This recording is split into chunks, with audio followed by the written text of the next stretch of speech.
The many miles of sandy shoreline here at Daytona Beach is home to the 6th Major League Pickleball Tournament in its young history as we welcome you to Championship Court. It is the defending champs of the Challenger League, the Bay Area Breakers, taking on the Orlando Squeeze as we welcome you to Pictona at Holly Hill, Florida.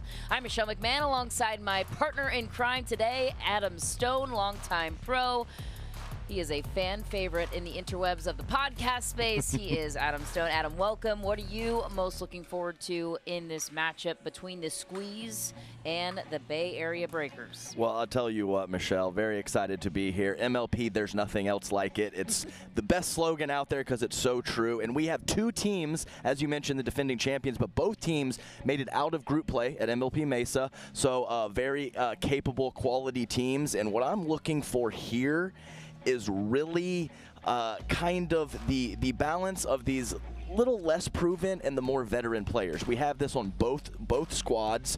Pablo Tellez, a little bit more seasoned veteran, and his other three teammates less proven but stepped up big at MLP Mesa. And we also have Todd Fote and Rachel Retger, a little bit more of offensive-minded players with two rocks in Callan Dawson and Bobby Oshiro. A lot of contrast and styles out there. Very excited for this one. This is the first of several rounds of group match play taking place this morning, and then Friday will be the quarterfinals and semifinals. Saturday will be the championship rounds for the Challenger League. The coin toss is underway between the Breakers and the Squeeze. Yes, and this will be Group A play. The other two teams in Group A are the Arizona Drive and the Dallas Pickleball Club.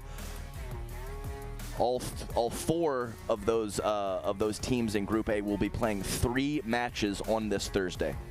We've got court coverage for you all over the place here in Daytona Beach. Over on Grandstand, we have Arizona taking on Dallas, Court 3, Chicago against Utah, and Court 4, DC against Miami. So if you're looking for your team, we have got you covered on all 4 courts. Adam and I will be here on Championship Court for majority of the morning as we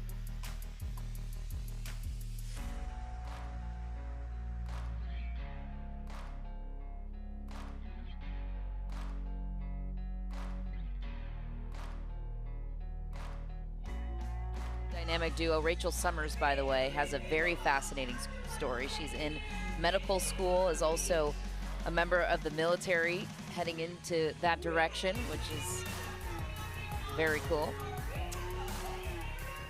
And here's how the head-to-head shakes out. The win probability on the side of Oshiro and Retger, but don't sleep on Summers and Radzikowska. Team Dupers also on the edge of the side of the Squeeze, but if you're gonna put your money on anyone, I don't know. There could be an upset brewing here on Championship Court here at 8 a.m. Yeah, definitely. Head-to-head powered by Duper. Slight edge to the Squeeze, but you know what? I'm not so sure. That one obviously close at 55-45, but I tell you what, Radzikowska and Summers with some of their limited tournament experience really showed up big in Mesa. And it was the decision-making and the consistency, a couple kind of aspects of the game that tend to come on later in your career that I was very impressed with those two, Michelle. And some key rule changes taking place here in event number 2 for MLP. One of those being the challenger. The challenges on the court. Each team gets 2 free challenges, and you can no longer defer to the referee. So we expect to see an influx of challenges taking place here across all courts. How do you see that rule change unfolding, Adam? No, I like it, and I think it's it's a cool aspect that we are putting everything on the challenge system in place. So we are taking out that referee kind of factor. I have no doubt we're going to see a few players kind of bark to the referee because they're so used to that. But I think it's great that they set up this challenge system, and they're also setting it up to use that challenge system as much as possible.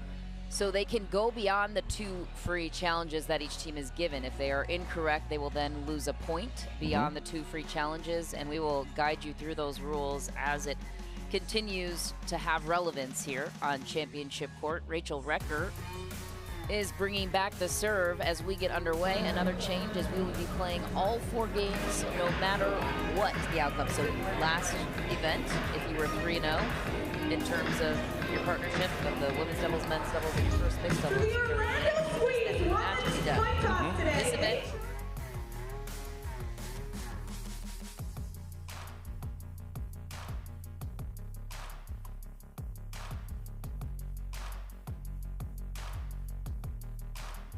So now we're going to go with games. So, yeah, you win 3-0. That last game, winning 4-0 or 3-1 can make a difference advancing from pool play once you finalize those 3 matches. So, very important aspect of the rules. As each team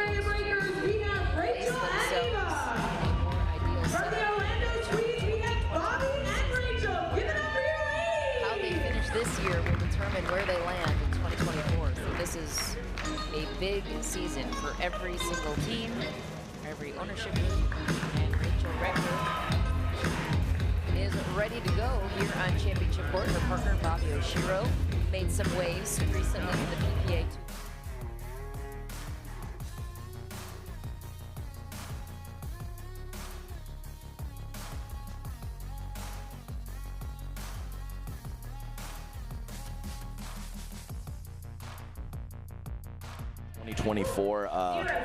Very exciting stuff, and here we go.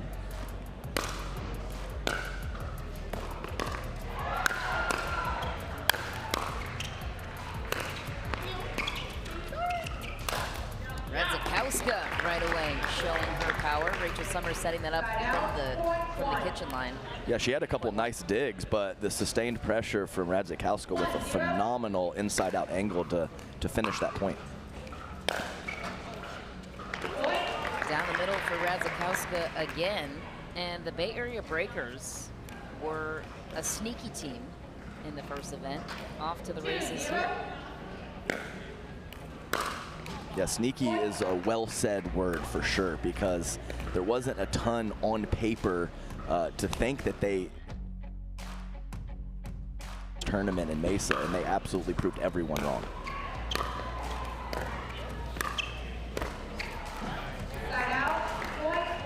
Nice consistency from Oshiro. That wonderful low center of gravity makes it very solid for her on the dinks. Uses her legs and her body as well as anyone out here.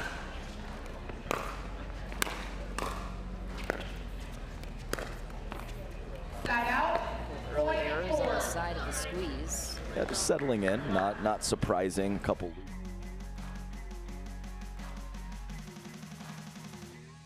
playing, so makes a little sense to get settled in. Read my mind. These early morning matches can be tough to get up and rolling for, but they play on nonetheless. Nice job from Rector, who loves the forehand roll to the middle. One of her better shots. I saw it several times in MLP Mesa, and I expect her to continue going.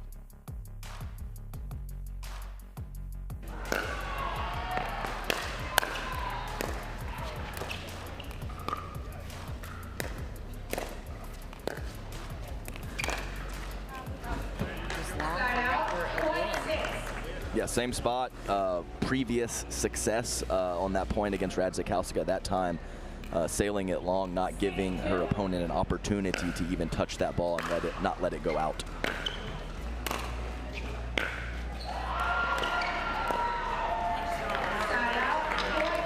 Summers seems to be the target on the side of the Breakers that time. 3-6.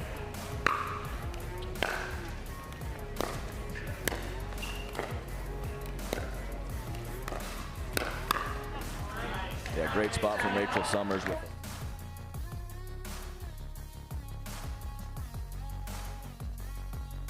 and in backhand with pace and spin. Rally scoring games to 21. That's two. That's two. One from Radzikowska and one for Summers up the middle. They got to get that cleaned up. It's tough when one player's established at the kitchen line and the other one is transitioning. Sometimes there's a little confusion in the middle, and we've seen that twice early on.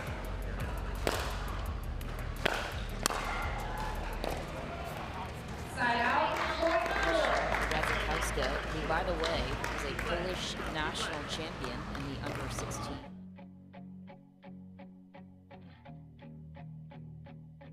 board here.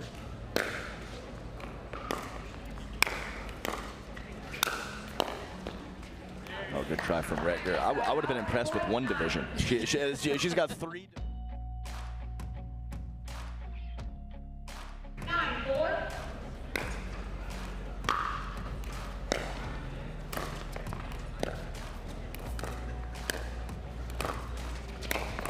Rachel Summers lining up Oshiro.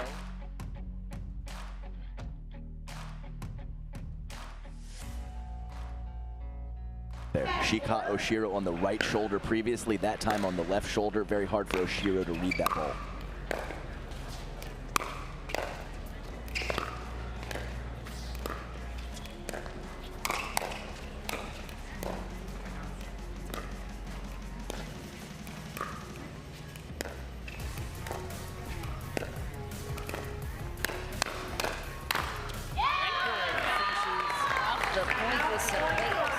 She walks back to the baseline with a little swagger and a big deep breath. You can really feel the tension at these MLPs, Michelle. It's very palpable. It's not just another turn. Much. Side out. Point 11. Change end. Scores First 11 end change here on championship court. Bay Area Breakers, the first team to 11. The Orlando schools Alrighty, here at the gather. switch What end, advice do you Bay Area think Breakers up 11. they should be We receiving have right now five. for the squeeze I'm to come sitting back in the into this crowd one? with Rally score. two Yeah, they haven't been overwhelmed. It hasn't been anything that they can't come back from. It's just cleanliness. So I always talk about that. You have to start with that base of consistency, and then we can start kind of ramping up some of the strategic situations, who to attack, where to put the ball. But right now, just a few too many loose errors from the squeeze. They got to clean that up, and once they do that, then they can start working on some of their more aggressive shots. Self-inflicted errors on their side. Could be the early start time. No wind conditions this time. Mesa was a little windier. Right, and it's certainly not cold, but it's a little crisp in the morning, but it's going to get up into the 80s pretty much every day of competition, so the cold weather, not an issue. Like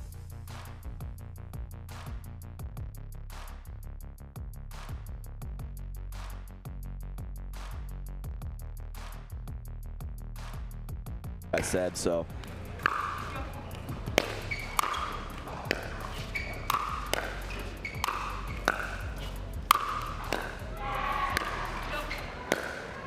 Oshiro with the commanding presence at the pitch. Exactly right. Never opportunity for the Breakers to get forward. Really nice offensive pressure from the squeeze.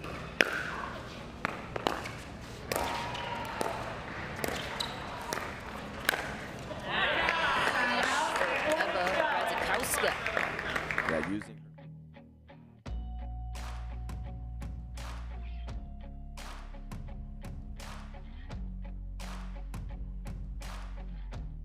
for a nice clean winner.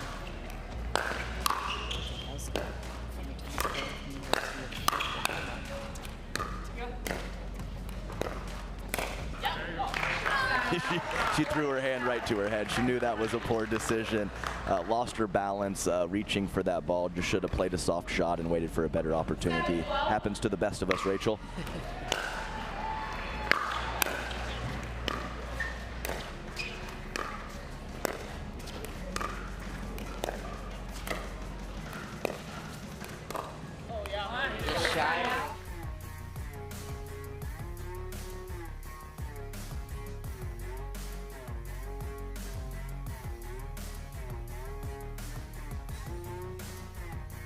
So a testament to how great that shot was. Don't have to rip it as hard as you can to be offensive or to force your opponent into an uncomfortable position.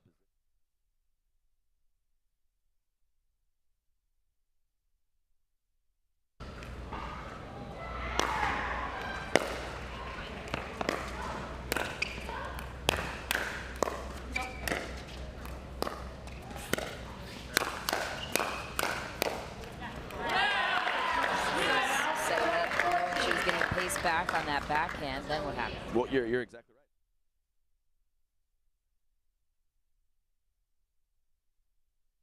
right. Just loves her backhand. Sailing on for Recker.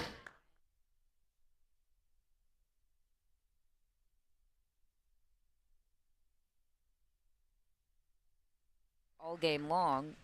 What continues to go well on their side? It's just slow and steady wins the race. Just I think that one reach from Rachel Summers on the forehand was probably the only bad decision I've seen so far from their squad, you know, halfway through this match. So when you're making good decisions and your opponents are occasionally giving you a freebie or two, it's a pretty good spot to be in, and we can see that with as you mentioned, a 7-point lead. They seem to make adjustments quickly and not repeat the same error twice. Exactly. I mean, she's in medical school. You know, she's got a big brain over there. So to make those adjustments on the fly is really, you know, a quality aspect that a lot of these players have. Not everyone.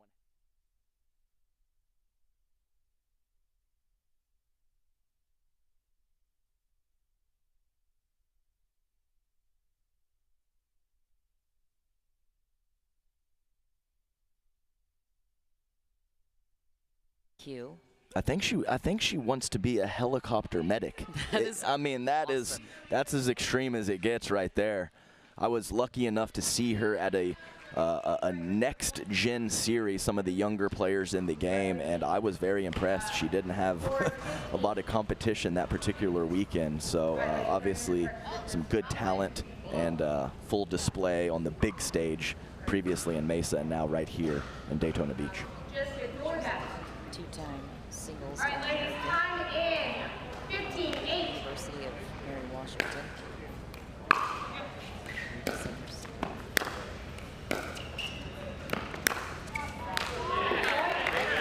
Getting frustrated. Yeah, she's showing some emotion, no doubt, and maybe a bad decision or two earlier, but that ball sat up for her. I think it's a ball that she needs to release on and go for. She's just making a couple errors long. Got to make that tweak and continue to be aggressive when she gets the opportunity.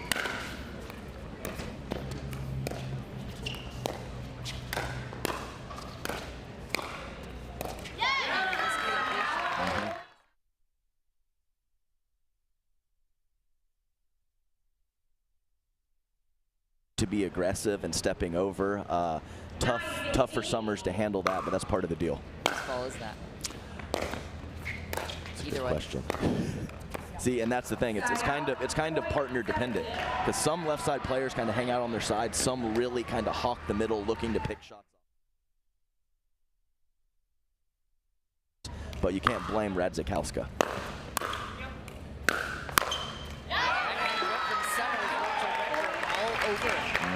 See, we need maybe that one will do it, maybe one more, and we can kind of get some momentum from Retger, who, as I mentioned, is a pretty up and down player, but when she gets hot, she's got some very quality shots.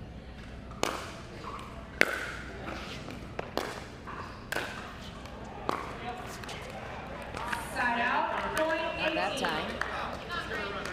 Yeah, mid-court transition zone air, always a tough place to be. She had her balance underneath her, just couldn't get it over.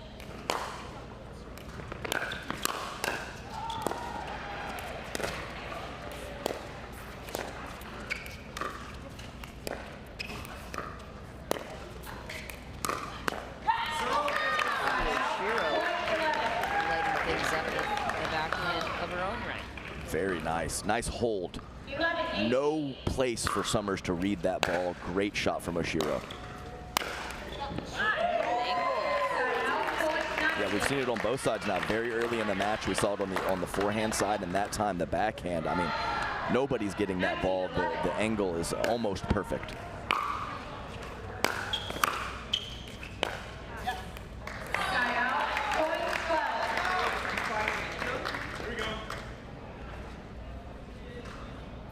Will take back the serve to Rachel Summers. 12-19.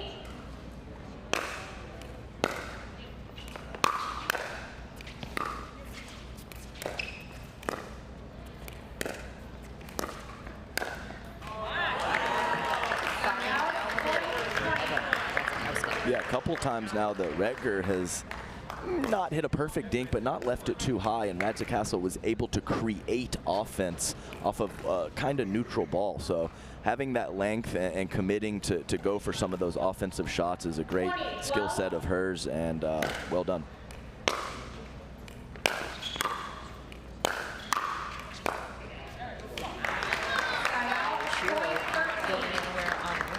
As the Bay Area Breakers climb within 1 point from finishing off game number 1 in this series.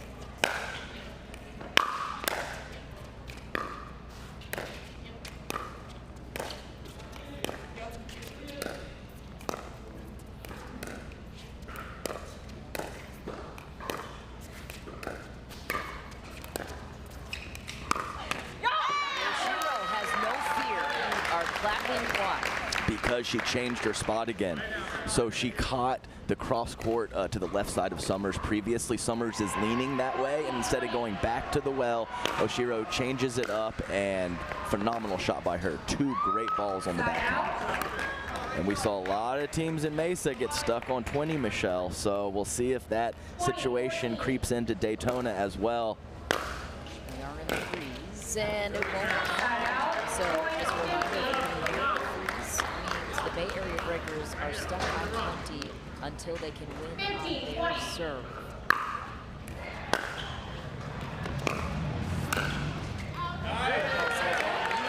The Swedes unfrozen until at least 18, so they can get a hot little run here, and it could be within points. The format, yeah, and that was I was expecting a timeout. I didn't think they were going to call, but then they at the last minute they do. They have very solid senior pro Scott Crandall as the team coach down there. So I think he decided it was time to stop the momentum of the squeeze. And yep, that freeze is a real thing. Starts to get in your head a little bit. You get on 20, lose a couple, and that team just slowly creeps back in. And it gets tight quick around here with this format. What do you think he's advising to his team? I think it's just kind of more of the same. You're expecting the squeeze to step it up a little bit after a slow start, but there's been nothing that I've seen from the Breakers that is a big switch or a disaster going on out there. A couple nice shots by their opponents, couple loose errors from them. This is pickleball. This is what happens. I would expect them just to stay rock solid, continue their game plan. They're still in a very, very commanding position at 2016.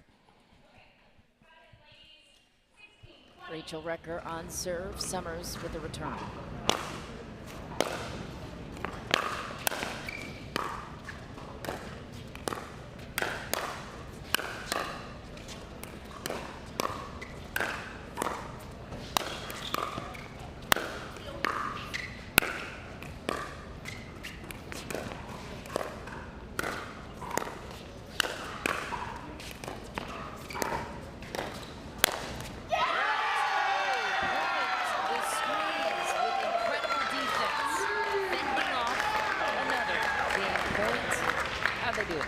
Great anticipation from Oshiro, reading the Radzikowska angle 2 to 3 times in that point.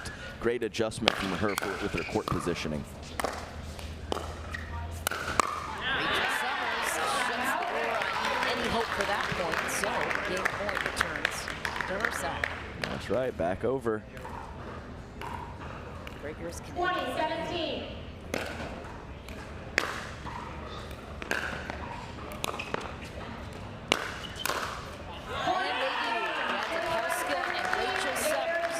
take game number 1 against Bobby Oshiro and Rachel Recker.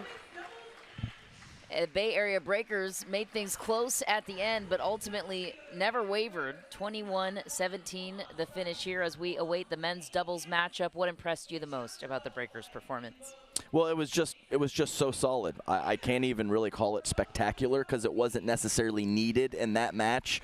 Stay solid, make good decisions, and that's exactly what they did. And fortunately for them, some of the offense of the squeeze was not where it needed to be, and fairly comfortable win in women's doubles. Let's see what the men have in store for us. You're looking at Pablo Tellez, and his partner Christian Alshan will be looking to take on the Orlando Squeeze as we welcome in for the first time on our broadcast, Top 50 Pro Cameron Blackwood standing by with the winners. Cameron.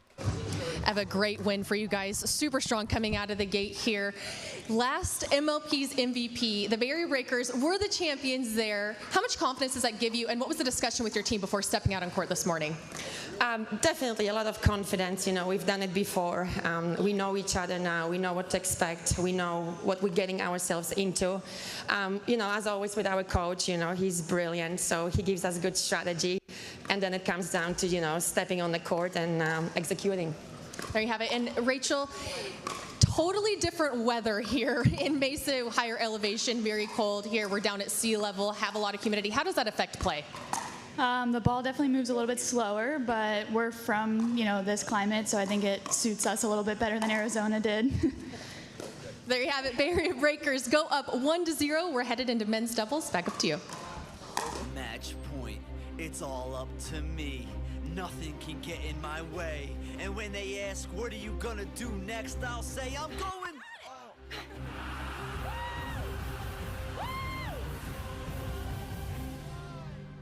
We're going to Margaritaville!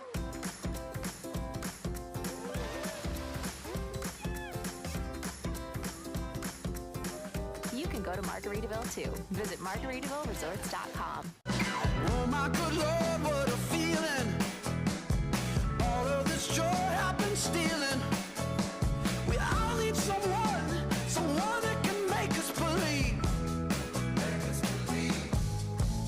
So call me a man on a mission.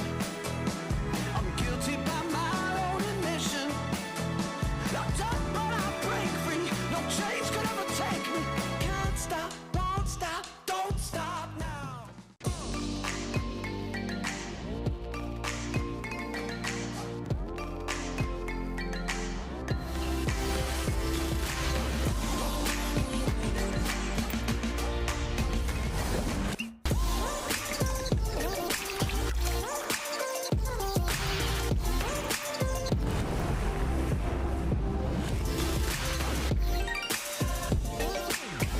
Dulce Vida. You are what you drink. Introducing Skechers Pickleball, the official footwear of Major League Pickleball. They're ultra lightweight and responsive for incredible speed.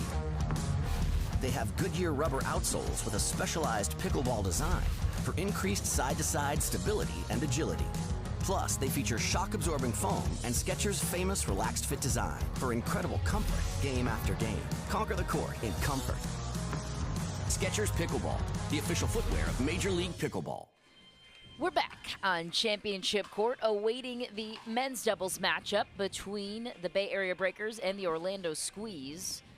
It is Pablo Tellez and his partner Christian Alshon on the side of the Breakers, taking on Callan Dawson and Todd Fote on the side of the Orlando Squeeze. In the white, Michelle McMahon, Adam Stone in the booth, Cameron Blackwood on the sideline. And we are moments away from getting started here in this men's doubles matchup. Your forte, Adam Stone. So give us the scoop. What are you looking out for in this matchup? Well, I would look for, we have two offensive-minded players on the Breakers, and Alshon and Pablo Tellez. They're looking to make shots. They're not necessarily looking to grind dinks. And then we have more of the classic partnership with the Squeeze. We have a rock-solid Callan Dawson.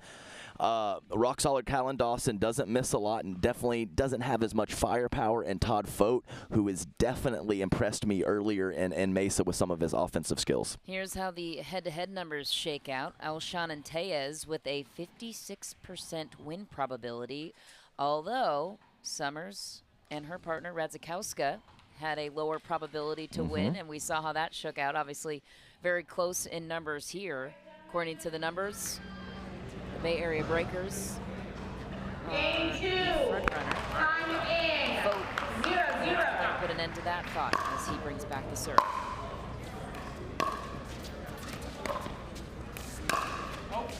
Just Side out. him. Point one. Squeeze seemed to be a tighter team here early. Definitely. And let's be clear, when you're a 56% favorite, you still lose a lot, Michelle.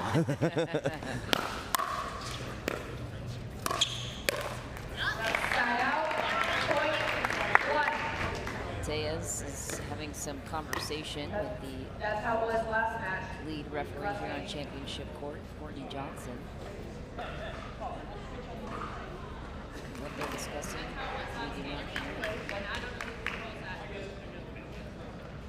Callan Dawson with the serve. Back to Alshon.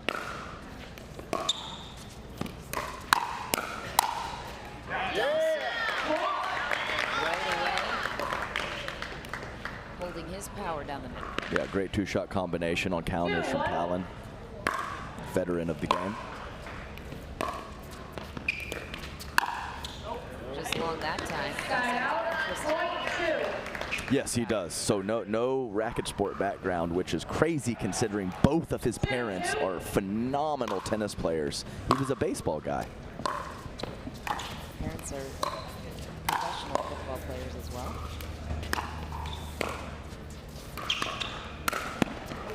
This long from Christian Alshon. And Squeeze have it early. Yeah, quick look at the athleticism of Alshon. But yes, Callan Dawson from Pickleball royalty, his family. His brother Tyler used to play both his parents, top senior pros. Jennifer and Steve Dawson, who you're referring to, both the parents of Dawson. Right on cue, Michelle, we have the solid rock, Callan Dawson, speeding up every other ball as we start this match. So phenomenal analysis from me again.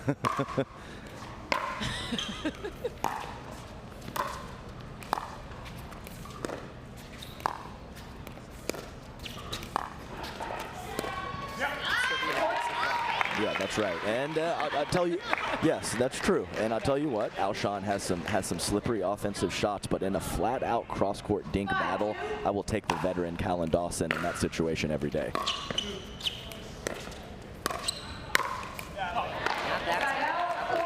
Has some hands of his own. Yes, and I played some rec games, some practice games with Tejas the other day, and the ball comes off his paddle with a lot of life. He's got some great offensive shots, especially on that backhand side. Uses his length, really strong forearms and wrist underneath the ball, creating a lot of spin.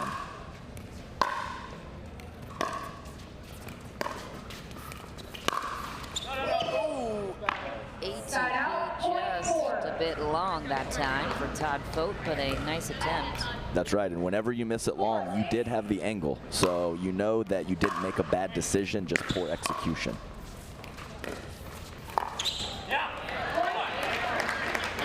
Coming to life. Yes. Very energetic player. Oh, that's for sure. And a very aggressive drop there, forcing Callan Dawson into the rare error.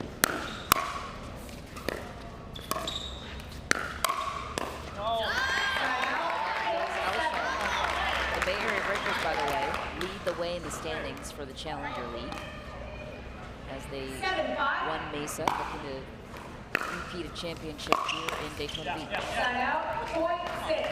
Orlando Squeeze, not too far behind, currently ranking number 5 in the Challenger.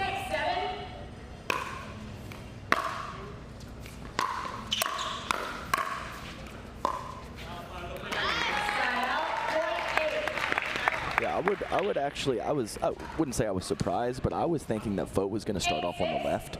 So if they run into some adversity here, we'll see if they end up going with a switch at some point. Kind of a special format here at MLP where you do stay on your side. Why were you thinking he'd start on the left? Well, just because he's a little bit more of an offensive player. So Callan comfortable on both sides. But usually when you have that more offensive player who also is right-handed and has a good forehand, putting him on the left with that forehand in the middle can be a really good option. Perhaps they'll mix it up here if they continue that. So good with that backhanding. Yeah, if you can, if Christian Alshon barely gets a paddle on the ball, you know that you hit a pretty good shot.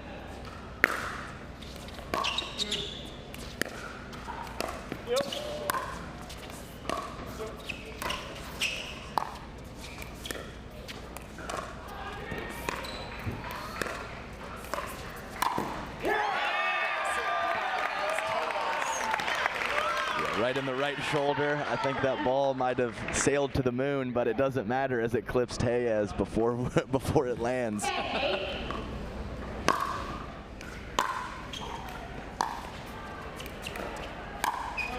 Goes for the moon again. That time Oh, and Tellez just mouthing something. You know, he got hit on the previous one. Dawson went high again on the next one. Just mouthing something. I'm sure it was just something sweet. Something sweet. Sweet nothing. That's right. That's right. Yeah. Yeah, too. Just loud enough so Callan could hear. Just loud enough.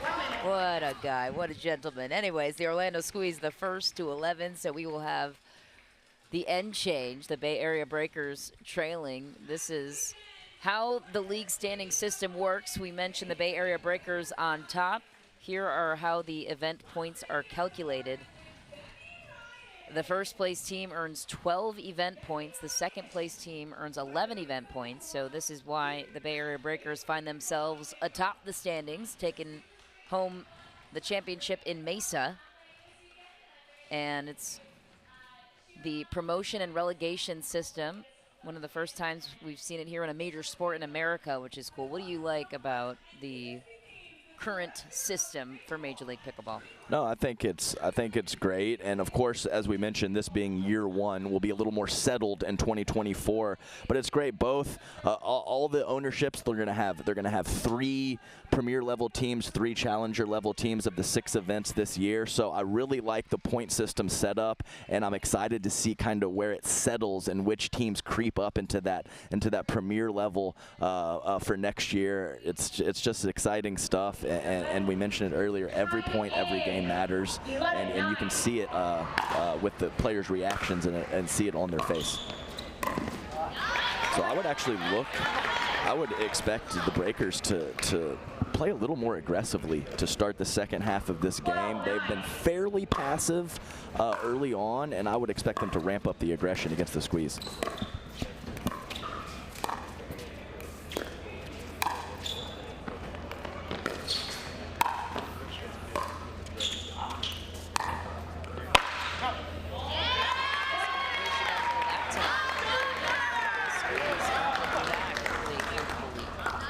The best lobber in the game, Callan Dawson. We call him the lob doctor. You see why there. Incredible deception from Callan.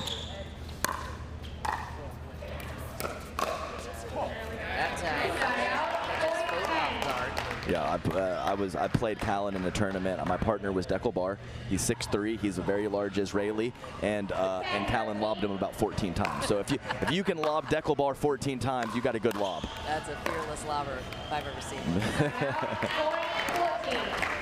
Yeah, let's get a little looser here from the Breakers. Definitely, I don't think they're quite fully playing their game right now. Let's step it up, boys. Hey, that'll help. Side out, point 11.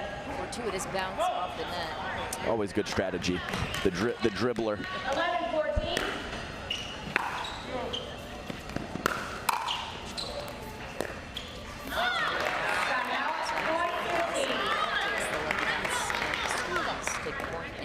That was a great serve and great drive from Alshon. So, hey, Callan, he's good at neutralizing offense. We saw it on that point.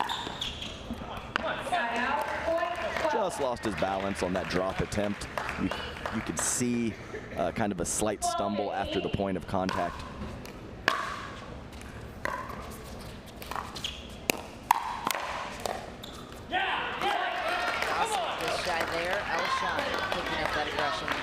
Exactly right, and that wasn't an obvious attack, but he pulled the trigger. I expect to see more.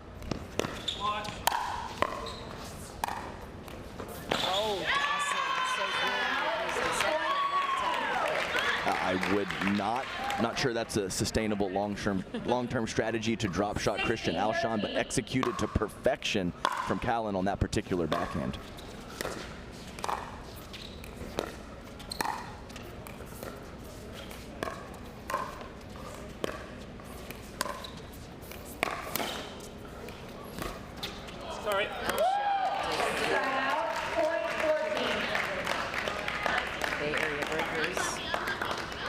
Within 1.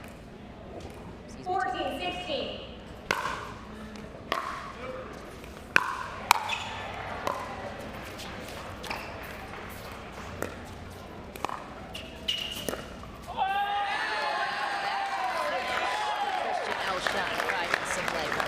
That was an incredible shot.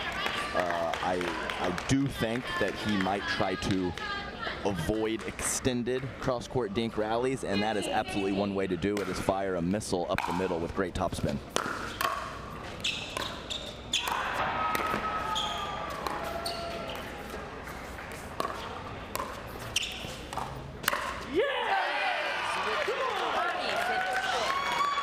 Really good stuff from Pablo Tejas there with a great read. And Alshon, a little more spring in his step these last few points. He looks like a man on a mission out there, and tied up, Michelle, all of a sudden. He's getting feisty out there, Tejas.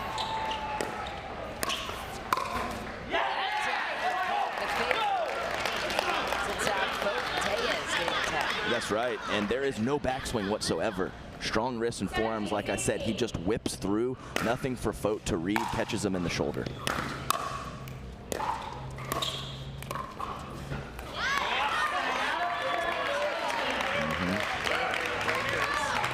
Ultimately, coming right back in this men's doubles matchup, really scoring a beautiful thing.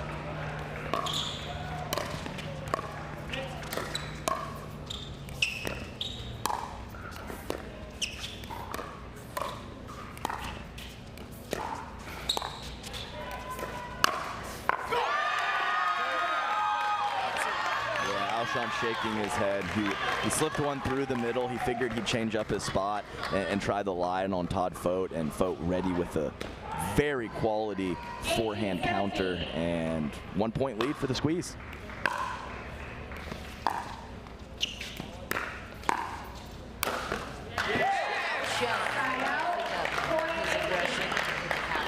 Yeah, just, I mean, it's one step. I mean, he can be a presence in the middle, take one step and do and perform an Ernie. Incredible athleticism. It's a great attack from Pablo Tejas, who just kind of lunged at the ball at the last second and just completely catching Callan Dawson off guard. I thought he was going to go with a casual soft shot, and he went with some sneaky offense.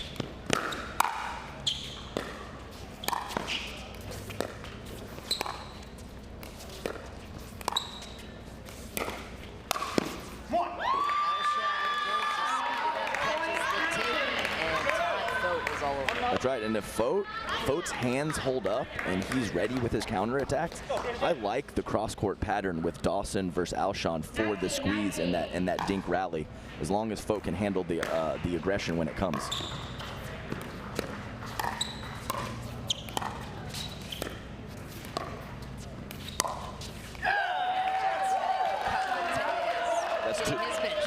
Yeah, one on the backhand side catching Fote in the shoulder, and then on the forehand side completely freezing Callan Dawson. Just really good offense and really good deception from Pablo Tejas. Grew up Tejas, stepping things up. The Bay Area Breakers come out of nowhere and finish game number 2. They now have the 2-0 edge in this matchup. How were they able to close the gap and then take control, Adam? Oh, it was a nice, that last 5 minutes was a great display of offense. I think they might have listened to me. A little passive, a little too much with the soft stuff and the consistent play, which is good sometimes, but when you have the skill set of those two guys, Alshon and Tejas, pull some triggers, trust your hands, trust your offense. That's what they did those last couple minutes, and they were rewarded with the win 21-19. So now we move into the first mixed doubles matchup here on Championship Court as the Breakers and Squeeze lay out their matchups. And once again, Top 50 Pro Cameron Blackwood is standing by with Tejas and Alshon. You guys go up 2-0. Had a little bit of a slower start. You guys were neck and neck heading all the way up there. After the changeover, they seemed to take a lead, but what adjustments did you make in order to take this win? In the first half, we played a little passive. We were trying not to lose rather than trying to win. And then the second half, we really just started playing our game, being aggressive and not holding back. It worked. It worked. And speaking of that aggression, you were really picking out your moments of when to take the ball out of the air and hit those speed ups. What were you seeing on the other side of the court to make that decision? Well, you want to keep Callan guessing because he likes patterns, and it worked. There you have it. Barrier Breakers go up 2-0. We are coming back into mixed doubles. Don't go anywhere. We'll be right back. Introducing Skechers Pickleball, the official footwear of Major League Pickleball. They're ultra lightweight and responsive for incredible speed. They have Goodyear rubber outsoles with a specialized pickleball design for increased side-to-side stability and agility. Plus, they feature shock-absorbing foam and Skechers' famous relaxed fit design for incredible comfort game after game. Conquer the court in comfort. Skechers Pickleball, the official footwear of Major League Pickleball. Match point, it's all up to me. Nothing can get in my way. And when they ask, what are you gonna do next? I'll say, I'm going.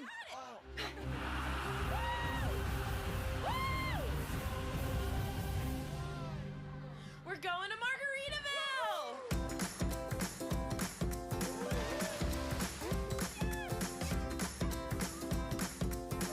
You can go to Margaritaville too. Visit MargaritavilleResorts.com. It's hard to find supplements that work. No, thank you. You need supplements that are backed by science with natural and plant-based ingredients and that are third-party tested. Because cleaner is better. Like Ora Organic. Plant-based supplements made from the Earth's most powerful plants for your immune health, gut health, workouts, and more. Find out more at oraorganic.com. The Pro XR Pickleball Paddle answers the age-old question of how to get paddle speed and control with the same paddle and one grip, and this is it. Pro XR gives you more spin, greater control, and quicker reloads on every shot in the game because you always have that constant feel for that leverage and control and paddle speed that we're all looking for. Pro XR is the most revolutionary technology in pickleball. We're back on Championship Court. It is time for our first mixed doubles matchup of the morning here with the Challenger League. Group round, Michelle McMahon, Adam Stone with you in the booth, Cameron Blackwood on the sideline. It is Rachel Summers, Christian Elshon taking on Todd Fote and Rachel Recker. And reminder, one of the rule changes for this event is even if the barrier breakers are to win this mixed doubles matchup, we will still play the fourth mixed doubles matchup because that will matter when it comes to standings, point, win percentage total, and that is an interesting rule change. For what reasons, Adam? Oh, no, definitely. We said it. Every game matters. Game differential is important. Winning 4-0 to winning 3-1. You can't just I have the win at 3-0 and just kind of slough off for that fourth game. Super important with the standings. We had had a couple 2-1 teams not make it, a couple 1-2 teams make it last MLP and Mesa because of that point differential percentage. So we're gonna go with games and then points as that other option. So wanted to mention also that the breakers set their lineup first. With Alshon and Summers, and then Fote and Retger were the response from the squeeze. Retger with the serve to Summers.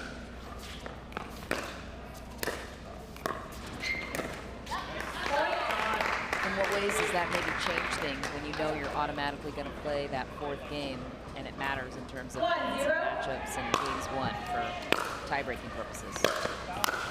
Or does it? Yes, I think you're still, I don't think it changes too much. You're still going for the team win. Now, it does matter in the standings, but you want that team win, and that's the most important thing. So I think it falls down to number 2 as the most important. Lining up for pace on the backhand, the Bay Area Breakers team of Rachel Summers and Christian Elshon, a tough one to beat. 2-1.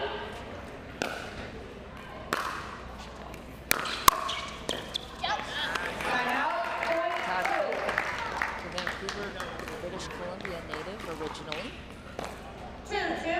Played D1 college tennis at Weber State University. Rachel Recker with the serve.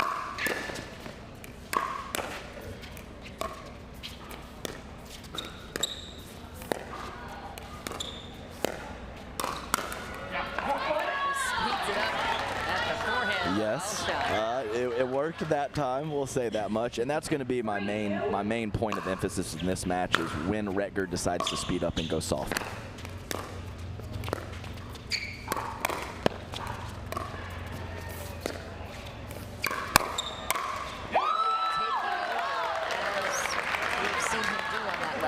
Yeah, big takeover from Todd Fote with a nice two-shot combination. Big forehand to seal the deal up the middle. I like him sliding over and being a presence.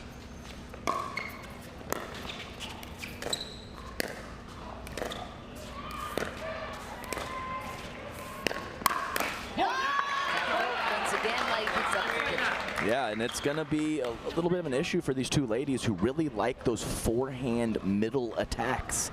And when those men are kind of lurking in the middle, it makes it a tough proposition.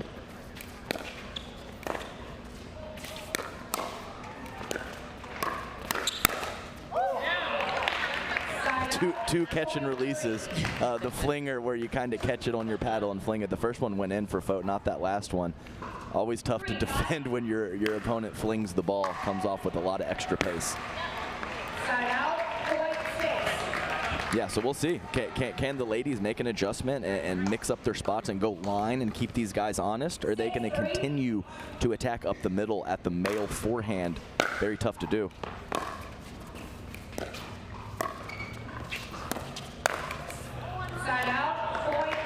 I like the, yeah, I was just going to say, sorry, Michelle, that I like that slide to her right. I think she had a decent look at that ball. And Christian Alshon, once again, creating a lot of spin as that ball was very low to attack, but he pulled it off.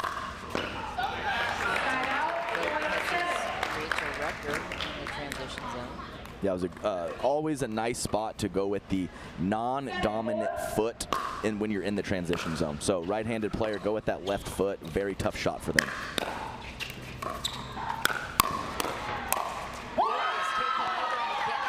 That's right, and once again, Summers more comfortable attacking middle. That's the Fote forehand. She is either going to have to be a little more patient, or she's going to have to switch her spots occasionally and go line to keep him honest.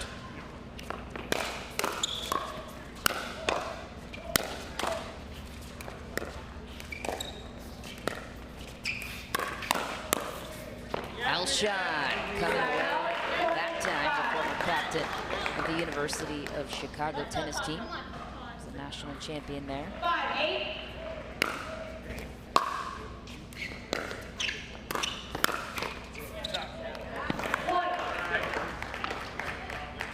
You can hear Rachel Retger telling herself to hit it, kind of pulling off that ball. Once you commit to that spot and that shot, got to stick with it.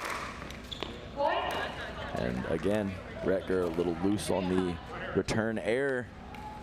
Got to clean it up, Rachel. Playing a quality opponent here.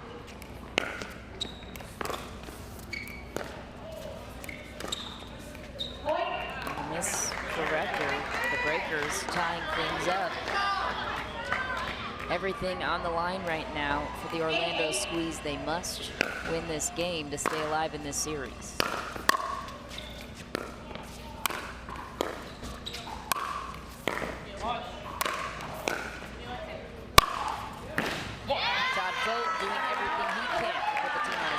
Yes, exactly right. Really nice offensive shots, spin, pace, depth, just really no chance for the breakers to get forward. Side out, point 9. Come on, Todd, right here. 9-9.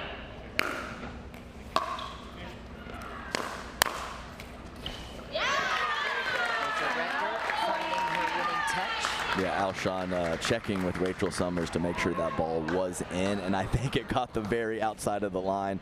Pretty much a perfect angle from Rachel Retger. Let's see if that shot can get her going. 10-9.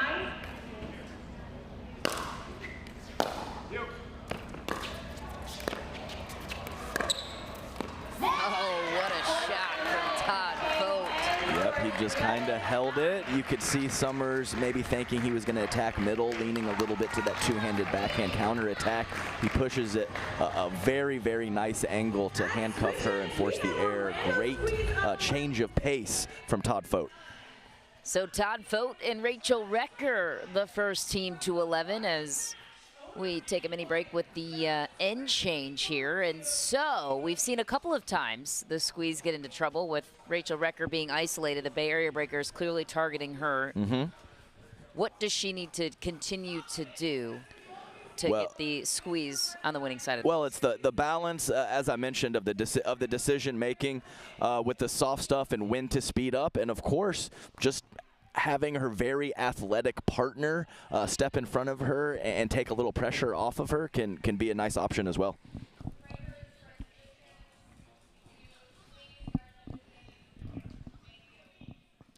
As we welcome you inside the booth, this is the face behind the voices.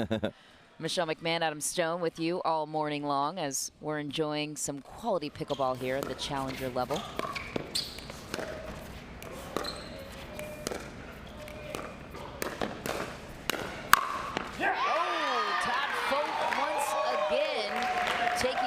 Oh, he's a beast out there right now. It's just about 6 or 8 inches a little further over than where he started the match. Really a presence and able to cover behind himself with great athleticism and movement as well.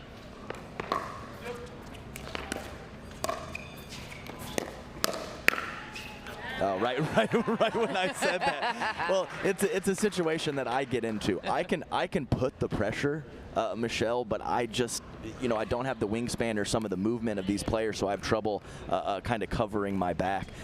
Right on cue, Todd Fote not getting that one, but you see what I'm saying.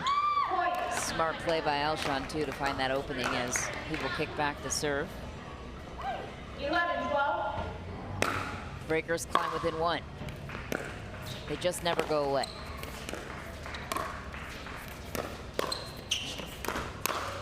Rachel Recker lined up on that backhand. A beautiful finish. And I believe that there was a very minor finger wag from her, Michelle, just throwing that out there. Just warming it up. Maybe that's what she needs. That's what she needs, a little bounce in her step before she returns.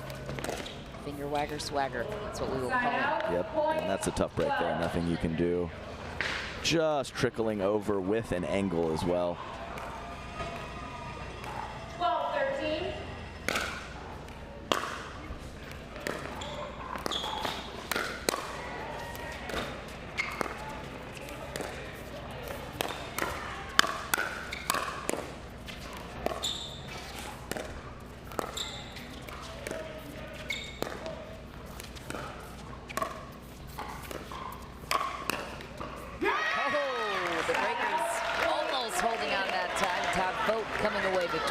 Yeah, well-constructed points, some nice patience early on, and then Fote getting in there and not scared to occasionally attack Christian Alshon, because when he steps in front of Rachel Retger, that's who's right in front of him.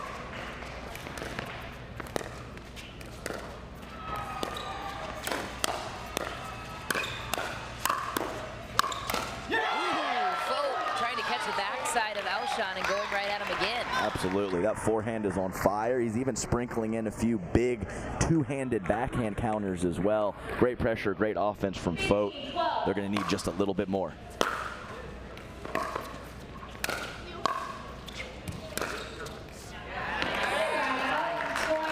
Alshon down the middle with a perfect amount of topspin. Exactly right. And to keep that ball in, very well done from Christian Alshon.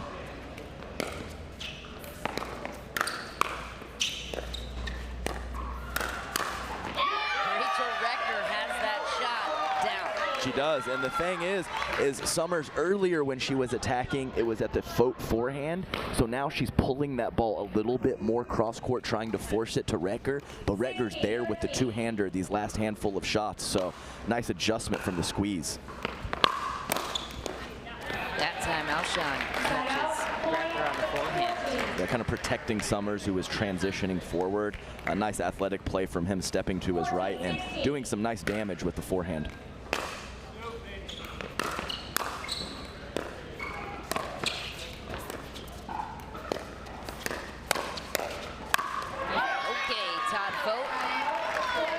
That finish across.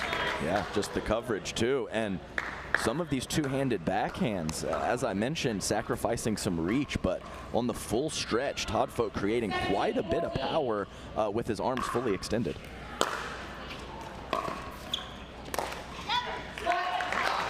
And the Breakers will take a timeout as the Squeeze take a healthy 18-14 lead. How much of an advantage is it, following up your point on Rachel Recker's backhand, when you're the female part of this partnership and can take another step over to enjoy that backhand? Oh, of course. It's a big factor in mixed doubles. More in gender doubles, you're a little bit more on your side. You have to worry about forehands and backhands. But when you have that partner covering 60, 2/3 of the court, you can really load up on one wing. And at this point, when Rachel Summers is attacking, when Rachel Retger is attacking Rachel Summers, if it goes to her forehand, that ball's out wide.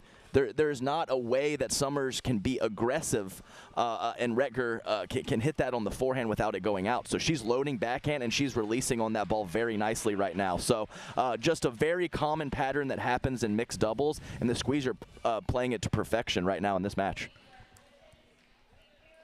Retger will look to defend this lead as they close in on 21 points.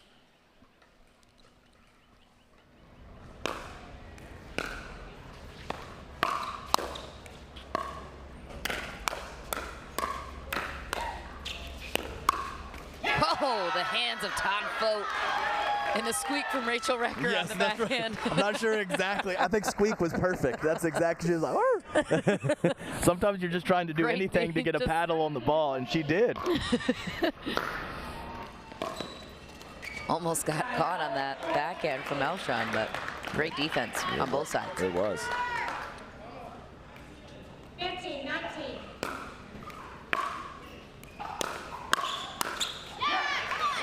I like it. I think it's a good situation to be in. Quality drive. He's in the right position. Sometimes you just hit it in the net even when you line it up perfectly. Game point for the Squeeze to come back into this match. Elshon says no to that for now, so the Breakers climb within 4.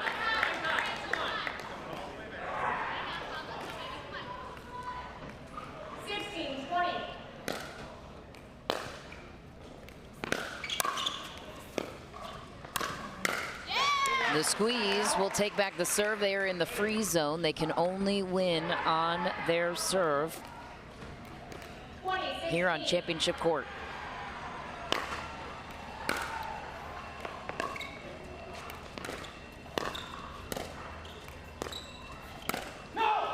Rachel Summers goes wide, so the Orlando Squeeze stay alive. How were they able to do it? Well, you could see that last ball. That was the presence of Fote and the presence of the Rachel Retger backhand. You saw Rachel Summers trying to do too much and pushing it wide.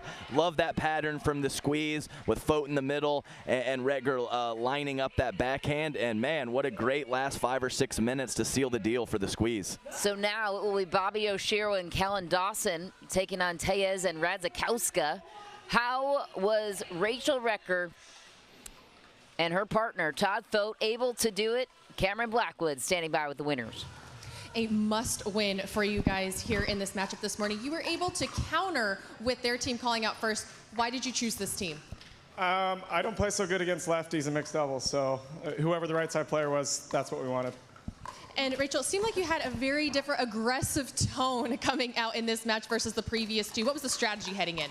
Yeah, I mean, 8 a.m. start is always a little tough. You're still a little tired getting warmed up, so I just made it a point to bring the energy and fire up as much as I could, and it worked.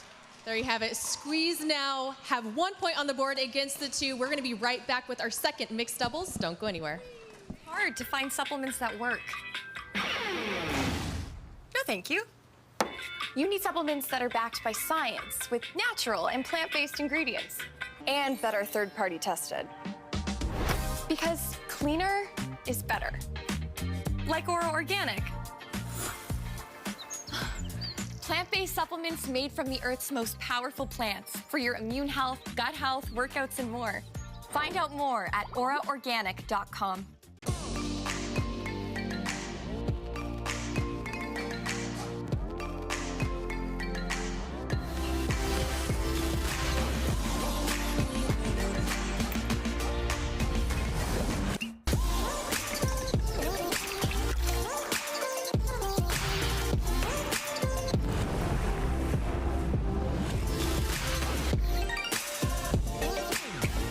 Dulce Vida.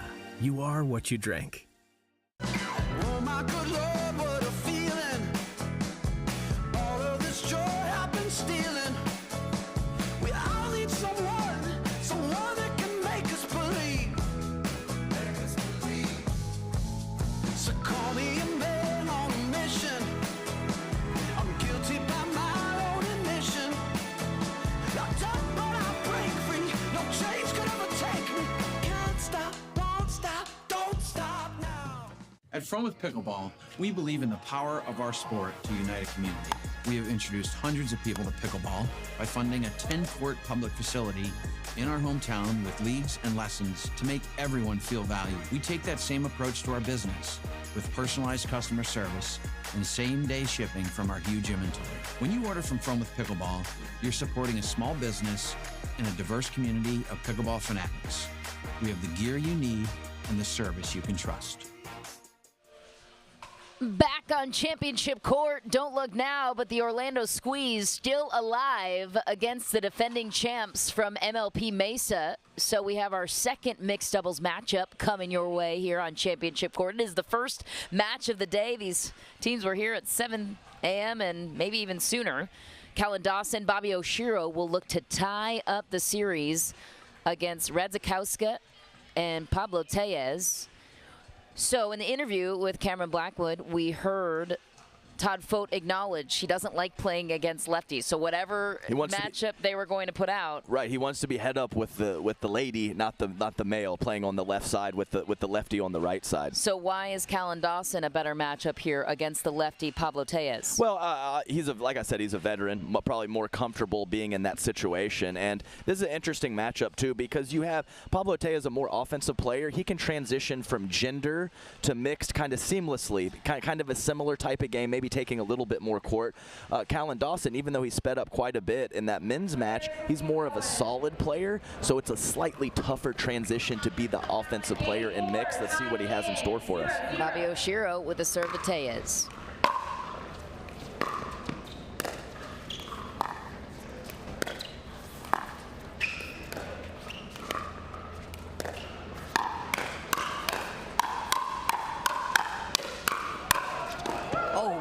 Dawson. Oh, Tellez slips on the foot of Radzikowska, and how about that defense from Dawson? Was that the first point? Was it? Yes, it was. My goodness, we had a firefight, and Oshiro completely missed the ball, and Dawson was there for backup. He's like, don't worry, I got you. Great point. Former firefighter, Callan Dawson. There for backup in all purposes of life. I want him in my corner. Exactly right. Yeah, it's interesting. Some of these really cool, great jobs that some of these pickle players have stopped doing so they can pursue pickleball. Army medic, we got a firefighter, we got a couple lawyers in the player pool. I mean, come on, man, we're doing it. 3-0. Dawson with the serve, and a 3-point lead early.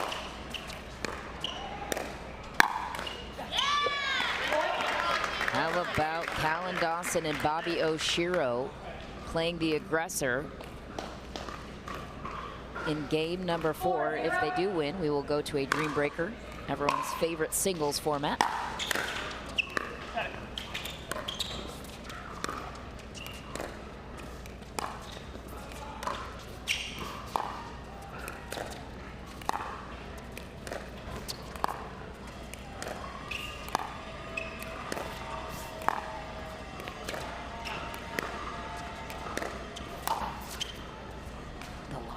Strikes again.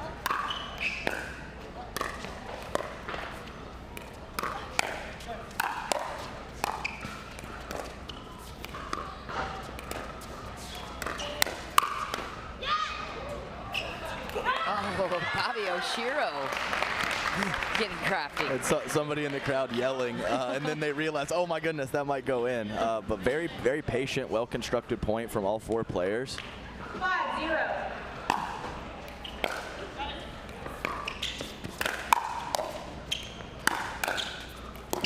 Oh, what a shot from Eva. Radzikowska. Yeah, she's got, Dawson's caught her a couple times early on. She was ready for that one. And the thing about Callan is he doesn't have a lot of shape on his ball. What I mean by that is there's not a lot of spin, not that traditional tennis stroke, but he really hits it hard. So those counterattacks and when he's speeding up, especially if he kind of jams you in the chest or upper chest, it's a lot to handle.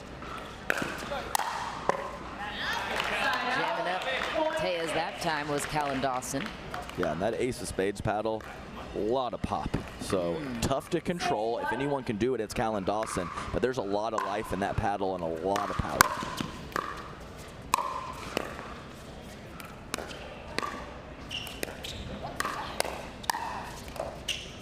Oshiro was so strong with her defense. Yeah, and she switched it over to offense, kind of, as I just mentioned with Callan Dawson, kind of catching Radzikowska up in the upper chest neck area. Oh, Callan Dawson snipes another shot through the partnership of Tejas and Radzikowska. Yeah, like I said, Callan Dawson, defensive specialist, as he just rips offensive shots all day long. But he's got both. Yeah, he does have both. And, you know, I think that's a situation that a lot of players are in. You have those defensive skills, those are going to be there for you. So why not try to incorporate a little offense into your game, and then if that's not quite working, you can fall back on your defense. So I love that he's coming out and firing away, and hey, it's not working out, he's not feeling it, then I can go back to being a rock. Especially, to your point, being a veteran in this next wave of 48 players of up-and-coming top talents that are looking to break into the Premier League, such an advantage for a player like Callan Dawson, who's not a new player to the sport. He knows what he's doing, and he's got all the shots in his back pocket. Two parents that are pro pickleball players. That certainly helps. Yeah, definitely. Built-in coaches. For sure. And I mean, I remember when I first started 6 or 7 years ago, there was a couple pickleball courts at the Encinitas Bobby Riggs Racket and Paddle. Now there is all pickleball courts and no tennis courts. So very cool to see that transition from them a little north of San Diego, one of the best facilities in the country. Just misses that time. The Bay Area Breakers are a team known to come back from any deficit on their side.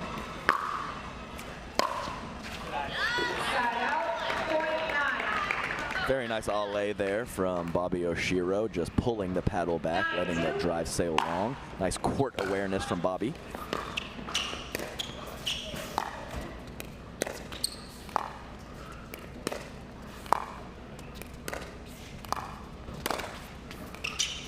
Oh, Callan Dawson takes advantage of an interesting angle. Yeah, it's always a little funky when it comes off the tape like that. It seems like a layup and it's very easy, but it's always awkward when it clips the tape. Often throws off your rhythm. Nice concentration for Callan.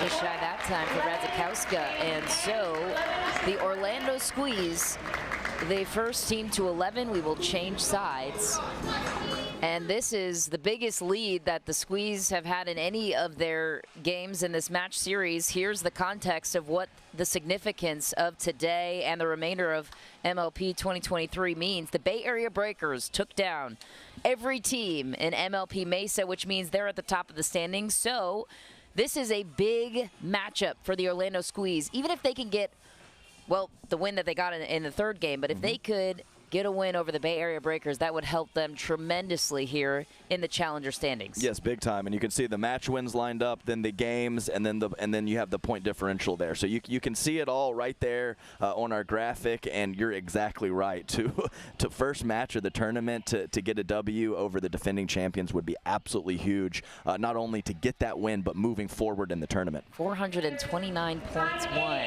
by the Bay Area Breakers. J.W. Johnson lingering in the crowd.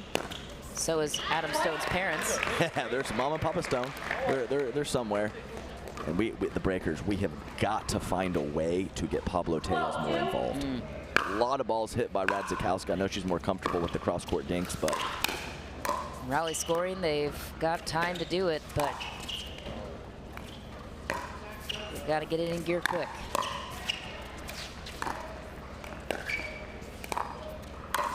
Ooh, Tellez asking you shall receive. There you go. Very nice job.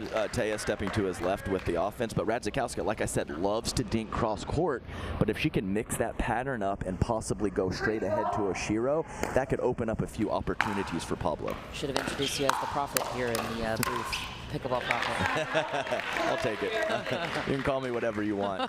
And it's 8 a.m. We're all here. That's right. And Tellez, love what just happened. I know he missed, but I'm very okay with his shot selection and his court positioning on that point. Ooh, Dawson going right at Radzikowska. Do you like how far over he came for that ball? Yeah, no, I'm okay. That last one might have been overextension, but he caught her cross-court attacking a couple times. She was much more ready for that ball.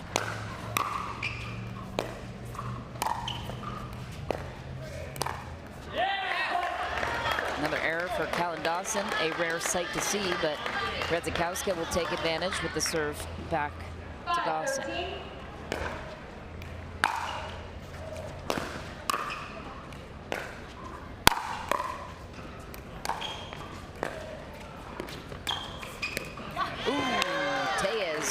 Just missing on the extension. Yeah, that's that delicate balance we always talk about in mixed doubles. You know, there is a threshold. You want to put pressure, but you know, if you go too far, as we saw there, just nothing you can do with it.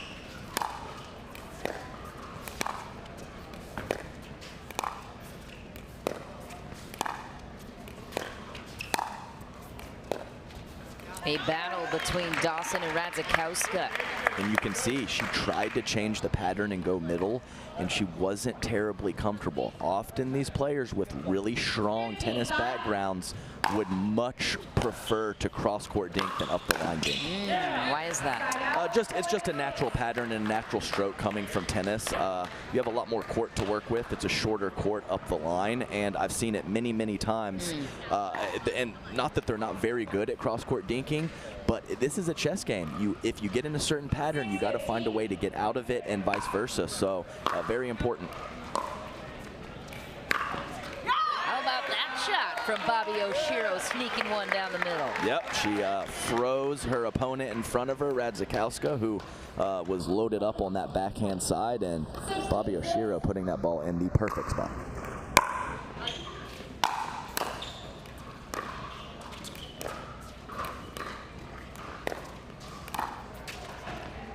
Oh, so good.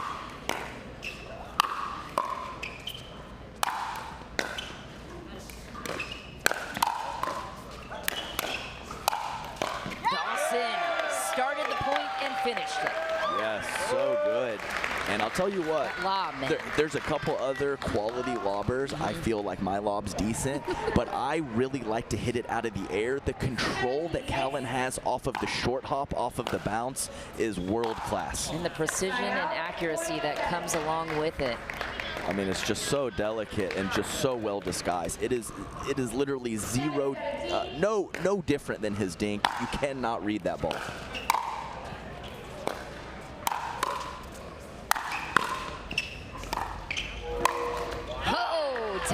Answering the bell. What caught your eye? It was definitely out.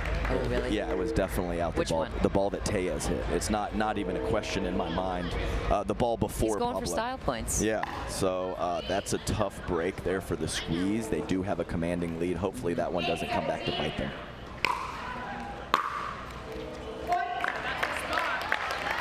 Oh, you're saying the one that Tellez hit prior? Yeah, prior, okay. exactly. I thought you meant the one that he hit. No, the slam. Yeah, that was good like, to go. Well, he's gonna finish the point. Right, I it's see the what you're saying. previous ball.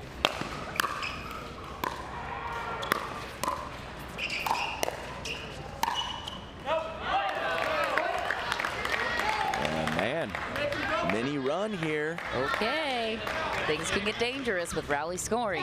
Tellez with the serve.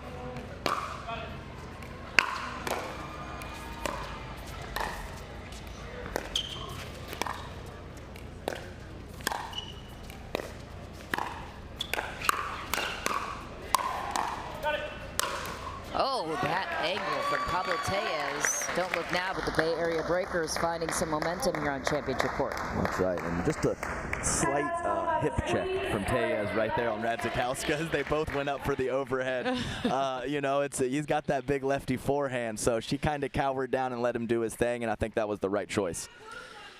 The right choice, and a timeout called on the floor. Where are the Squeeze starting to get in a little bit of trouble? Yeah, well, I mean, I said it when I said I hope that call doesn't come back to bite them. So they still are in a very comfortable position, but some really nice adjustments there from the breakers. As I mentioned, Teo's overextending a couple times, but giving good pressure, and Radzikowska a little more solid and kind of mixing up her dinks a little bit more, occasionally going middle and line as opposed to cross court, which is her favorite ball. So I think it's some quality adjustments, and you have to understand in a match like this, Michelle, you're just going to have it. If you get off to a big lead, you're just going to have a natural little dip. You're going to come back to the middle a little bit and not stay hot. So hard to stay hot for a whole match. So some slight adjustment from the breakers, but also just a little dip in level from the Squeeze with that really, really commanding lead that they had a few moments ago.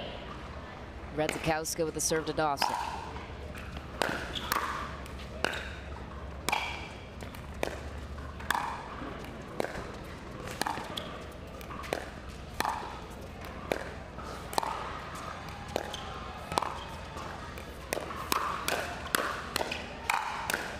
Radzikowska all over the pace. That was phenomenal point from Eva Radzikowska. And also, here's another thing to think about, Michelle. She doesn't have a lot of experience in tournament play, so maybe some of those attacks from Callan were catching her early, and now she's seeing them more and more comfortable handling them. Adjusts quickly and on the fly. Not that time, though, as the Orlando Squeeze desperately needed to break that run. Yeah, they did. And a great play from the breakers. I just hope it's not too little too late from them.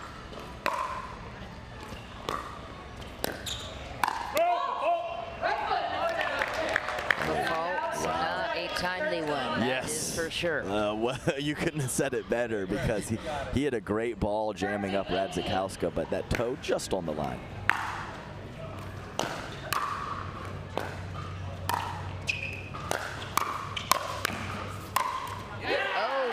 Tejas taking full advantage of the point, and another small run here for the Bay Area Breakers. Yeah, that's right. And I was maybe questioning Radzikowska's fifth shot drive attempt, but when you got a strapping young lad for a partner with a big lefty forehand, you just go for it.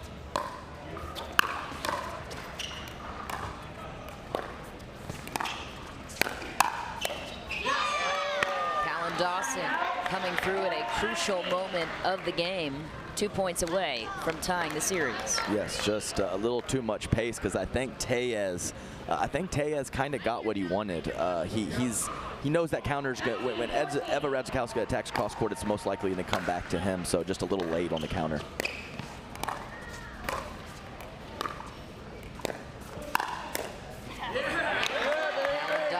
Going right at Eva Radzikowska successfully, and so game point here on championship court. Bobby Oshiro with the chance to close in.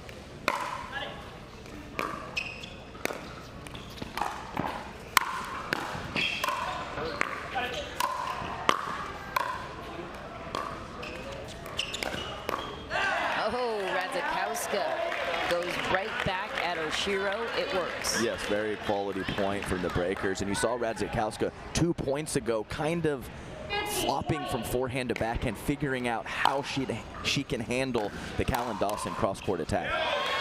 So should she load up forehand, or should she go with her more comfortable backhand side? Let's see if she can figure that out in the waning moments of this mixed doubles match. Oshiro with game point.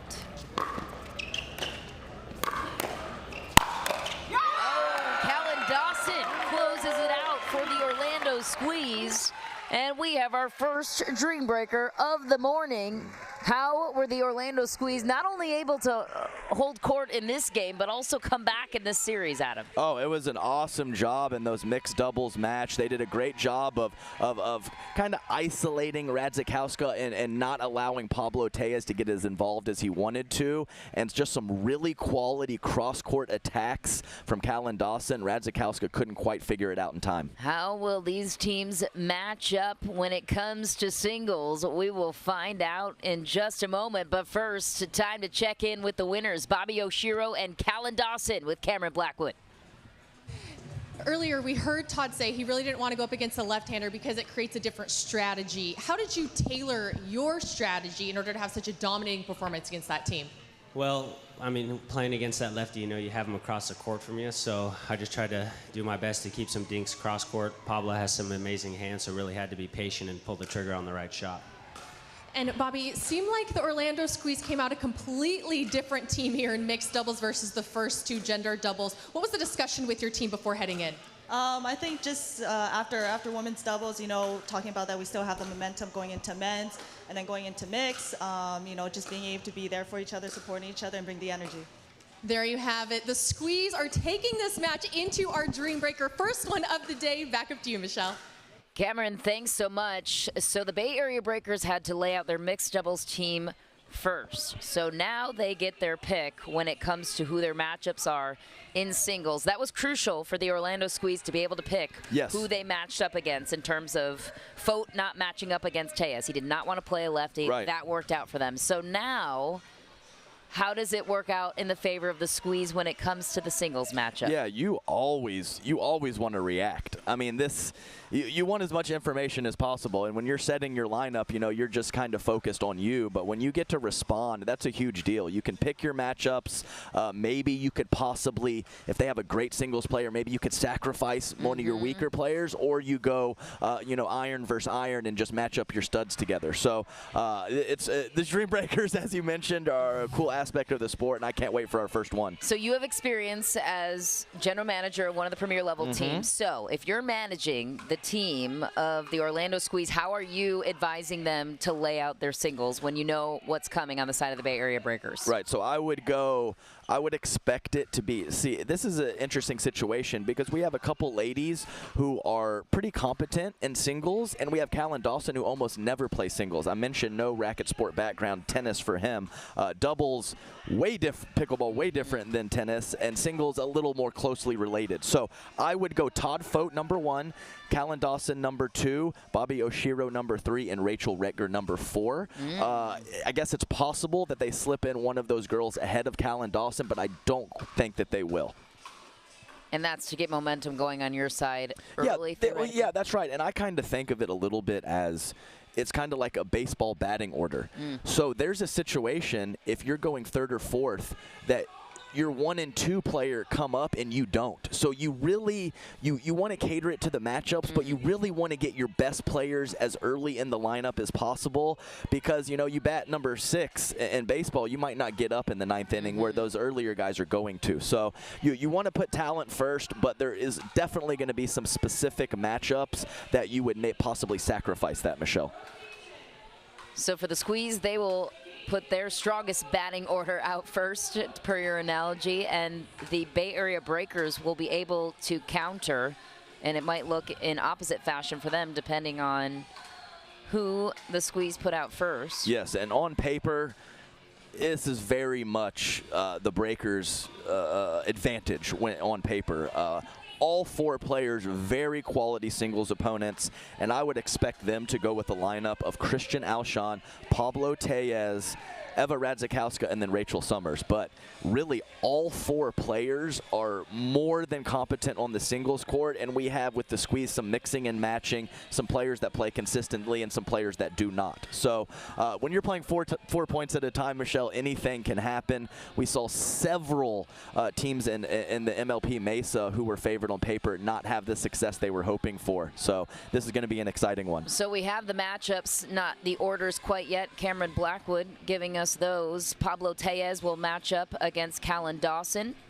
Todd Fote will match up against Christian Alshon. Bobby Oshiro against Eva. And Rachel against Rachel. Battle of the Rachels. Rachel Retger taking on Rachel Summers. And here is the order. It will start with Todd Fote and Christian Elshon. Okay, so I was right so far, even though it was somewhat obvious. That's why they pay you the big bucks as the GM, right, Adam?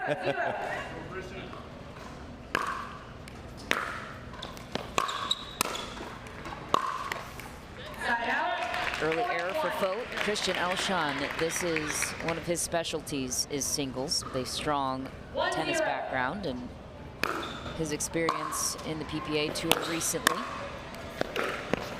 Oh, what a passing shot, Christian Elshon. My goodness. And his kind of combination of size and length and footwork and movement is top-notch.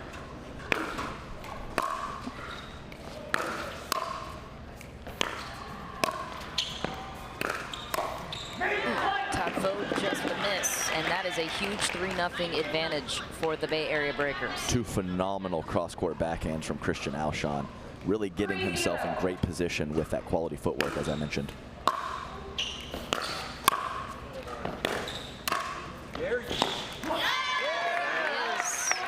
Gets one. They needed that one. Absolutely. 3-1, 4-0, huge difference. Some really quality shots from Elshon, but a nice job by Fote to pick up that last point. Kind of avoid the 4-0 sweep, which is very detrimental. A lot of pressure on Callan Dawson, and just shy that time, Tejas will take the break.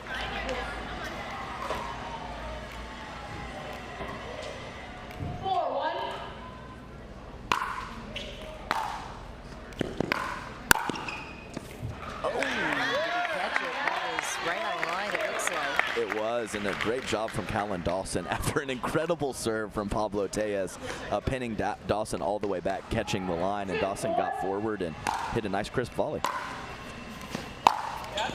And there you can see the technique of Callan Dawson kind of holding that paddle higher, and very difficult for him to create the top spin that is important in all aspects of pickleball, especially singles.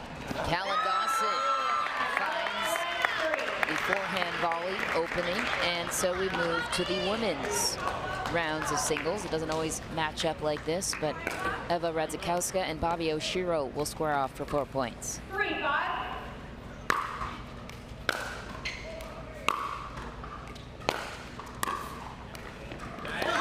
A finesse finish for the Honolulu, Hawaii native, Bobby Oshiro. Smooth as silk right there. Just wasn't in a hurry.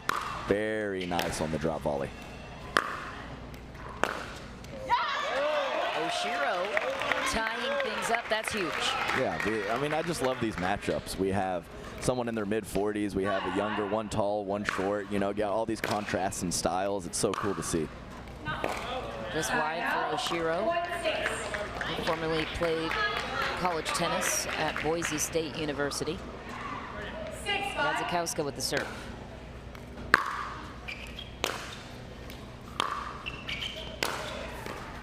Oh, just an unlucky bounce for Oshiro. The Bay Area Breakers back on top by 2. So Rachel Summers and Rachel Recker take the stage for 4 points. 7-5.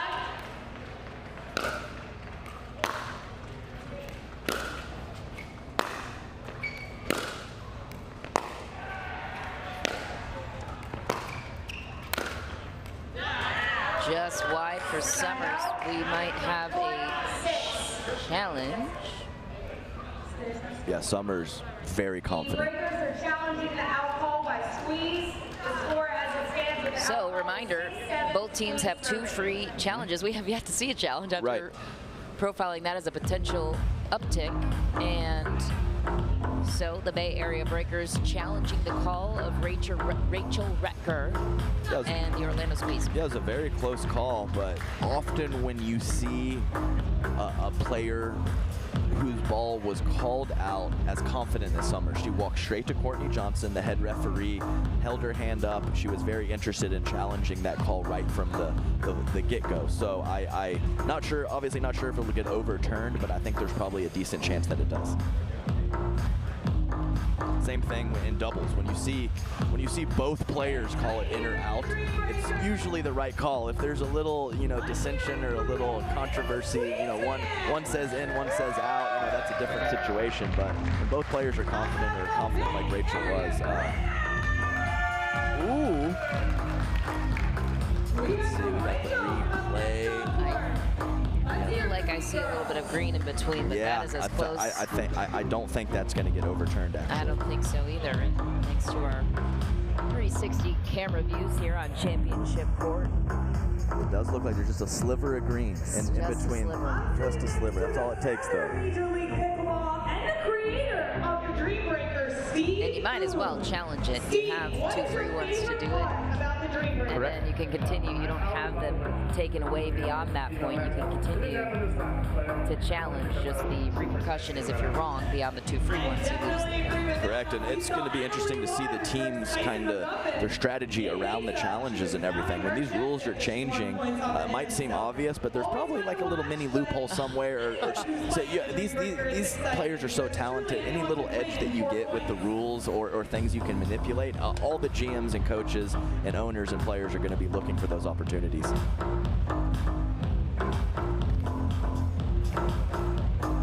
At least we're jamming on the break. That's right. Daytona Beach is bumping this morning.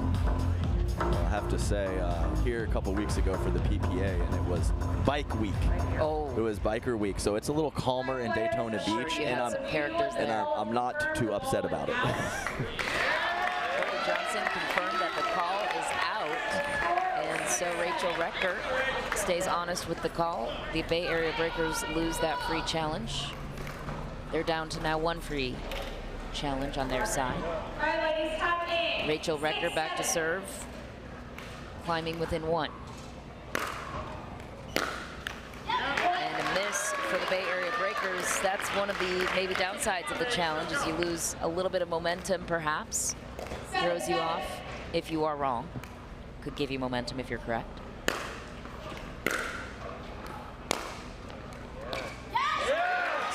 Rachel Recker amping herself up. That was a shot. Yeah, and some nice positive self-talk and getting some energy from her crew over on the sidelines as well.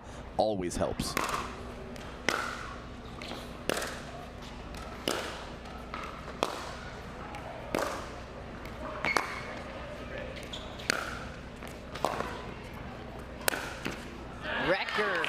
Summers set herself up for that play, needed that point. She got it. And we have tie game here on Championship Court.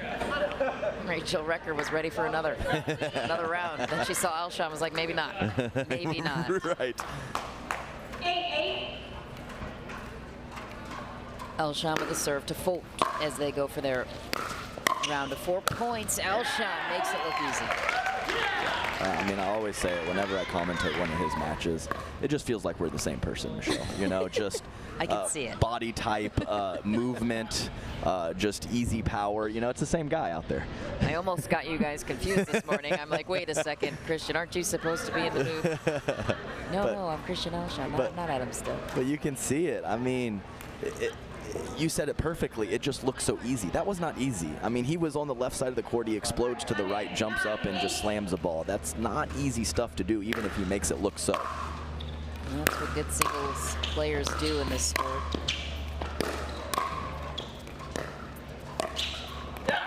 Point construction, as you call it, and Christian Alshon, a master at that. Yeah, I mean, those were all great decisions. I think he ripped it when he had it, and he played soft and controlled when he didn't. So, nice point by Christian.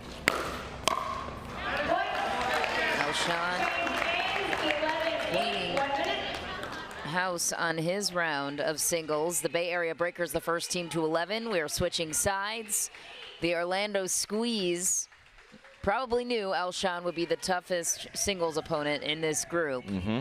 So how do they continue to fare and come back in this one? It's you just, when you're playing someone like that you know can pretty much make shots from anywhere, just keep depth. Keep him back, force him to maybe come up with something behind the baseline as opposed to stepping into the court. But you're exactly right, Michelle. I think that probably Christian Alshon and possibly Hunter Johnson, the 2 top guys in the challenger level in terms of singles, and you're seeing it. You're seeing exactly that right here. Alshon looking to get the crowd on their feet here at Pictona. All right, gentlemen, time in. 11-8.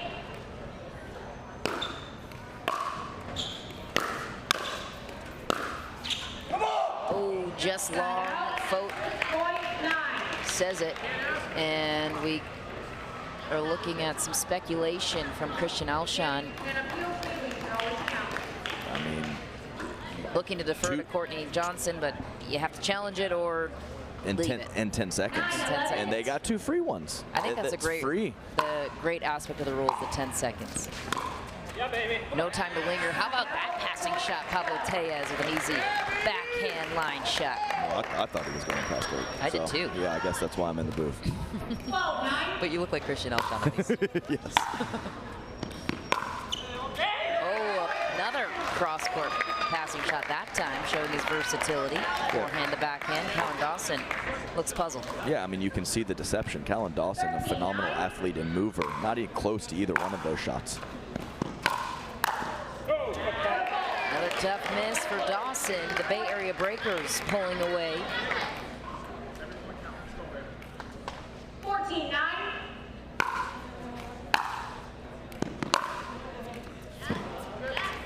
Yeah. Just wide. Callan needed that miss for sure. He had to salvage. We saw that in the first matchup with Fote and Alshon, right, with the kick off this dream breaker. 4-0, 3-1, big difference. Salvaging that 1 point, a huge deal. Oshiro and Radzikowska back up for their rotation. Bobby Oshiro has arguably been the most consistent one on her side for the Orlando Squeeze and Rachel Recker, the ladies. Definitely, Oshiro. She's a consistent player. Not a lot of mistakes. Let's see if she can come with some firepower as well.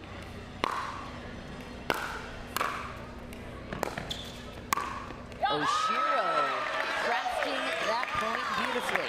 Yes, a drop volley, especially for the ladies, can be a very effective shot, and you can see Oshiro is very smooth on those slice drop volleys.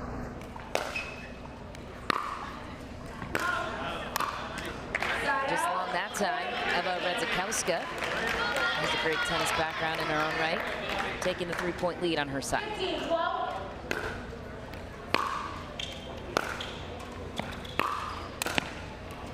Oh, what an angle. Radzikowska picks it apart perfectly. I like that, and so I was kind of going to mention that she had not been looking to come forward, but she got a good opportunity in that point. Instead of hanging back, took the aggressive route and had a great cross-court volley to end the point.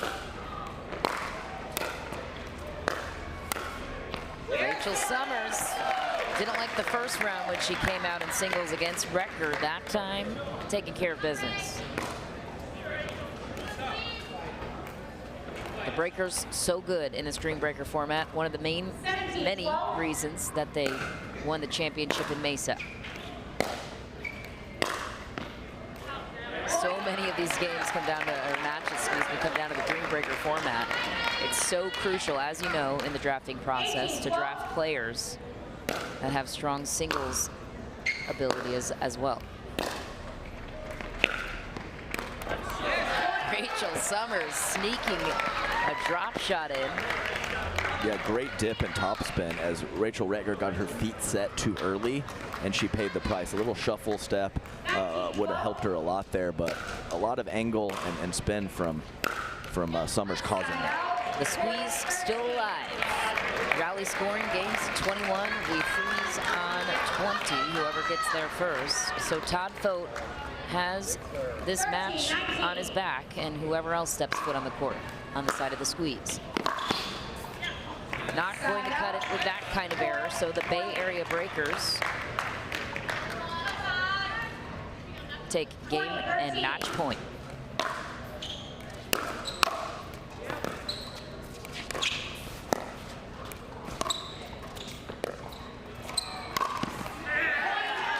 Christian Alshon, the finishing winner on the side of the Bay Area Breakers. But my goodness, the Orlando Squeeze pretty much got as close as they could get in this one. But the Bay Area Breakers, the defending champs from MLP Mesa, come away victorious here in match number 1. on championship court. What did you like the most on their side? Well, it's tough when you win both the genders and you kind of have your level dip in the mix. You let the team back in. You had that commanding 2-0 lead. All of a sudden, it's 2-2. So to stay focused and to know and trust your abilities on the singles court is a really nice job after a valiant comeback from the Orlando Squeeze. We saw the standings and how every point impacts your ability to crack it. And the Squeeze still in good positioning, pushing this one to a dream breaker, but ultimately the Bay Area Breakers defending their title, their standings, and their confidence. Our top 50 pro, Cameron Blackwood, is standing by with the winners. Eva, we talked earlier in the women's doubles about how crucial it was that you've been here before and the comfortability that you had on the court. Had a strong 2-0 start, ended up losing both of the mixed. How were you able to regroup this team around to get the win? I mean, if you have those two boys playing singles just ahead of you and setting you up for every point, you know, that the confidence is there. You know, as I said before, just going through it, you know, we had some tough matches last time and that we finished in a dream breaker. So, you know, we all play singles. You know, I feel like we all feel confident if it comes to a dream breaker. So we're ready to go. And Christian, Pablo, sorry, I wasn't sure who was standing next to me. Pablo, talk to us about going from the doubles mentality straight into the dream breaker. We have to switch to singles. Well, we're comfortable in singles, so we all like to play aggressive singles, and we're going to stick to it. And Christian, how special is this team? Yes, you're trying to defend the title that you guys won in Mesa, but knowing that you fought back here in the first matchup in Daytona. This team's got a lot of grit, and we're going to go all the way. There you have it. Dream Breakers are wanting to go all the way. You guys don't want to go anywhere. We'll be right back with another match here at MLP. The Pro XR Pickleball Paddle answers the age-old question of how to get paddle speed and control with the same paddle and one grip, and this is it. Pro XR gives you more spin, greater control, and quicker reloads on every shot in the game, because you always have that constant feel for that leverage and control and paddle speed that we're all looking for. Pro XR is the most revolutionary technology in pickleball. And I said, Saturday, no one's here. Like, are you getting this? So if he wants the invoice. Water doesn't have to be boring. Turn it up with Cirkul. With over 40 delicious flavors and a dial that controls your intensity, Cirkul starts a party for your taste buds. No sugar, no calories, and no artificial flavors. Just good times. Cirkul, it's your water, your way. Try Cirkul at drinkcirkul.com. Introducing Skechers Pickleball, the official footwear of Major League Pickleball. They're ultra lightweight and responsive for incredible speed. They have Goodyear rubber outsoles with a specialized pickleball design for increased side-to-side stability and agility. Plus, they feature shock-absorbing foam and Skechers' famous relaxed fit design for incredible comfort game after game. Conquer the court in comfort. Skechers Pickleball, the official footwear of Major League Pickleball. My first surgery was a total knee replacement. I ended up with an infection. They were gonna have to amputate my leg. That just was not okay with me. The moment I entered HSS, the care was exceptional. For somebody to tell me you're gonna keep your leg, it was magical. Everything is so alive because I got my life back.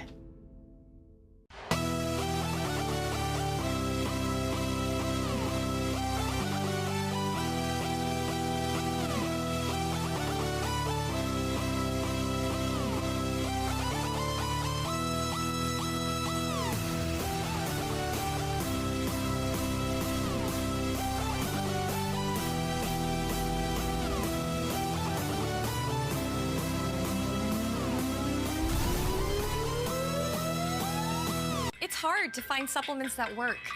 No, thank you. You need supplements that are backed by science with natural and plant-based ingredients and that are third-party tested. Because cleaner is better. Like Oro Organic. Plant-based supplements made from the Earth's most powerful plants for your immune health, gut health, workouts, and more.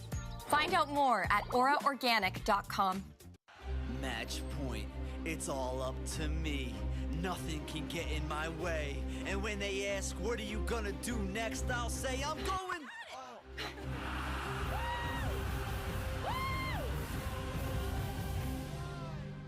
We're going to Margaritaville!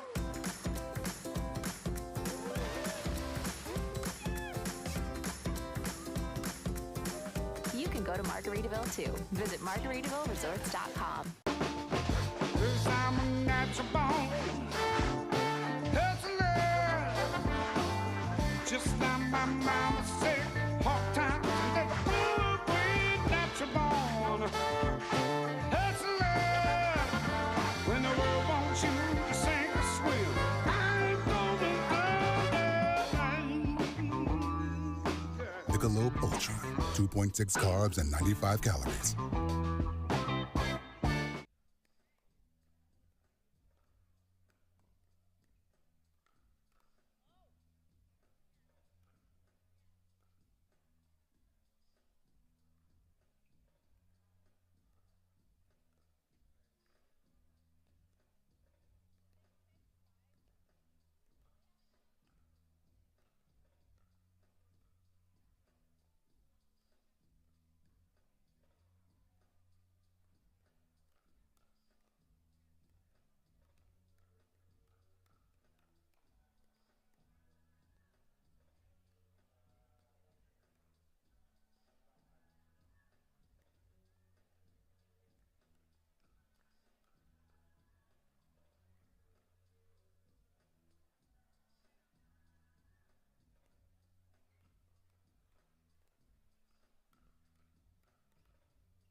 to mention that Columbus had the first pick in the MLP Shuffle Draft for the Challenger League. They decided to choose Jillian Braverman with that pick, and then, oh my goodness, my mic was off. I'm so sorry, guys. So we have the Atlanta Bouncers versus the Columbus Pickleball Club, and I wanted to mention about this matchup. The Columbus Pickleball Club had the first pick in the MLP Shuffle Draft for the Challenger League, and they selected Jillian Braverman with that first pick, and then they made a trade with the Dallas Pickleball Club, straight up 1-for-1 deal, Jillian Braverman versus Megan Fudge. And so, very interesting new team dynamic for Columbus. They finished a little bit lower in the standings at Mesa MLP. Let's see if that switcheroo can really help their team and propel them forward at MLP Daytona.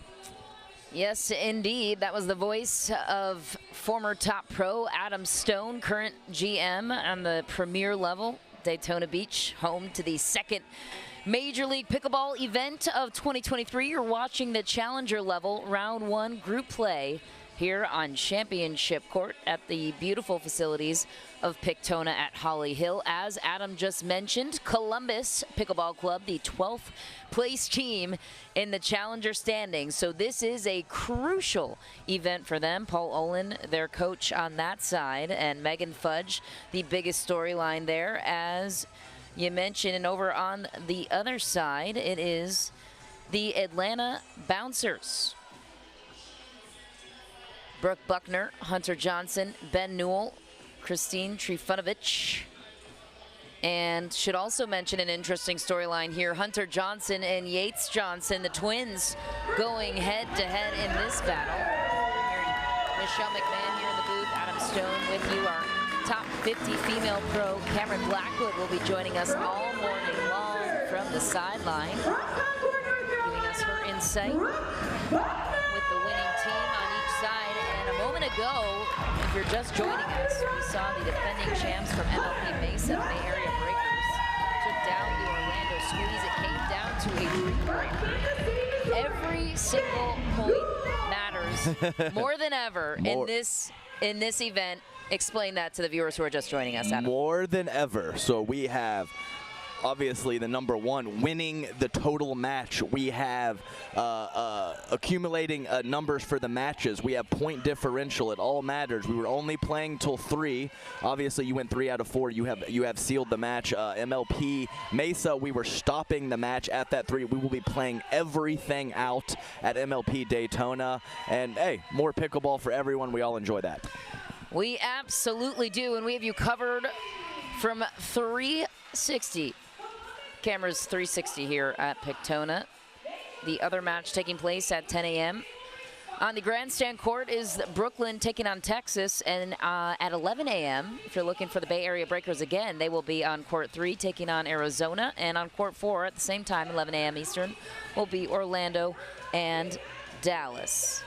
Following this match, it will be Chicago taking on DC on championship court. But for now, it's the women's doubles matchup on championship court between Columbus and the Bouncers. On the side of the Bouncers in the black shirts, it's Christine Trifunovic back to serve her partner Brooke Buckner. Millie Rain on the return. Going out swinging.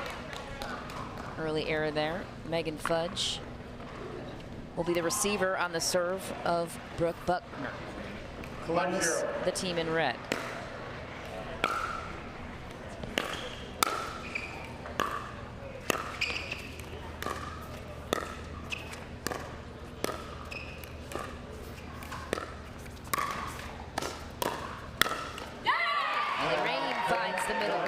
And just wanted to mention that Christine Trifunovic was formerly Christine McGrath, and the only reason I bring that up is because she is a legend of the game. Lots of results early on, and so if you have been watching us for years, I just wanted to make that clear.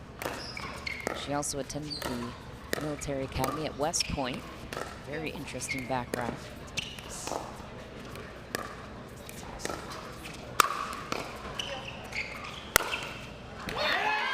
Brooke Buckner finds the angle. Brooke Buckner, a former University of Michigan tennis player.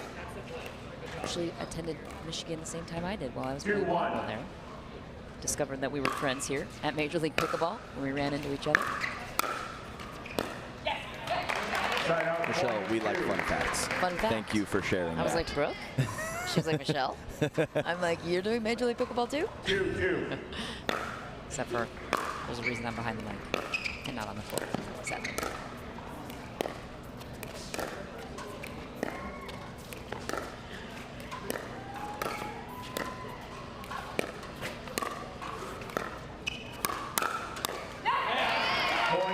Yeah, we see Trifunovic, couple early speed ups, definitely not known for that. Three main things when being a quality right side player: a good backhand counter, a good forehand dink, and a good forehand speed up. I think Christine checks the boxes for those three. Buckner finds the angle back time on Millie Rain. Yeah, I don't hate the offense from Millie. Definitely known as more of a grip it and rip it type player. Has gotten a little more competent and comfortable with the soft stuff, but I expect to see quite a bit of offense and trigger pulling from Millie.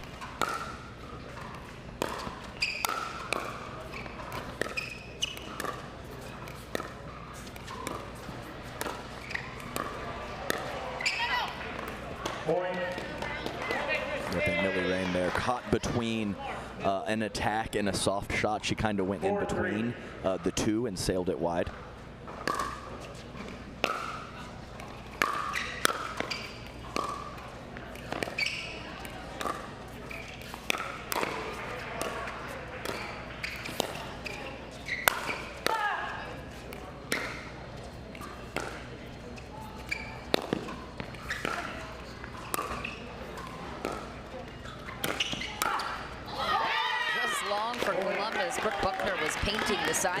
That's what I was going to say. With all of her shots. Yeah, I think it was at least 2 in a row, if not 3. So nice job by Megan Fudge weathering the storm. And I like her defense to offense just a little too much.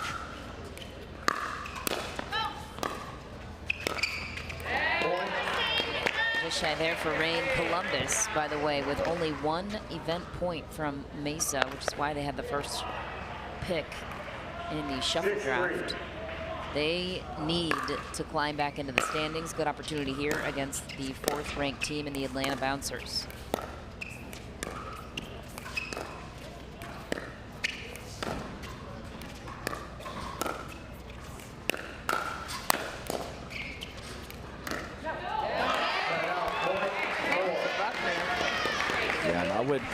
Becky Ryan was the player that was previously on the Columbus Pickleball Club last tournament. Very quality player in her own right, but I do think that Megan Fudge is a bit of an upgrade. She is fully committed to the tournament scene and will be playing all year long.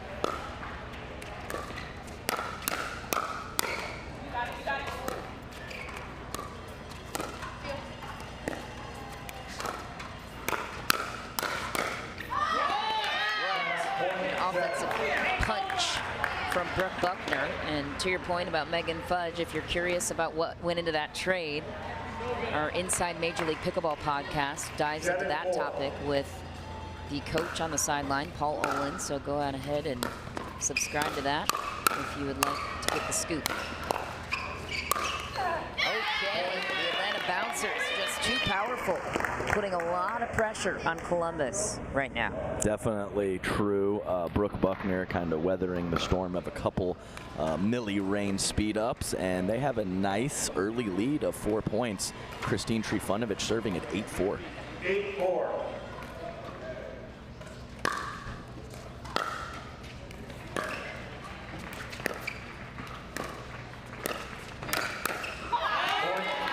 Buckner testing the hands of Millie Rain. So far, the Bouncers looking solid. Not a lot of holes on their side. Fudge and Millie Rain, a newer partnership. How do you find chemistry and find it early? That is the question.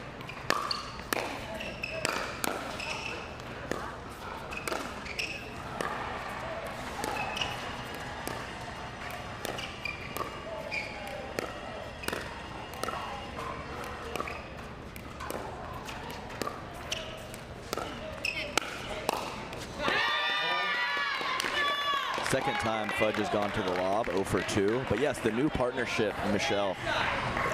Years ago, the talent gaps were so big, not having the best rapport with your partner was less of an issue, but with how good everyone is now, you better be comfortable with your partner. We're going to be in big trouble. We'll see if Fudge and Rain can get this situated as we are about to switch ends. Yeah, the Atlanta Bouncers off to the races here, the first team to 11, as Columbus looks to regather. Paul Olin giving his advice on their side. What do you think he's suggesting? Yeah, he's just, it's one of those situations we talked about last match. There is a progression to get to specific tactics. So I believe that he is just talking to Millie and Megan, kind of settling them down, finding the rhythm a little bit. I think it's tough to target Christine. I think she has less firepower than Brooke Buckner, but she's very solid with the soft stuff. So it's kind of a pick your poison. And I was very impressed with Brooke Buckner the last tournament. The first extended look I got at her, she has played that big time tennis that you talked about at University of Michigan. So she's not this moment is not foreign to her. She's calm and collected, and I'll tell you, the bouncers are making very high quality decisions right now with when to be neutral and soft and when to go for it. So I like their decision making, and decision making is probably #1 aspect to win out here at the MLP. Buckner began playing pickleball in October of 2020, so she's definitely a newer entity to the sport. Her partner, Christine Trifunovic, one of the original greats of the sport. That's a healthy balance there between the experience and the clear talent of Buckner with that strong tennis background. What would you say the biggest adjustment is with the tennis to pickleball? It's like I said, Michelle, it's the decision making. So I think that often the talent and the shot making is there pretty quickly, but when to use those tools is the most important.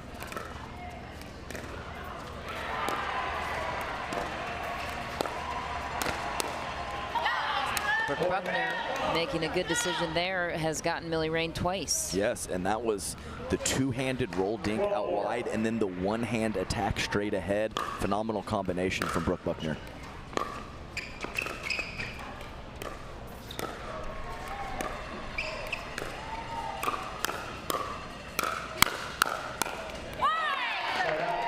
Not gonna work that time.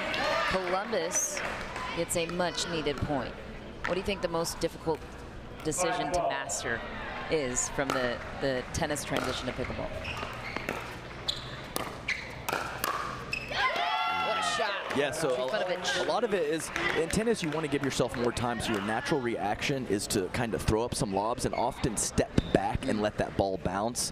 Really important to hold that kitchen line, take balls out of the air, and go with drop shots as opposed to lobs when you get in trouble.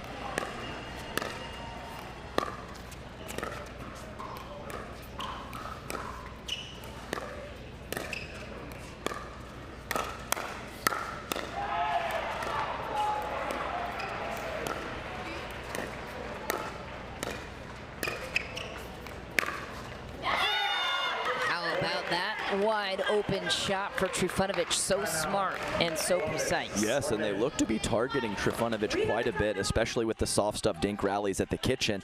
I wouldn't mind seeing Columbus PC start dinking to Brooke Buckner a little bit more and attacking Christine Trifunovic, as she has shown a very competent consistency with her soft stuff. Maybe switch their spot, and with Buckner with that big two-handed counterattack, Trifunovic has that as well. But maybe pick your poison attacking Trifunovic as opposed to Buckner. Maybe that can get them out of their funk.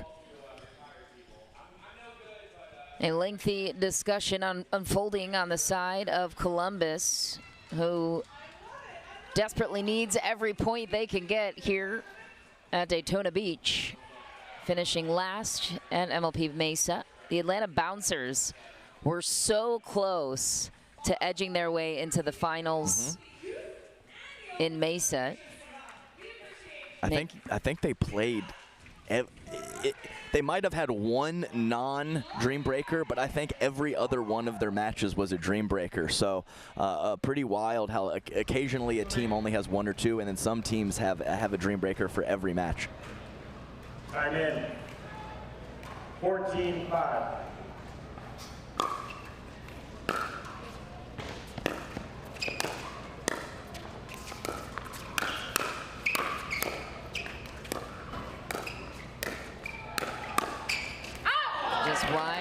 Trifunovic. So it looks like they're going to 3 or 4 dinks there to the middle. So maybe they're going to stop pulling them out wide quite as much and play that middle dink more frequently.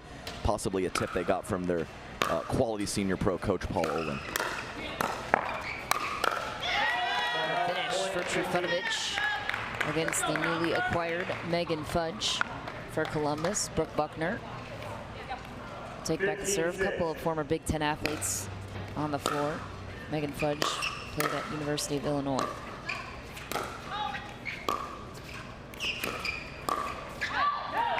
Just wide that time, Columbus getting some momentum. Yeah, you always want to catch your opponent in the transition zone. Christine Trifunovic, very competent up at the kitchen, but if you can catch her transitioning, probably going to be a good situation.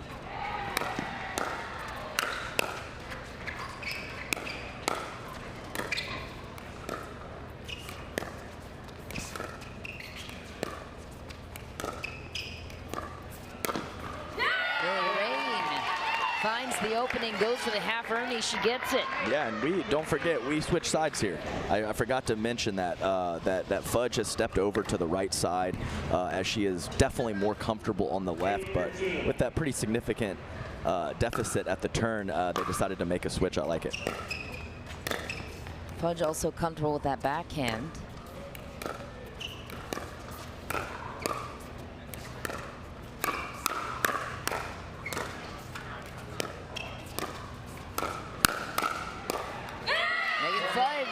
There she is. You see her also in that adjustment, taking up more of the court, taking a step to her left, favoring more space to her forehand.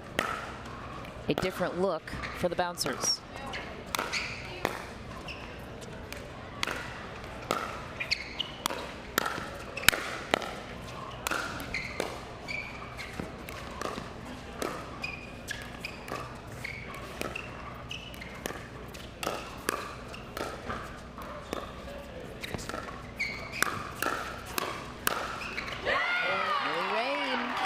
Again, tagging Christine Trifunovic. So the Atlanta Bouncers will call a timeout. How have Columbus found their momentum? And found their footing? Yeah, it's like a new team out there. And like I said, we love to see a lot of these senior pros coming on as coaches and mentors of the younger players. So some nice tips there from Paul Olin. Columbus PC moving around their dinks a little bit more, being a little less structured and predictable with where they're going with the ball. And you can see that it's creating a little bit of confusion with the bouncer. So a nice adjustment by them on the end change. Let's see if they can keep it going, or possibly the bouncers making a adjustment of their own. What do you think they would do? They will do to counter against Fudge and Rain? Yeah, so I think, as I said, they're mixing up the patterns. So I expect Christine Trifunovic to continue to be solid and look for her spots to attack with the forehand, and maybe Brooke Buckner could step up her offense a little bit over on that left side. That switch, as keenly pointed out by you, Adam, seems to be working out nicely for Columbus. Yes, and you said this seems to be more of a 50-50. Often we have that left side player taking a lot, but Megan Fudge is squeezing that center line, so this is more of an even matchup, even though Fudge is on the right side.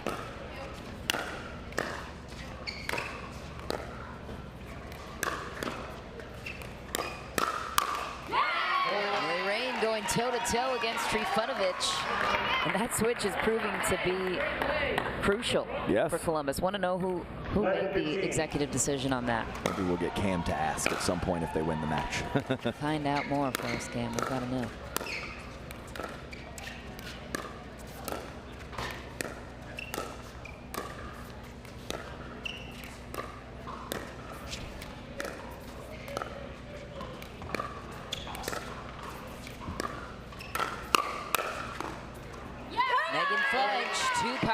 To handle, and so Columbus climbs back within 3. Yeah, and Megan Fudge was, for the second ball, was on Millie's side of the court. Very rare to see that on the right side, but when you have a two-handed backhand like Fudge, she's got the skill set to pull it off. Nice bait there with Megan Fudge stepping to the middle of the court, kind of creating a false window for Trifunovic to go up the line. Nice court positioning from her, creating an error.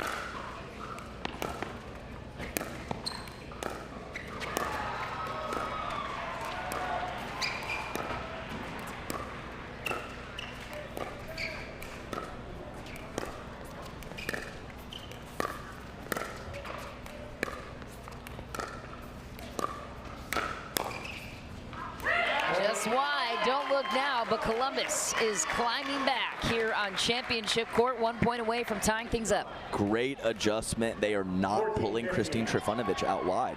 She was making her dinks and attacking at the right point, out wide to her forehand. Love the move from Millie Rain. I think it's a fantastic job after a great drop from Fudge as Christine was trying to keep her back. Love the move.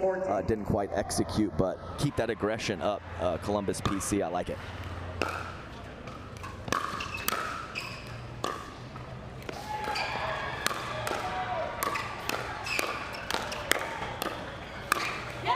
Trifunovic just catches the top of the tape. Columbus back again within one. Millie Rain with the serve to Brooke Buckner. There's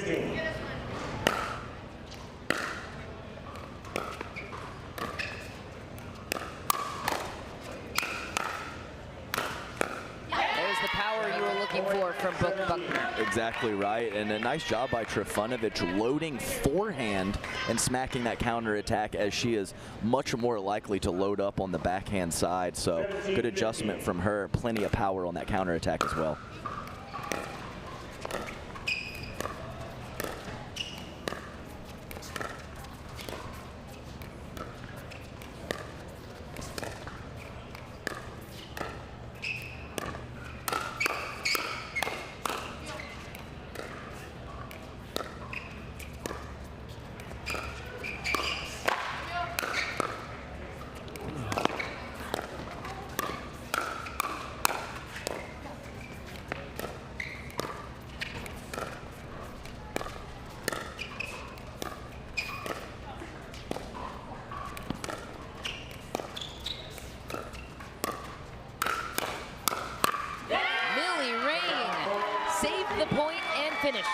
Yes, and so we have Megan Fudge cross-court attacking and Millie Rain loading up on her forehand side and Fudge plugging the middle with her two-hand backhand. So a little unusual to have that kind of setup, but man, is it working for them in the second half of this match.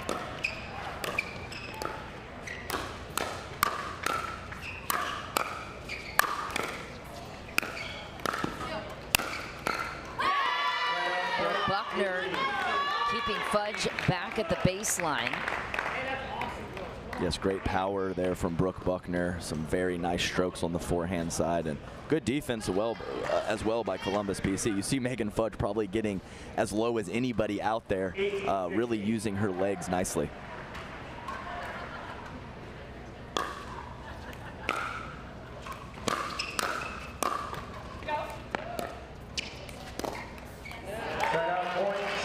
Break for Buckner. 1 point game continues here on championship court. Yeah, I could be wrong. It almost looked like she wanted to fire that ball at Fudge straight ahead of her. Changed her mind a little bit, ended up going cross court.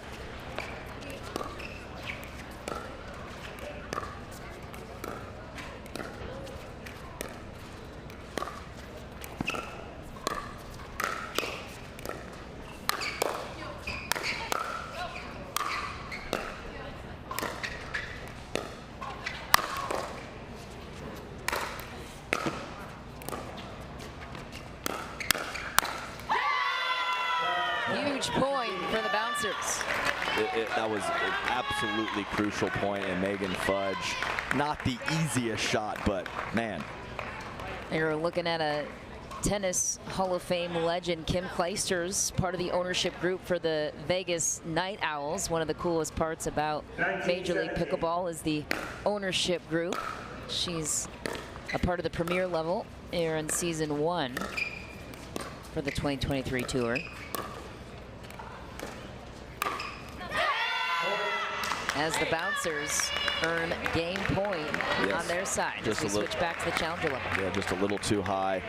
Don't hate the spot, just left it a little bit up. And Kim Clijsters win a couple Grand Slams, take a couple years off, have a kid, win a few more Grand Slams. You know, no big deal. No big deal. Probably could step foot here Sure. and win a championship too. Sure, sure.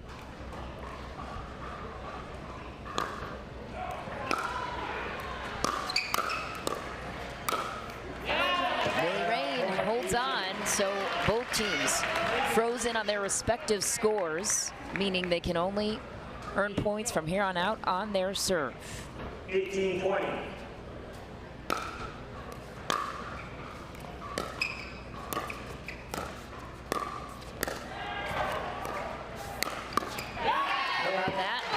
Powerful finish, Millie Rain, not backing off. Yeah, really nice job. And hey, her not having to be as much of a presence in the middle with the fudge two-handed backhand allowed her to step to her left and hit a nice offensive shot there.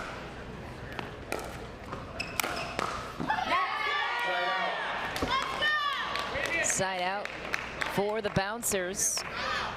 Game point returns on their side. 20-19.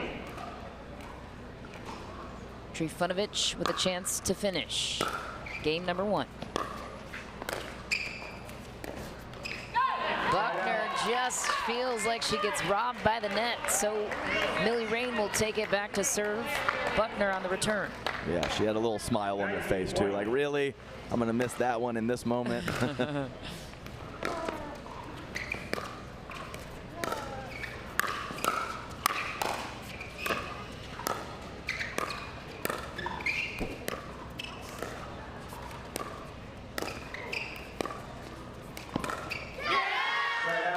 Tough miss for Megan Fudge. Game point returning to the Atlanta Bouncers. Yeah, just one of the small, detriments of being a presence in the middle on that right side is you're occasionally going to get caught behind you, and that's exactly what happened right there.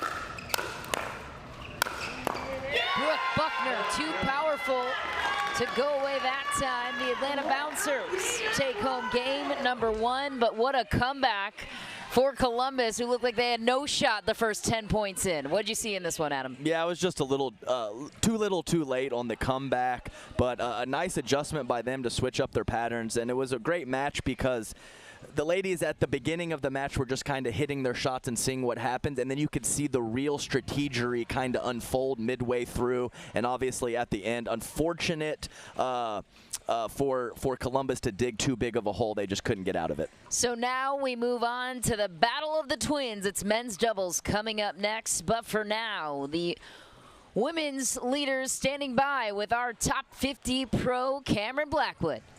Christine, an aggressive start from you guys coming out today. You were able to push them off the line almost into the transition zone. How were you able to create that? I was just trying to keep my dinks at their feet, not pop it up, push them back. General game plan. Seemed to work out pretty well for you. And going into that match, like I said, you had an aggressive start in the beginning, but they changed sides on the changeover.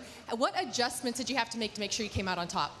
Yeah, I think when they changed sides, they went on a little bit of a run, but we went back to our original game plan and stayed aggressive, and it worked. There you guys have it. Atlanta Bouncers go up 1-0. We're going to be right back with men's doubles. Don't go anywhere. Oh my good Lord, what a feeling. All of this joy I've been stealing. We all need someone that can make us believe. So call me a man on a mission. I'm guilty by my own admission. Locked up but I break free. No change could ever take me. Can't stop, won't stop, don't stop now. The Pro XR Pickleball Paddle answers the age-old question of how to get paddle speed and control with the same paddle and one grip, and this is it. Pro XR gives you more spin, greater control, and quicker reloads on every shot in the game because you always have that constant feel for that leverage and control and paddle speed that we're all looking for. Pro XR is the most revolutionary technology in pickleball.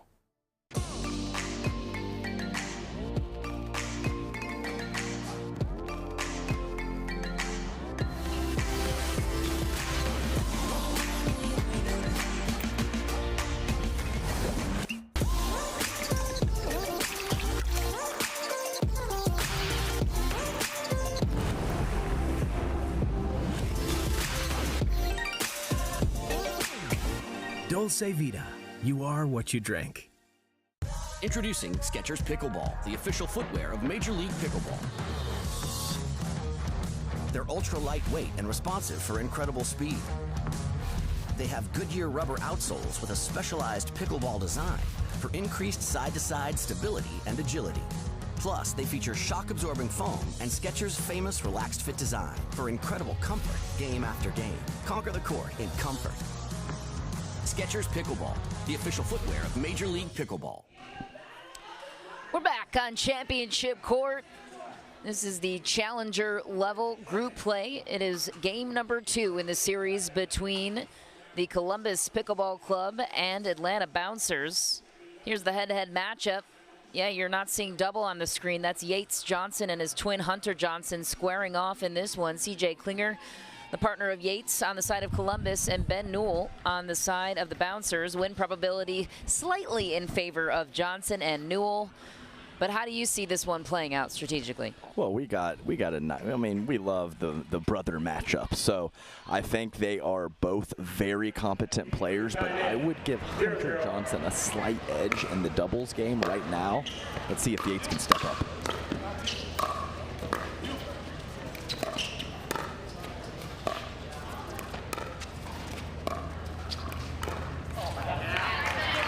I would look for Columbus PC to target Ben Newell. Extremely athletic, some great shot-making ability, but occasionally gets a little dicey on the soft stuff. Let's see if they continue going at that spot.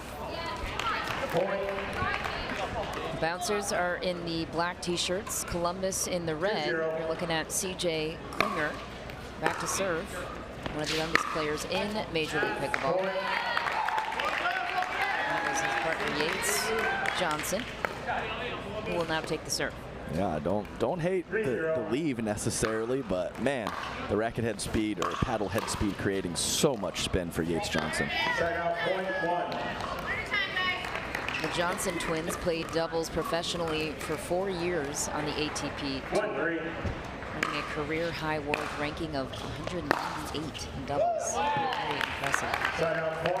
Tennis background for them. Yes, and you can see Ben Newell right there. Perfect example of that high risk, high reward type of style he plays, looking to paint the line on a forehand drive.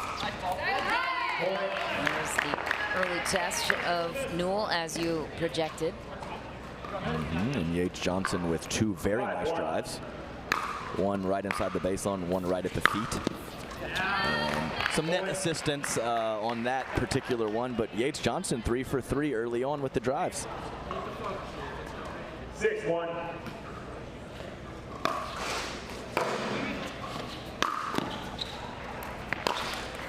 Point. Newell wants that one back. Columbus needing every point they can get. A crucial game for them. The lady counterparts dropped game number 1 just by a couple points. Point 2. Yeah, it's a very rare situation, especially in men's doubles, to return and not make it to the kitchen line. But incredible serving from Columbus PC to force a very fast player in Ben Newell to stay back at the baseline.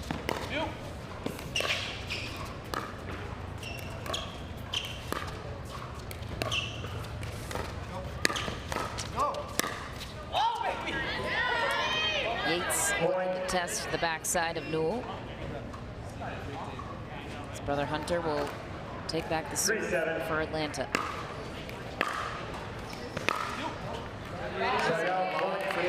Yeah, looking like Columbus is possibly targeting Newell on the return to keep that ball away from Hunter Johnson, one of the better third shot drives in all of pickleball.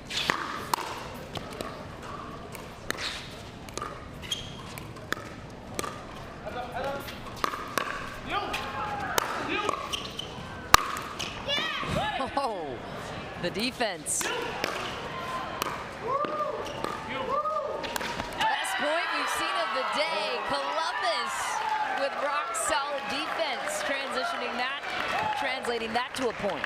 Yeah, I'll give the young buck credit for that. Fantastic hands from CJ Klinger, and you see Hunter Johnson throwing the ball at Yates after that point. A little playful yet competitive out there. Brotherly love. Ooh, and then Hunter takes that bounce. with a kind of a comical fist pump there over at the other side. 4-9.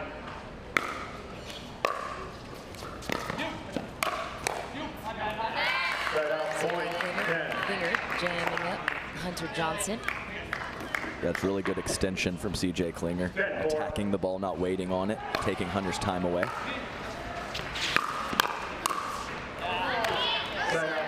Was there, just couldn't finish. You said it. He was in the perfect position to execute the shake and bake.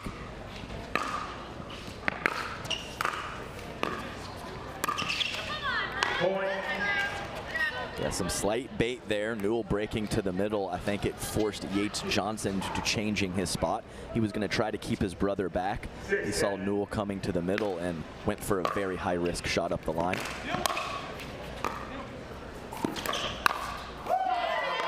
Fine for Hunter Johnson. A little victory lap. You know, taps hands with Buckner and Trifunovic there. He's having a good old time. Former tennis player out of SMU. 7-10.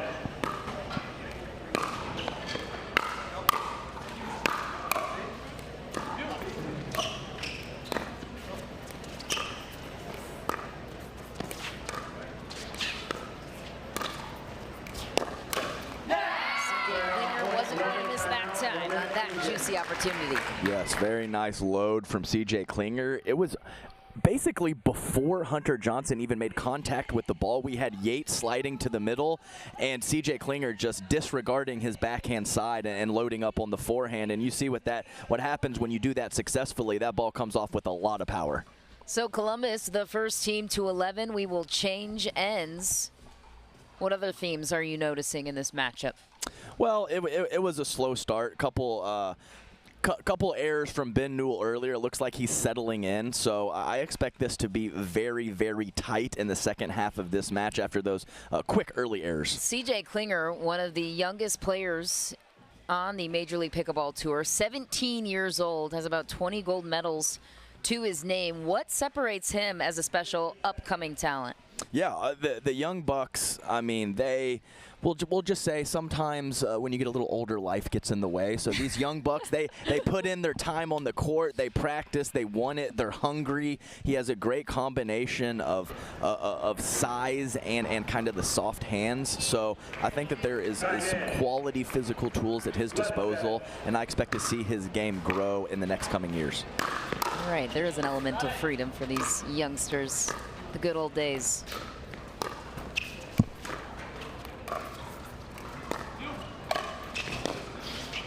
There he is again, CJ Klinger, making a name for himself here in Major League Pickleball.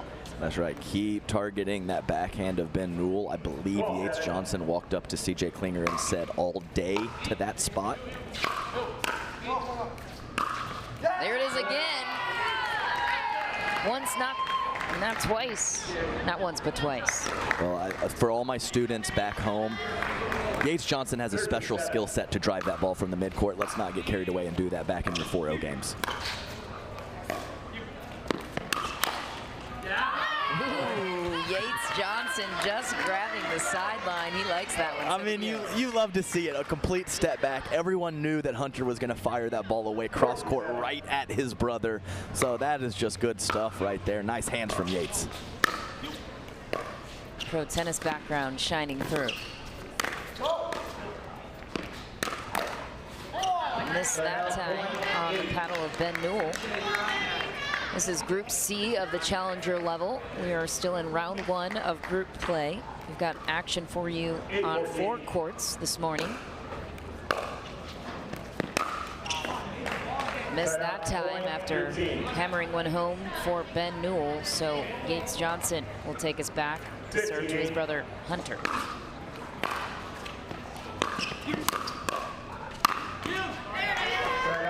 Beautiful shot that time. Yeah, very nice ball. Hunter's got to find a way to get more involved. I understand they've been playing to his partner a little bit more, but you can manipulate your patterns and some of your shot selection to make sure your stronger left side player gets involved.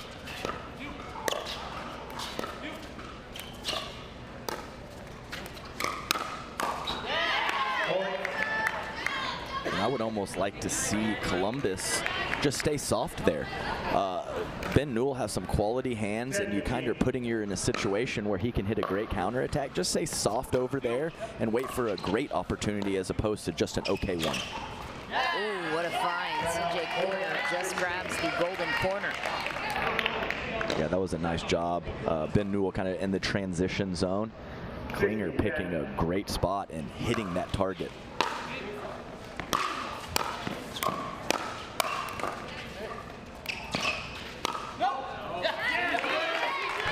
Phenomenal mid-pace speed up from CJ Klinger. As you can see, Ben Newell very much out in front of that counterattack and sails it long. A lot of different ways to be aggressive out there, Michelle. You just don't have to hit it as hard as you can every time. Great spot, great pace from CJ Klinger. Well said. And the Atlanta Bouncers trailing by 7. Columbus looking to even out the series here. After this men's doubles matchup, we will move into mixed. Ben Newell is engaged on his side of the huddle with his partner, Hunter Johnson.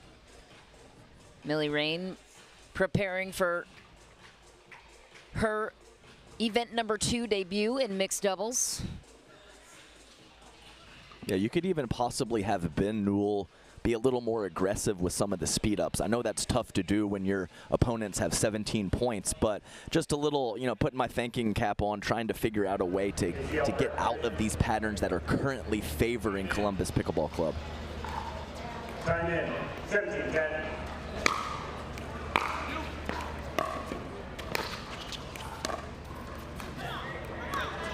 Got to start somewhere. Why not? Why not? A loose air can start a run. Bouncers need it.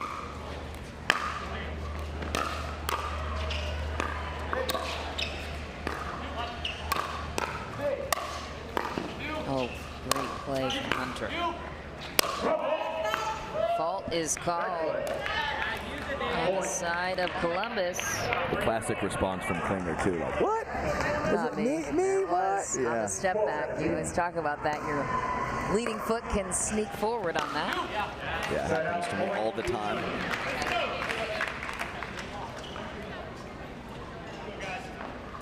No big deal for Columbus. They earn back the serve. CJ Klinger 3 points away from evening out the series.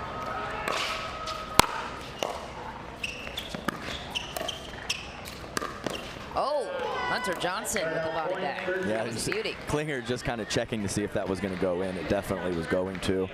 You know, good things happen with the slide and the load, and sometimes you get caught. Oh,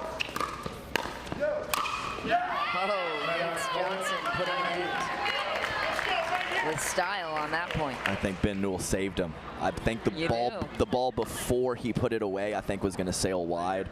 Very tough when you're scrambling in the midcourt to have that awareness to let the ball go out, but I think it was.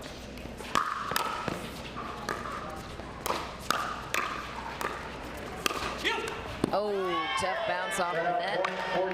CJ Klinger couldn't react fast enough, and so the Bouncers take the point and the serve. Ben Newell.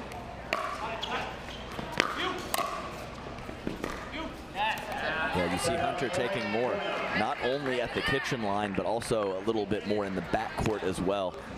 Just a half step or a step more to his right to kind of support and help out his partner, Ben Newell. Just like that, Columbus evening out the series. Yates Johnson and CJ Klinger come away comfortably in game 2, 21-14 finish. What did you like about the way they strategized this game? I mean, there was no place to pick. I didn't really see a situation where I was like, oh, Bouncers clearly do this and this and this. They did not miss. Their aggression was well timed, and the handful of defensive situations they got into when they were scrambling, they did a fine job of getting back to neutral. So a very well played match from Columbus Pickleball Club. Kudos to them. Cameron Blackwood has a chance to catch up with the winners. Yates Johnson and CJ Klinger is with her now. CJ, you guys were down 0-1. You had to come back to tie this up 1-1 with an aggressive start, a 21-14 win here. What was the strategy that you and Yates talked about before stepping on the court? Just stay aggressive. stick to our plan and execute. Definitely worked out. And you're playing your brother on the other side of the court. Does that make things easier or harder for you because you know his game so well? I'd say it makes it harder for sure. We know each other very well. So, yeah, I mean, it's basically the best brother wins, and I took that one, so I'll take it. There you guys have it. Columbus ties it up 1-1. We're going to head into our first mixed doubles match. Don't go anywhere. First surgery was a total knee replacement. I ended up with an infection. They were going to have to amputate my leg. That just was not okay with me. The moment I entered HSS, the care was exceptional. For somebody to tell me you're going to keep your leg, it was magical. Everything is so alive because I got my life back.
It's all up to me.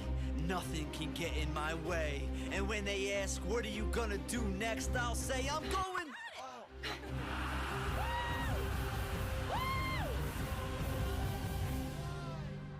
We're going to Margaritaville!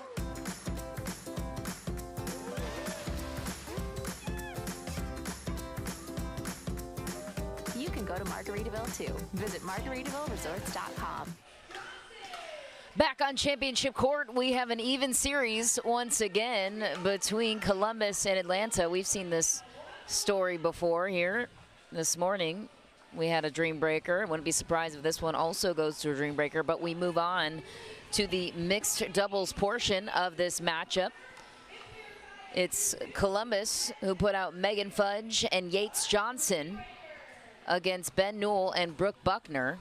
We heard a moment ago Yates saying it's the better brother wins, and that time he got the edge. That's right. So Yates claims that Hunter is an inch taller and he's better looking. So he's not only better looking, he got that match win there. As I said, that I would lean a little bit more towards Hunter in the doubles aspect of pickleball. Yates says no, no, no, no. Columbus is the home team, as Cameron Blackwood from the sideline tells us. So they got to react to the matchup of Brooke Buckner and Ben Newell. Obviously feeling confident in this matchup with their two selections. Ben Newell right out of the gate with that aggressive forehand he's been looking for. Yes, and it's always a little different matchup about when you have a lefty guy. So it's a different matchup. You have the female on the left often, especially some fresher, newer females are more comfortable on the left. So we'll see what happens here.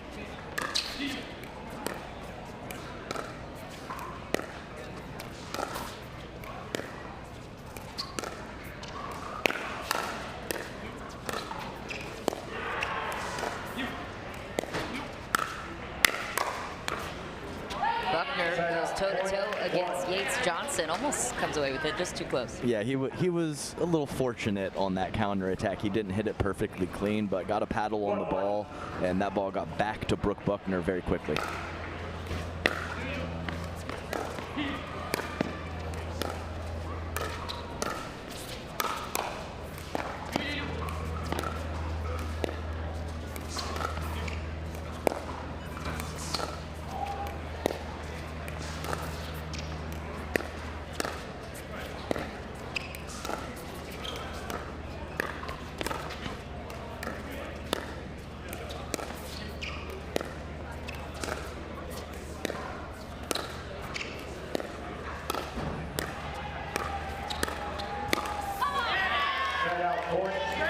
small opening from Yates Johnson after a very patient point from all 4 players. You have the ladies in that classic battle with Buckner occasionally slicing, but mostly going with the top spin dinks, and Megan Fudge really carving that backhand slice.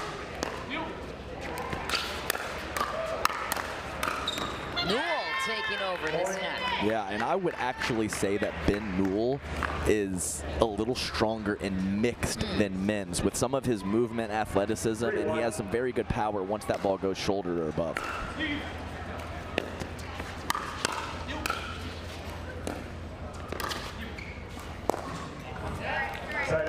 To your point on Newell, he's beaten 11 of the top 20 men's doubles players in a competitive environment.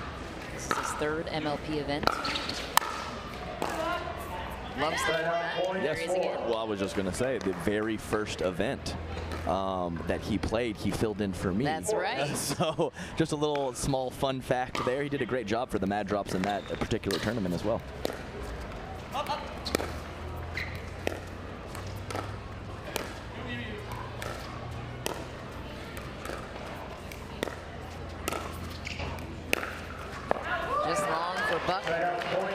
Make that choice. I mean, we'll just label that she went for it. So I probably wouldn't always speed up that ball. Don't think it was a terrible decision, but certainly not really close to keeping that in the court, looking to body up her opponent.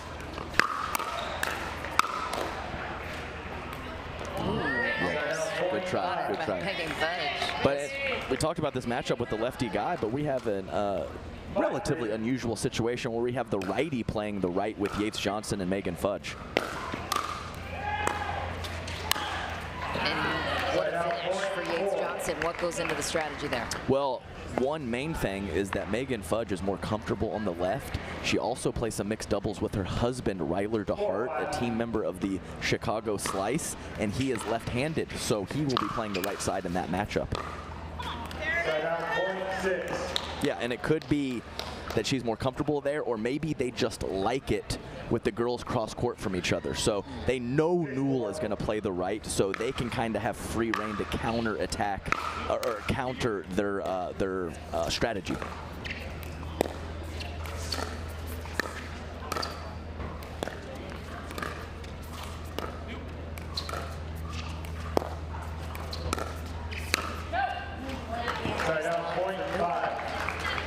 Picking his spots when to get in there, not a perfect science.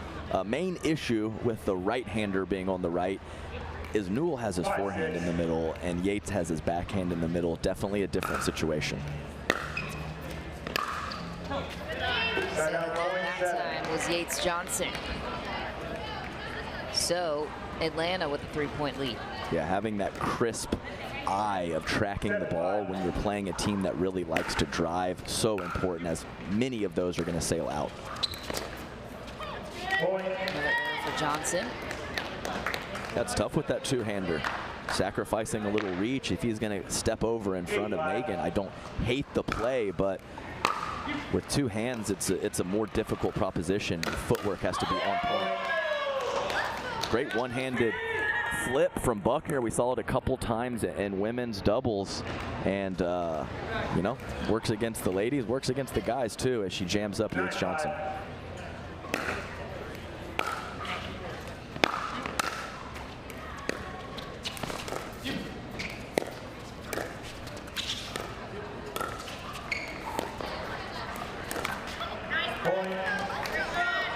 Very low attack attempt from Megan Fudge, but she had Ben Newell in knots. So if that ball would have come over, it would have been a lot of trouble for him, but definitely a high risk, high reward shot.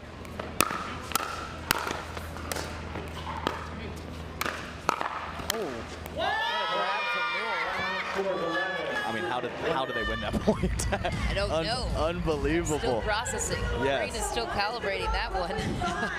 Johnson is struggling with a couple of unforced errors, so the Atlanta Bouncers, the first team to 11, will have an end change.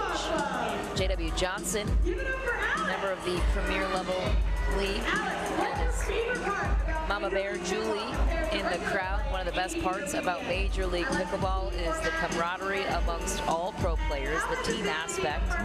You've played in it, you know of course how much fun this event is to be a part of, to watch, to definitely support. The energy is palpable, and the thing is for these players in a standard tournament format, you might play with your opponents a couple tournaments later. You're mixing up your partners, so there's not a lot of cheering amongst the players. But in this team format, you have full reign to go for your squad, cheer for your team, and you can sense that energy whether you're on court playing or you're a fan or a spectator, whether that's through the live stream or here in person. Just a great atmosphere for everyone, Michelle. And for the premier level players, it's advantageous to scope the challenger players, because if any player goes down or they have to fill an opening at the premier level, they get to select from the challenger pool. That is correct, because the challenger pool play will be finished today. So that's exactly right.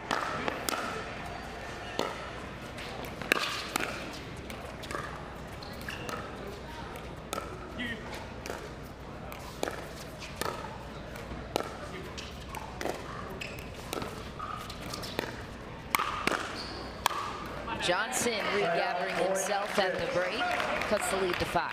Yeah, really nice job. I thought he was going to go cross-quarter middle, and to really pronate that wrist, get inside the ball, and push it to the left side of Brooke Buckner was well played. There he is again. He needed a strong rebuttal after a couple of errors before the end change. 7-11.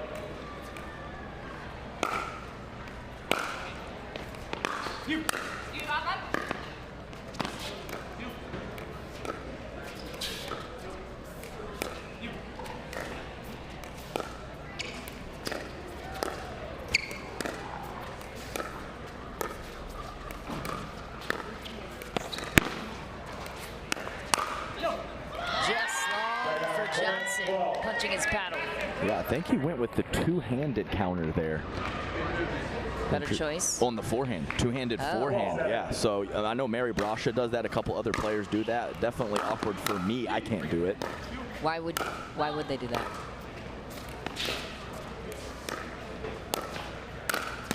A little more stability. Maybe they're fooled and they're just kind of lunging, leaning backhand, and then they switch over to the forehand side. So just a little comfort level with some players. As I mentioned, less reach, but more stability and control when you bring that second hand on the paddle. So it's obviously something that he feels is better for him, even if he is sacrificing a little reach. Timeout is called on the floor. So the Bouncers with an early lead here. Columbus looking to respond. Yeah, and I think Paul Olin had some words of wisdom for the troops down there as he stepped up and called that timeout. It was not one of the players. So that this could be something strategic, and I'm guessing that it is. We've already seen Fudge mix around her dinks a little bit more instead of getting totally locked into that cross-court battle with Brooke Buckner. I think Ben Newell is probably a good player to play as the male to his backhand dink. As one, he probably is a little more comfortable with the offensive stuff, and he really leaks to the middle and tries to control the middle of the court. So occasionally going behind him, I believe, is a good play for Johnson and Fudge. Buckner will bring back the serve to Megan Fudge. Is there good timeout for Columbus? Yeah, so hard when you're making that strong offensive move on a poach, so hard to pull back when your opponents hit a good ball. Point 14. Bouncers stay on top by 6.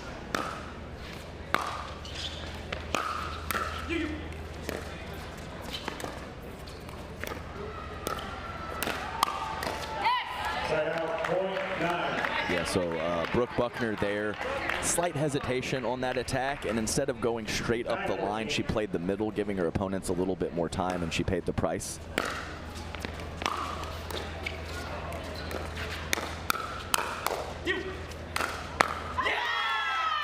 That high backhand finish for Brooke Buckner.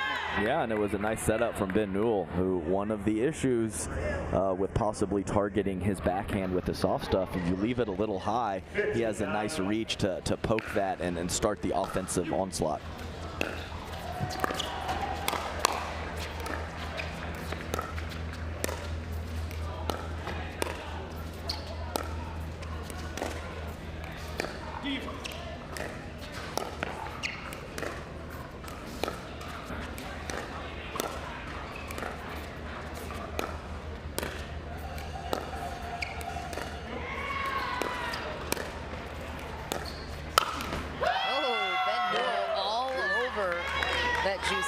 I mean, look at the man. He's got the best calves in the game. you know he's got hops. You can't lob that, man. No way. He was a pole vaulter as a kid before finding tennis in middle school. Stop it. Pole vaulter? I have not had one of those on court. Also played football and soccer. Well-rounded athlete. And I believe he also has a twin.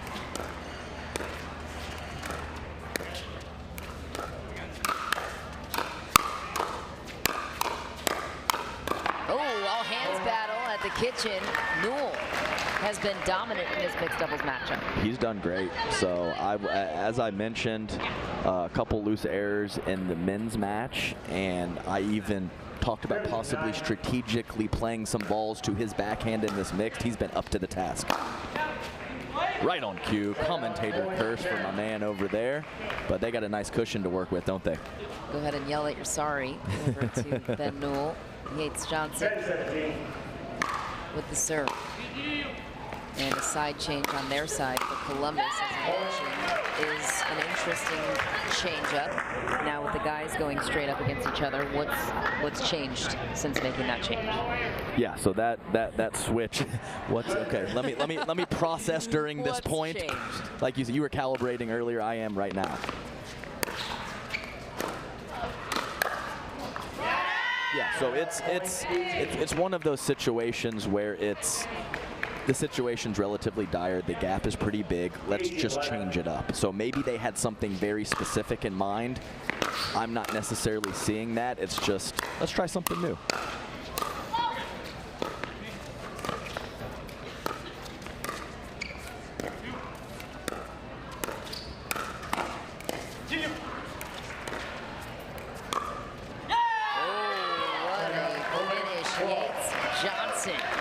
Just paints the sideline. Yeah, I don't have that one.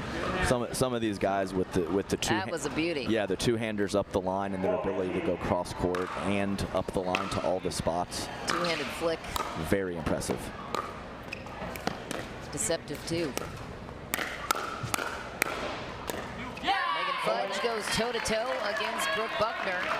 University of Illinois tennis against University of Michigan tennis. Strong backgrounds on both sides. Fudge, the Illini grad, will try to continue the comeback for Columbus.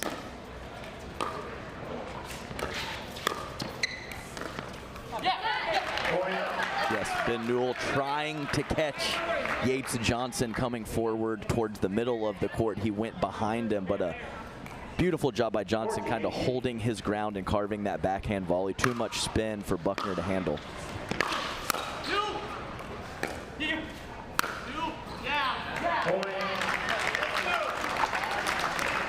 Columbus inching their way back, 3 points away. Timeout now called on the side of the bouncers. It's just so fast. I mean, we're talking about healthy cushions for these teams, sometimes at the end change or sometimes on the timeout, and then it's literally 3 or 4 points later, 1 or 2 minutes, and we have a 3-point game. So we talk about the format a lot, but just another example of how anything can happen and how quickly things happen out here at MLP Daytona.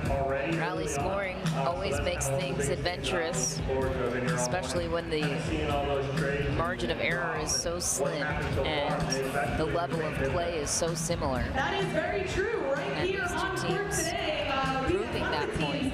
Columbus once again finished at the bottom of MLP Mesa. They have a lot more to gain from a matchup like this. The Bouncers just barely missed their opportunity, losing in a dreambreaker in the semifinals. I believe it was to the eventual champions. That is correct. Won the championship, so the Bouncers, perhaps with that extra edge being so close, going to make a statement here. Yeah, we had Hunter Johnson acting as player coach over there on the sidelines on the timeout, imparting some words of wisdom for his squad. Still a three-point cushion. Never mind, make that two. Here comes Columbus. That's right. He might have a reasonable idea of how to pick on his brother Yates. So probably some good insider info coming out of Hunter Johnson's mouth. May the best brother win. So they say.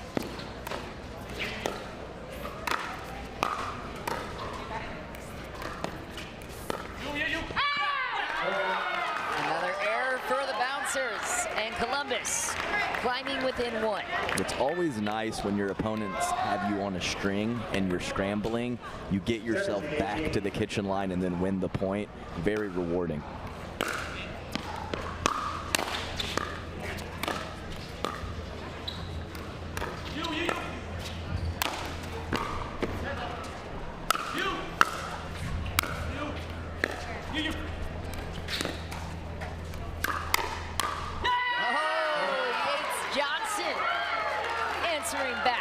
Punching that one home. The dink was kind of hovering there, and I was like, "Is he going to do it? Is he going to do it?" And he went He went right for Ben Newell and executed that two-shot combination to perfection, putting that cross-court forehand away to seal the deal. 18-18. Johnson with the serve to Newell.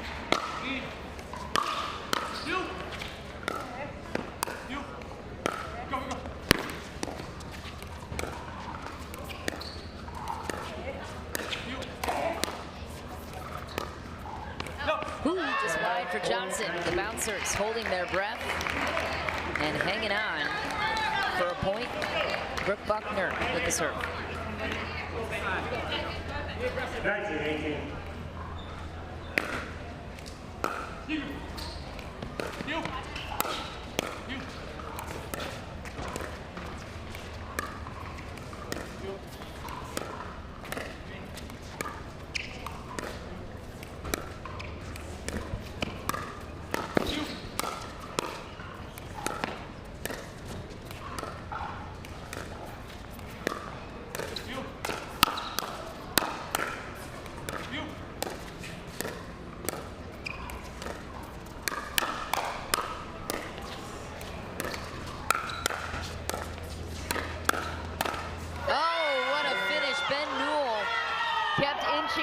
Further and further. It was crazy. You're exactly right. They ended up single file at the end of the point. The I formation. The I formation rarely works, but it certainly did that time. Risky but effective. Mm-hmm. Game point for the Bouncers. Yates says no. Columbus is back. Yeah, nothing, just perfectly placed from Yates Johnson. Atlanta Bouncers in the right position in the midcourt to try to dig something out. Just too much placement from Yates and putting it away on the next ball.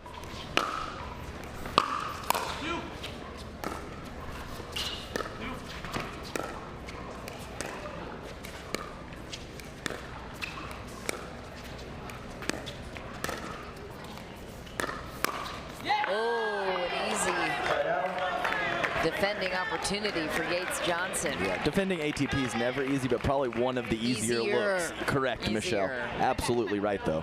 His reaction said it potentially wasn't easier. But to your point, very true. Another game point fended off by Columbus. That's right. Hand in the cookie jar there as Ben Newell trying to take a hair too much court. And his opponents found that spot behind him. Reminder, we are in the free zone on both sides. Columbus frozen on 18, Atlanta on 20. You cannot, or you can only, rather, earn a point on your serve from here on out on both sides.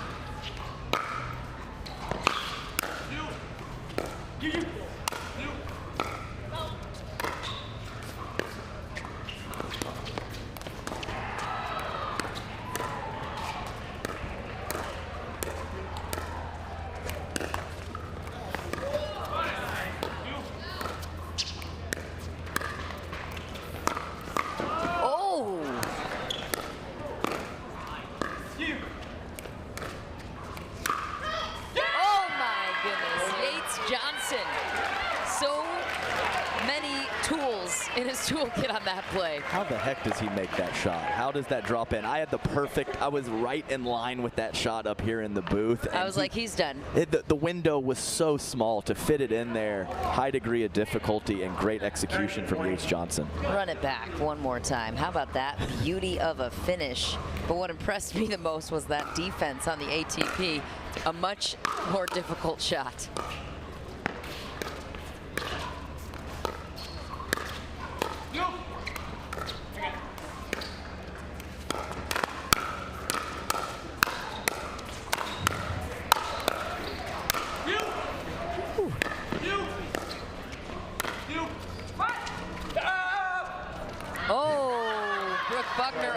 Hits a ball that was a couple of feet outside, out of bounds. And you heard Ben Newell. He didn't even say words. He just goes, let that ball go out.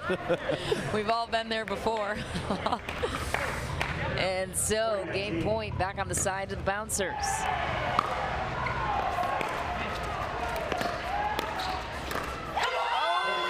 Johnson goes for the middle. This one as close as it gets. Atlanta coming away with the first mixed doubles matchup. That was as close as we've seen it here on Championship Court, Adam. Yes, great match, and I actually liked the spot. I know he overextended a little bit from Yates Johnson, but he had been going behind with sharp angles to Ben Newell several times in a row, so I do think there was a gap in the middle, even though the shot was a tough one. Great defense on both sides. Megan Fudge proving her worth as the newest acquisition on the side of Columbus in exchange for Jill Braverman, and Cameron Blackwood standing by with the winners.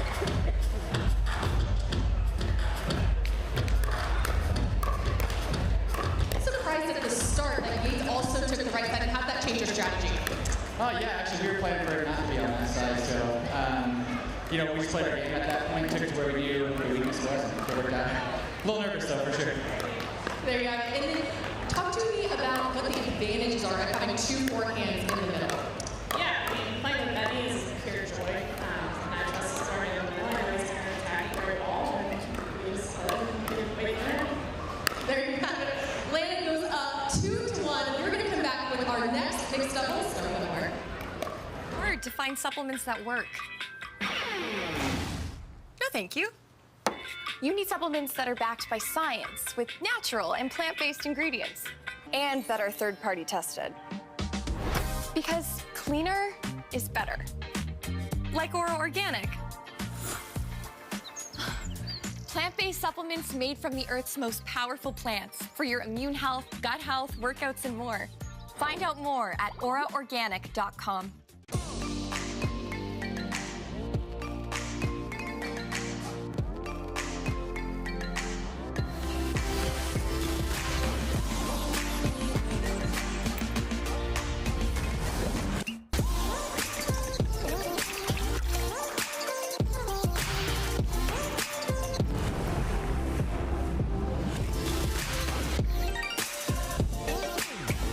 Dulce Vida.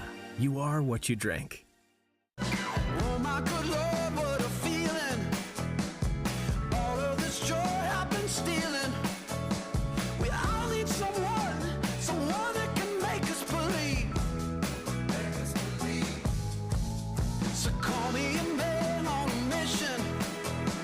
I'm guilty by my own admission. Locked up but I break free. No chains could ever take me.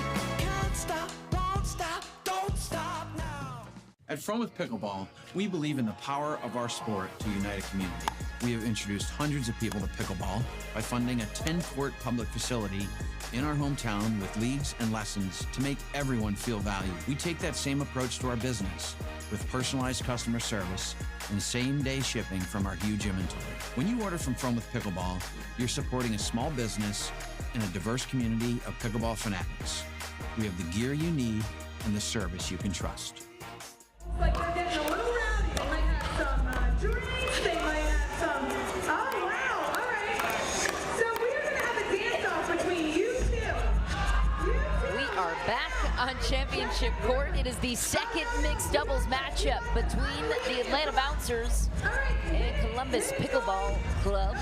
Billy Rain and her partner CJ Klinger taking on the experienced Christine Trifunovic and Hunter Johnson. We just saw Hunter Johnson's twin Yates go down in that earlier game, and now Columbus with a chance to even out the series.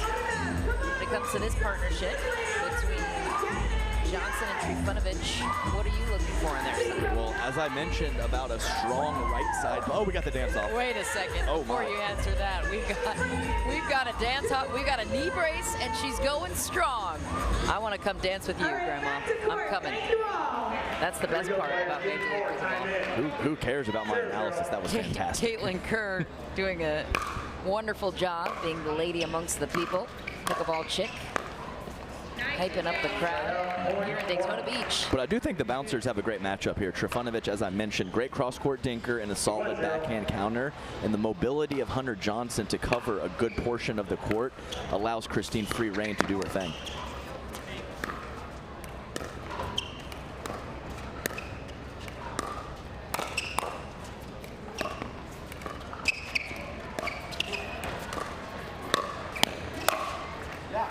CJ Klinger right out of the gate with a big forehand down the middle. And yes, this matchup with the ladies in front of each other could cause a small issue for Trifunovic, who is comfortable dinking up the line, but more comfortable dinking cross court. So having her target Millie Rain in front of her could throw off her rhythm a little bit. CJ Klinger, of course, the lefty in this matchup.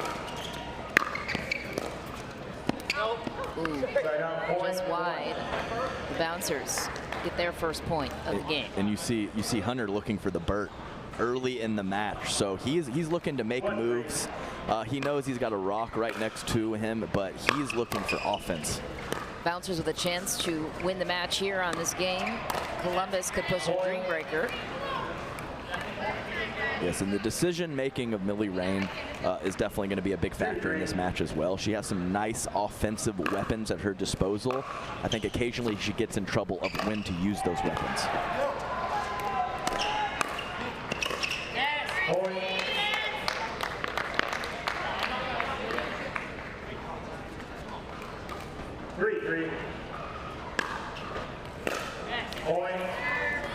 Tough error there.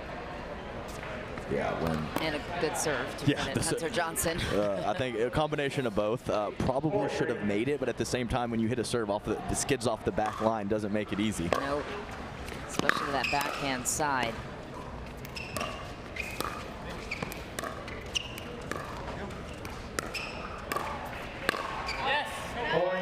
Another error for Columbus, and Atlanta takes their first lead of the game. Yeah, and it's a big test for CJ Klinger as well. I know when I was younger, the 17 specifically, I probably would have had some issues maybe being the alpha and taking control on the mixed doubles court. Let's see what kind of offense he comes up with.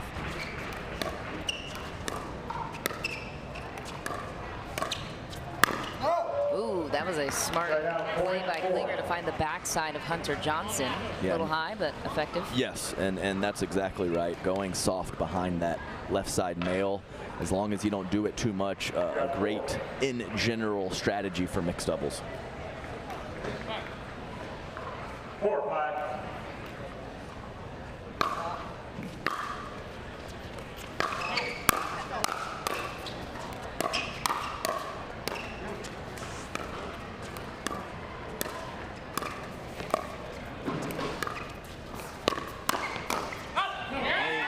Hunter Johnson keeping that point alive. Yeah, that was impressive. And I'm always impressed with these young kids, because I'm not going to lie to you, I was a disaster when I was a teenager. So some of the composure at this stage and at this level from some of the kids in this tournament is awesome to see. The Atlanta Bouncers haven't looked back since gaining momentum a couple of points ago.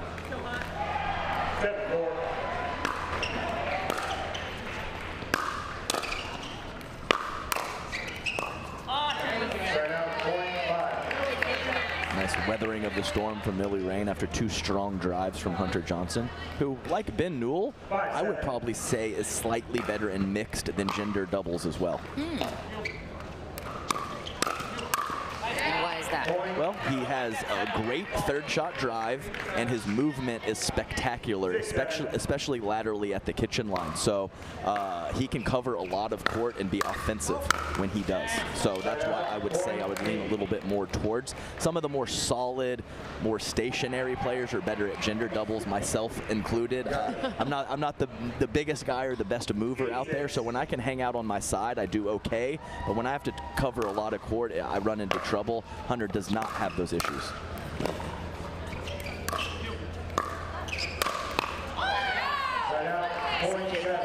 Establishing dominance at the kitchen. That way to get in there from CJ Klinger, stepping all the way over on Millie's side and finishing the point nicely. Klinger, an athlete as well, played a lot of soccer, basketball, and tennis growing up.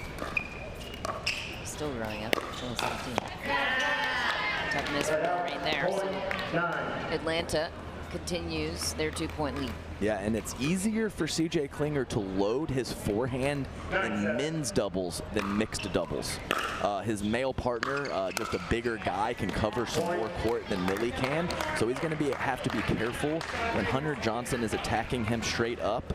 If he slides to his right, that puts a lot of pressure on Millie Rain.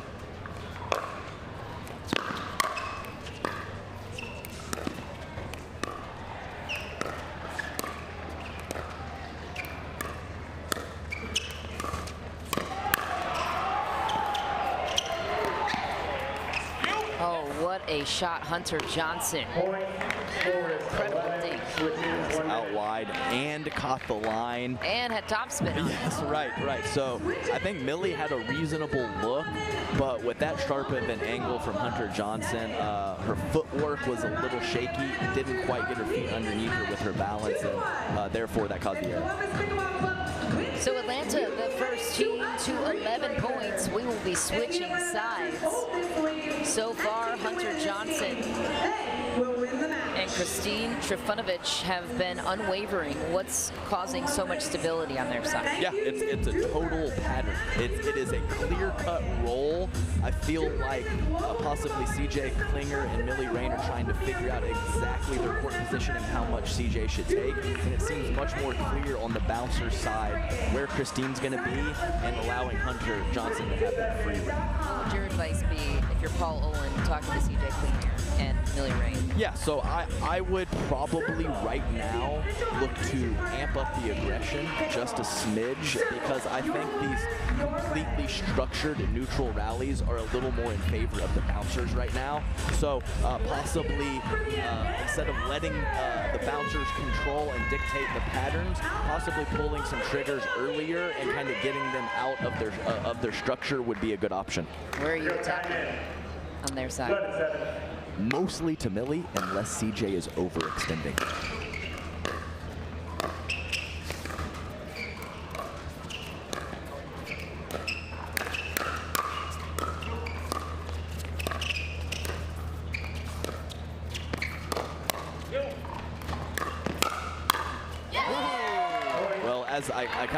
I flip-flop my teams there. It's going to be hard for Millie to attack Millie. That's going to be very difficult. So I would look to attack Christine Trifunovic unless Hunter is overextending. I think it actually still applies on both sides. There you to go. Your point. There you I don't go. think you're wrong.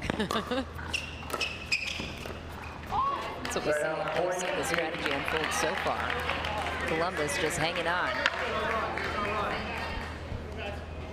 Anything can change in a moment with Rowley scoring.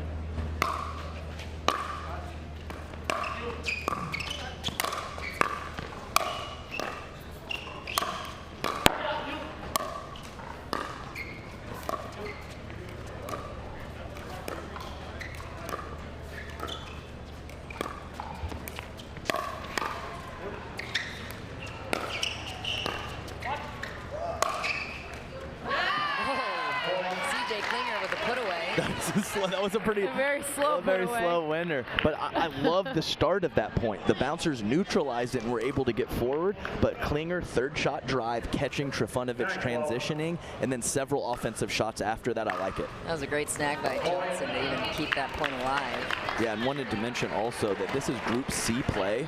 We have the Brooklyn Aces and the Texas Ranchers facing off the other two teams in that group on grandstand court right now. Absolutely. Okay, Hunter Johnson is not missing at all. Yeah, it was a great combination. 3 shots needed after that initial speed up, and the counters weren't terrible from Columbus Pickleball Club, just too good from Hunter.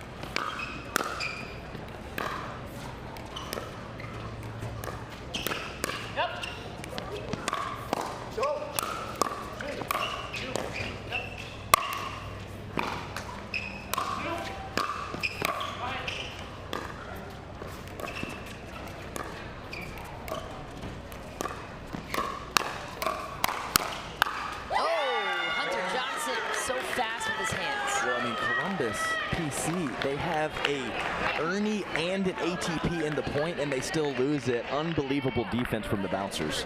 That is defeating. And paying off your point of our continuous coverage on court 3, we have Bay Area taking on Arizona, and court 4, Orlando and Dallas. So whoever you are looking to support, we've got you covered. I believe Adam is hopping over to grandstand court after this. Yes, myself and on Utah to coverage. Yeah, You're to not cover. taking them on. Hey, we'll see actually about that, Michelle. Maybe they need a sub. You're willing and able. That was Utah and Miami for handling on grandstand. But for now, it's all championship court. Columbus with a fortuitous error on the side of the bouncers. They're creeping. They're creeping back in it. It's so subtle when the momentum starts to shift. And they're sneaky. And when you start your comeback when the opponent has 14 instead of 18, that really helps a lot. Oh, what? Yes, what athleticism from Hunter Johnson. We saw that a couple times in earlier matches where the comeback was a little too late. They only have 15, so they have not a lot of time to work with, but a little bit. Let's see what Columbus has. Hunter basically played singles on that point and paid off accordingly. He's still within 1. Oh, Rob Cassidy. Rob Cassidy. Always in the mix.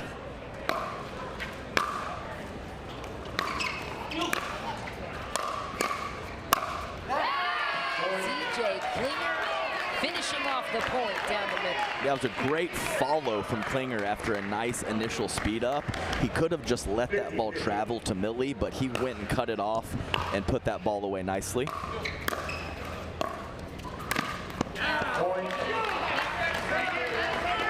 Don't look now, but Columbus takes their first lead of the game. Timeout on championship court. Yeah, awesome job, and Hunter Johnson has the athleticism, but it's tough and mixed when you are really being a presence in the middle to not only be the middle presence, but hit an Ernie off to your left side. Very tough to cover all that court, and he just couldn't come up with that last ball. So earlier you pointed out more pressure on Trifunovic. Clearly Columbus has done that. How have they been able to create that momentum? Well, exactly. So, one, it's just pulling an occasional trigger more, but also having those nice setup shots to get you an opportunity. So you don't really create these opportunities out of nothing.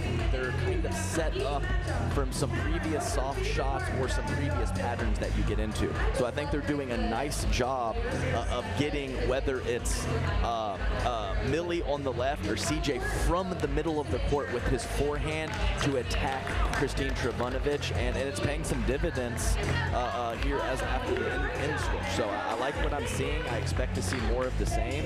And as we mentioned, there's adjustments and then there's readjustments. Even if you have that good, solid strategy going, if your opponents adjust, you got to come back with something. You can't keep beating your head against the wall.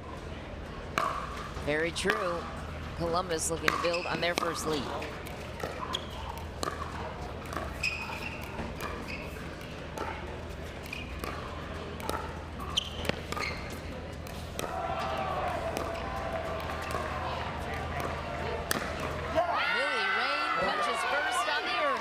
was even thinking during that point, maybe we just target Millie Rain with soft stuff, and boom, Ernie right when that happened. So a nice job by her creating some offense on the Ernie.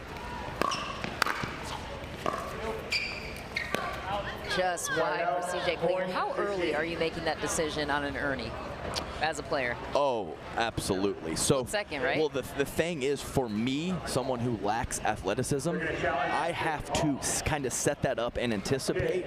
Some of the more explosive athletes out there, Deckelbar, Tyler Loon come to mind, obviously.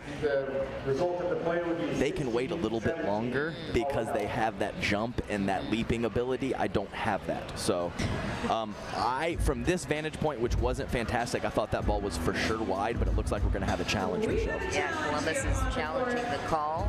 The call on the side of the bouncers was that ball was wide. Columbus is using one of the 2 challenges. Reminder, if you're just joining us, the rules for the second event of 2023. Each team gets 2 challenges, 2 free challenges per game. And when you run out of those, you continue to challenge, but if you're wrong, you lose the point. Yes, and I think the key word in all of that, Michelle, was free.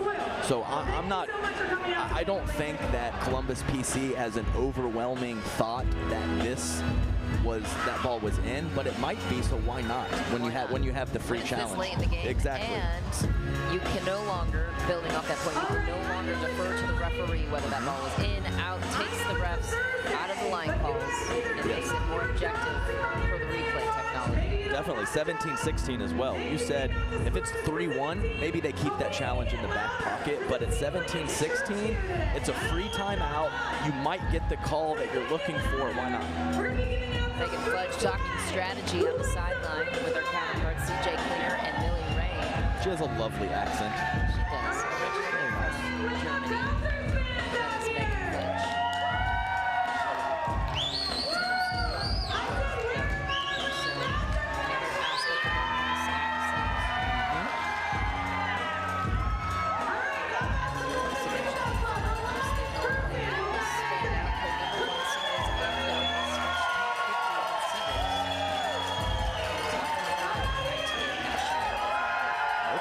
There we go.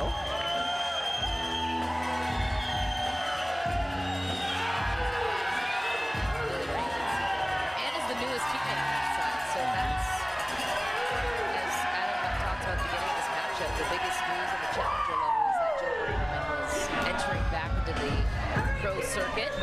She was the #1 pick, obviously, in the shuffle draft. Columbus had their first pick because they finished last and they said. And they traded her with Dallas. Originally, Dallas was like, absolutely not. You're not Megan Fudge. Right. And then as Paul Owen and Dave Fleming got talking, yes. it started to make more and more sense on both sides, fit-wise.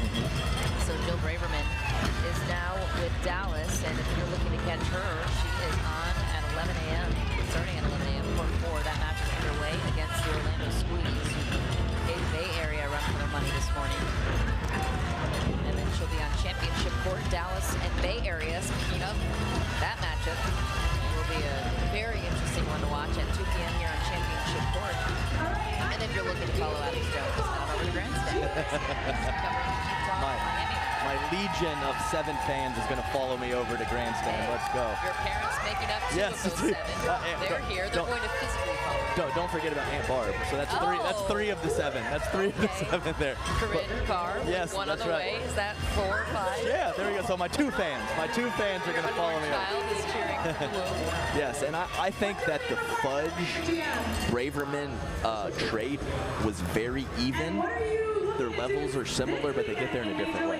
Jillian Braverman, peaks and valleys, kind of up and down, and Megan Fudge a lot more of a known commodity, even though she probably doesn't have quite the offense of Jill Braverman. Very interesting analysis.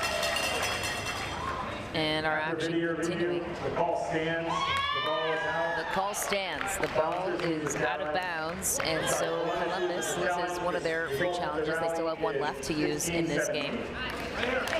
Atlanta still has both of theirs on their side, should they need to use it this close at the end of the game.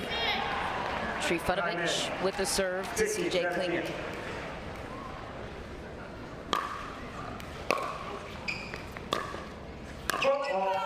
Ooh, football called on CJ Klinger. Wow. A couple times he's gotten caught for that today. So once on the overhead and that one just stepping to the middle of the court.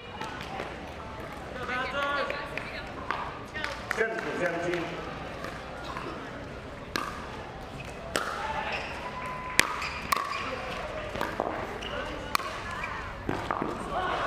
Oh my goodness, Hunter Johnson. Oh,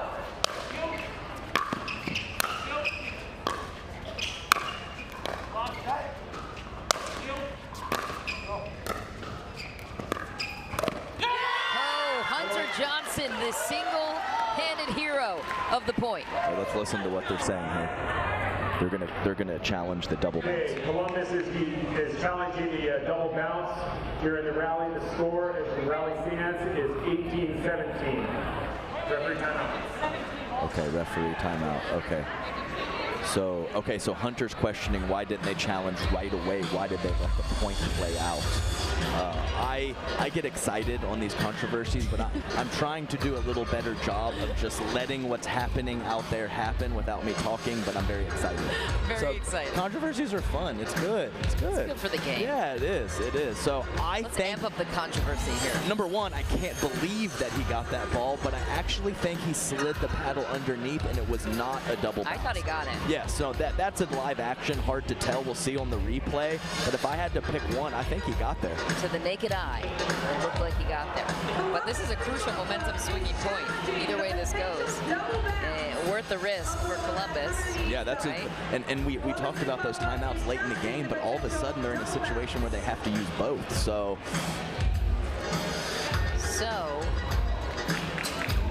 Paul Olin in discussion on the other side with Atlanta.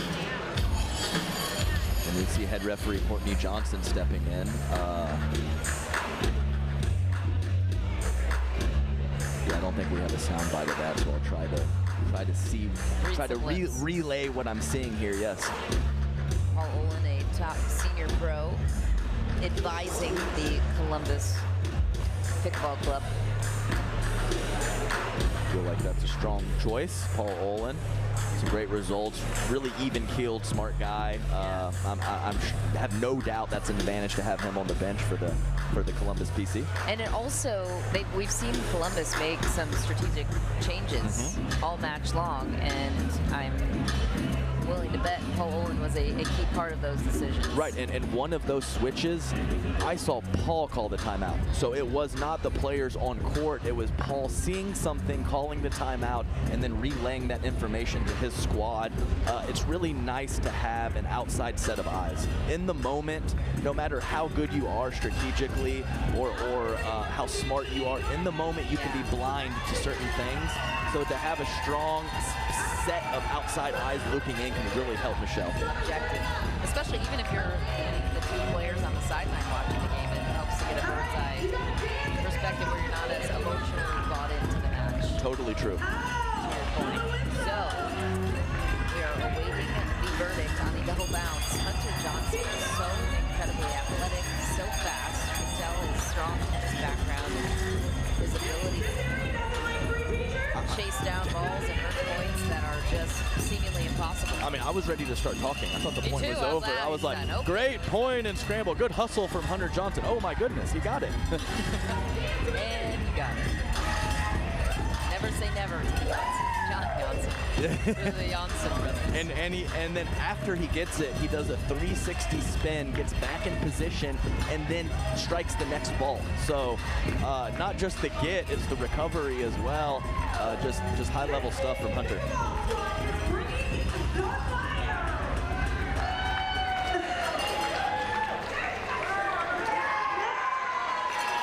After video review, there was a double bounce. The result of the rally with the double bounce is side out. The score is now 18-17 Columbus. Columbus has one challenge remaining. That's why we have replay, Michelle. So live to the naked eye, we both thought he got it. It was a double bounce. Columbus PC serving at 18-17. And they keep that free challenge.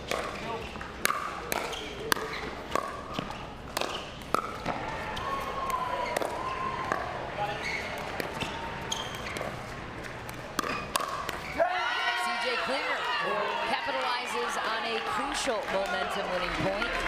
Now up by 2. And a great dig from his partner halfway through that point. She was in big trouble. Stepping up when her team needs it the most. The load and slap. The load and slap. Love to see it. I see a lot of players when that ball goes up shoulder and above, they just kind of stroke it with topspin. I like to see that loose arm, and I want to see them whip through with as much power as possible. Trifunovic, nice job.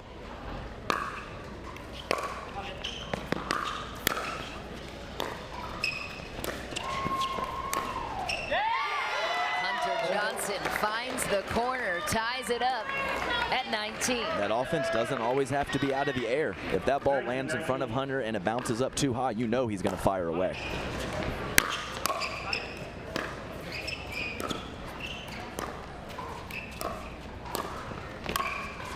Oh, Klinger will take advantage of the net bounce. Love it. Obviously aided in that winner, but I like his positioning. I want him to be aggressive and to take that ball at Trifunovic, which he did. We enter the freeze on the side of Columbus.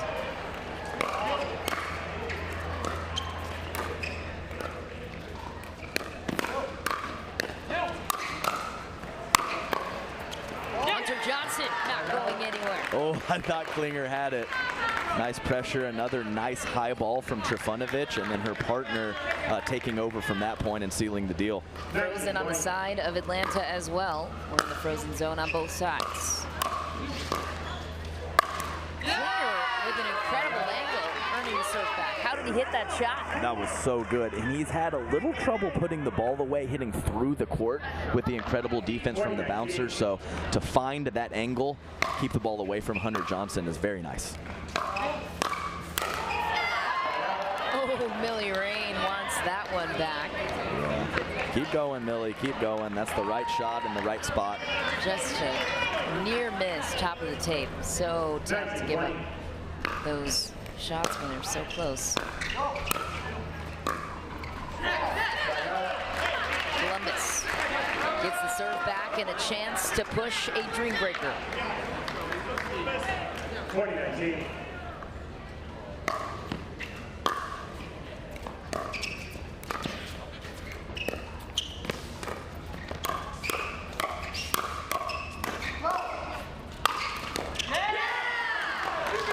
So fast, says Hunter Johnson.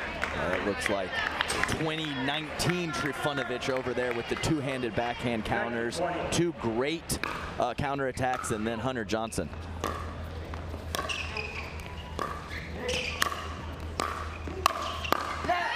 Millie Rain jamming up Hunter Johnson, a rare sight. Nice job from Klinger. Oh, we have the referee, Fudge, coming over with some tips, and the referee corralling her a little bit. Oh, maybe.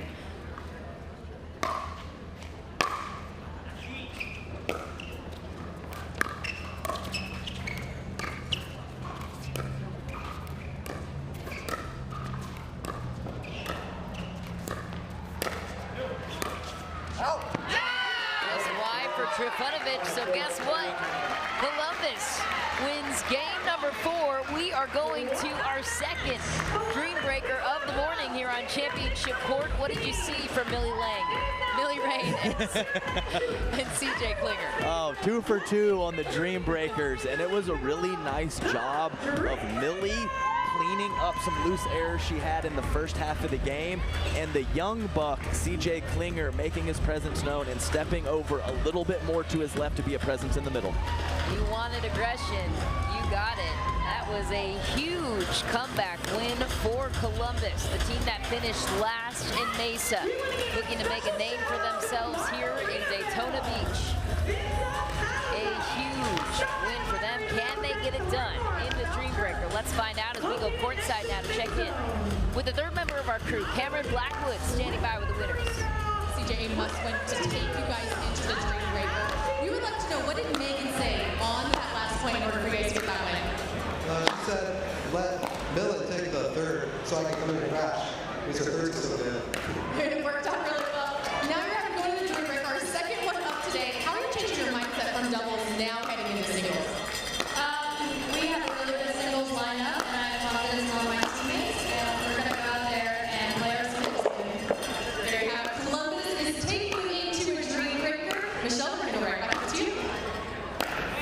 much, Cameron. And remember, Columbus is the home team. They had to, or got to, react first in the mixed doubles matchup. So now they have to react second, meaning they have to put their singles rotation out first. If you're new here, this is the drink breaker format. Each player will play a rotation of 4 points. Columbus lays out their matchup, and then Atlanta has a chance to counter with who they feel is a stronger matchup in singles. And on paper, very tight matchup here. I think it was across the board. There was a clear-cut favorite in our first dream breaker of the day. I don't believe that's the case for this particular matchup. Everyone on Columbus PC is very competent, and I would say the bouncers probably have the weakest and the strongest player on the court. Trifunovic, not a stalwart of the singles game anymore, but Hunter Johnson, one of the best in the entire challenger bracket. So is it going to be the more balanced PC or some of the high-end shot making of Hunter Johnson that can carry the bouncers over the top? We will find out in just a moment. So much talent will be on display. What's your favorite part about the Dream Breaker format? Well, it's the possibility. Well, it's a funny story. So my first MLP, I played for the Clean Cause team, and Callie Smith was on my team. And we went to 5 of 7 Dream Breakers, and I played 4 women because Callie gets jacked up playing guys. That's so hilarious. she wanted the matchup against the guys, so I got the ladies. So what other professional sport can the guys play the ladies and the ladies have a legitimate shot of being even or winning possibly? So I think it's great in that regard, the different matchups. And a lot of these standard tournament formats, Michelle, you get into a rhythm in your singles game. At 4 points at a time, it really is kind of a crapshoot, and anything can happen with that small sample size. So I'm very excited to see who steps up in this matchup. I think it could be anybody. We saw, to your point, that happen at the premier level, a perfect example to everything you just said. Annalie Waters with several passing shots against Tyson McGuffin. Oh, yes. And the crowd was going nuts. Here you have a 16-year-old girl against a prolific pickleball man who's been around the sport since its inception. Basically, yes. And it was so much fun to watch. The crowd erupts. Anytime the guy gets lit up by the ladies, whether it's singles or doubles, the crowd erupts, and I do too. I love it. And just another little fun fact about that matchup you just talked about, Michelle. The New York Hustlers set their lineup with Tyson McGuffin first, and Anna Lee chose to play Tyson. So very cool, very cool. Even better. Cameron Blackwood chiming in from the sideline to us, giving us the matchups in this singles Dream Breaker format. It's going to be Brooke Buckner against Megan Fudge, Hunter Johnson against Yates Johnson. Can't wait to see that rotation. CJ Klinger against Ben Newell, and Millie Rain against Christine Trifunovic. That's the big matchup to me. That's the big matchup to me is Millie versus Trifunovic.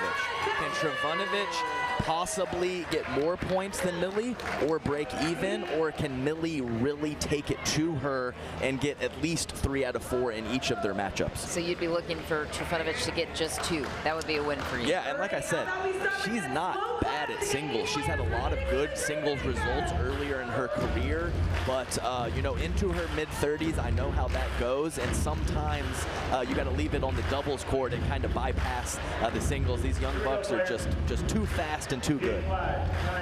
Brooke Buckner will lead out the serve against Megan Fudge. Into the net she goes. Megan Fudge hitting the first point of the Dream Breaker. And on paper, slight edge to Fudge, but the tennis background of Buckner, as you mentioned several times, is very high end. Point 1.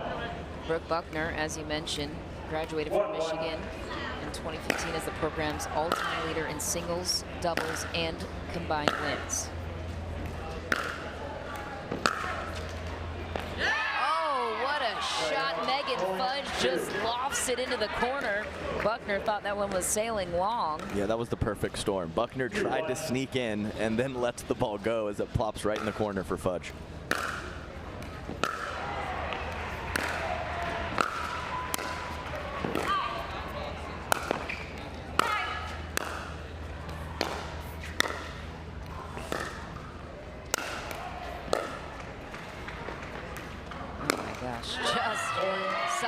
Sideline. Megan Fudge so precise. Gets 3 of the 4 points. We move on to the battle of the twins. It's Yates Johnson against Hunter Johnson. Yes, and Megan Fudge known for her speed, court coverage, and defensive prowess on the singles court. Probably a few players out there with more firepower or bigger strokes, but no one gets to more balls and no one forces their opponent to play more than Megan Fudge. Yates Johnson in the red, Hunter Johnson in the black. And they've squared off quite a few times in tournament play. Hunter getting the best of them most of the time, but very tight matchups. Not this time. Yates Johnson turning the tide against his twin brother. I mean, the edge right here is razor thin. They are both very, very good players and almost carbon copies of each other. Shocker.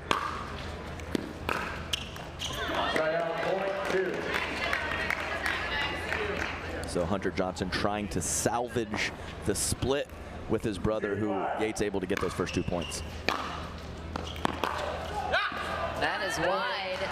His team on the side of Hunter Johnson for the Atlanta Bouncers saying that ball maybe was long that he played. Didn't call it though, so we proceed to the next matchup. CJ Klinger, Ben Newell.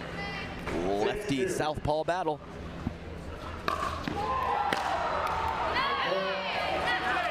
Columbus with a healthy 5-point lead. And I would look for CJ Klinger to really target the Newell backhand, but with his foot speed, very hard to find that wing. And he's 2 for 2. That's 2 serves to the backhand side of Newell and 2 errors. 8-2.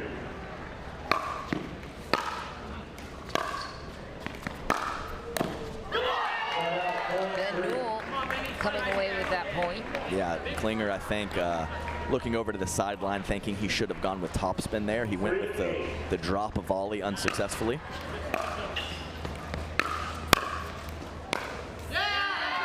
CJ Klinger victorious in that one. So we move on to the next rotation of Millie Rain and Christine Trifunovic. This is a big one. All the pressure on Trifunovic.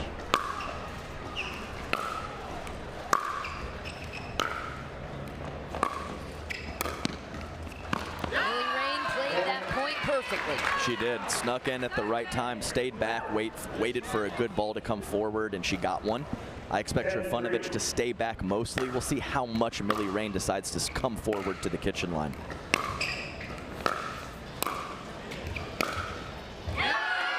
Millie Rain with a cross-court passing shot and a beauty. Why is every time I say something they do the opposite, Michelle? I said Trifunovic staying back. She comes kamikazeing into the net. Great analysis, Adam. Columbus with an early 11-3 lead, so we will have the end change and continue on with this rotation. Trifunovic looking to crack the scoreboard for her team. Not looking good, though, for the Atlanta Bouncers. That's right, and this, certainly not surprising, but as I mentioned, this is a pretty even matchup on paper, so for Columbus to come out with an 11-3 lead is just quality play from them, and let's see if they can continue that momentum and be the first team to 21. Game-winning refreshment during the pickleball match. Come sample some drinks and help us choose the official cocktail of MLP. The choice is yours. 15 seconds. All right, let's give it up for our players out on court. Millie Rain continues her service. 11-3.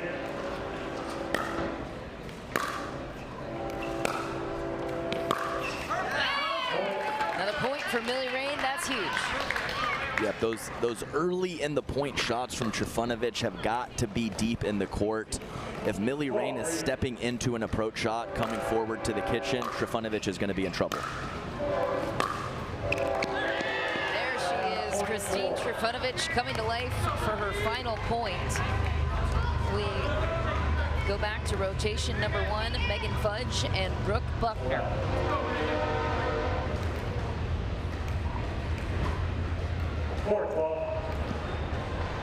Battle of the Big Ten former tennis stars.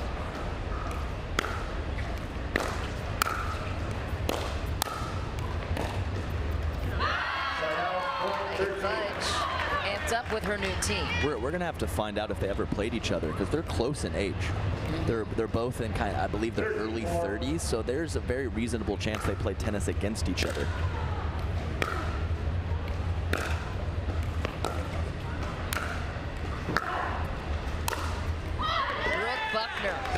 With a lethal finish. Yes, and that's the thing about a slice shot. Often it stays low, hits the court and skids, but occasionally it floats up high, and that's what happened there to Fudge.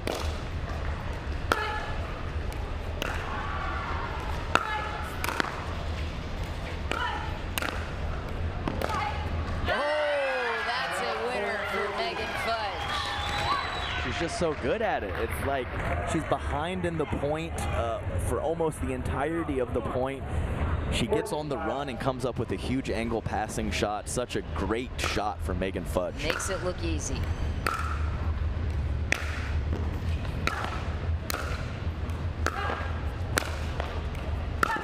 Oh, what a grab from Brooke Buckner. Megan Fudge nearly had it. Got just enough on the angle from Buckner. Bouncers will take every point they can get, and we return to the battle of the twins. Yates Johnson and Hunter Johnson. Yates is in the red, if you can't tell the difference between the two. Hunter is with Atlanta in the black t-shirt. And with the serve. 6-14. Oh, Hunter Johnson with the winner right off the gate. But you could see sometimes when you hit a weak return and you're playing someone with such good ground strokes, you kind of have to guess. And he was put in a tough position in that situation. Yates countered that point with a return to Hunter's backhand. That was a good reach volley from Yates as well, kind of handcuffing Hunter Johnson on his hip. Side out, point 8. Evenly split so far. Hunter Johnson will take the serve. 8-15. Side out, Hunter Johnson gets the edge, winning 3 points on his brother. I mean, that's a big 3. They already had a slight cushion, so to not allow Hunter to get his team back in was huge from Yates.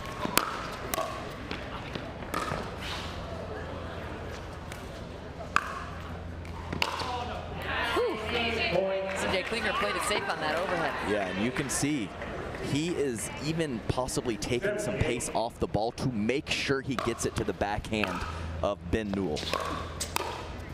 Columbus out of the gate, and they're not stopping now. CJ Klinger. It's probably somewhere in the vicinity of 17 or 18 out of the 20 shots that he's played have gone to the backhand of Newell. I like the strategy. They obviously have a game plan.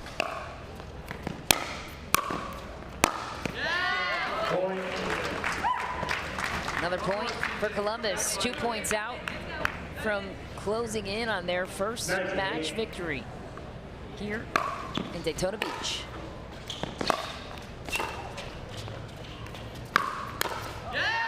There you have it. CJ Klinger puts his team within good position for Millie Rain to potentially close out against Christine Trifunovic.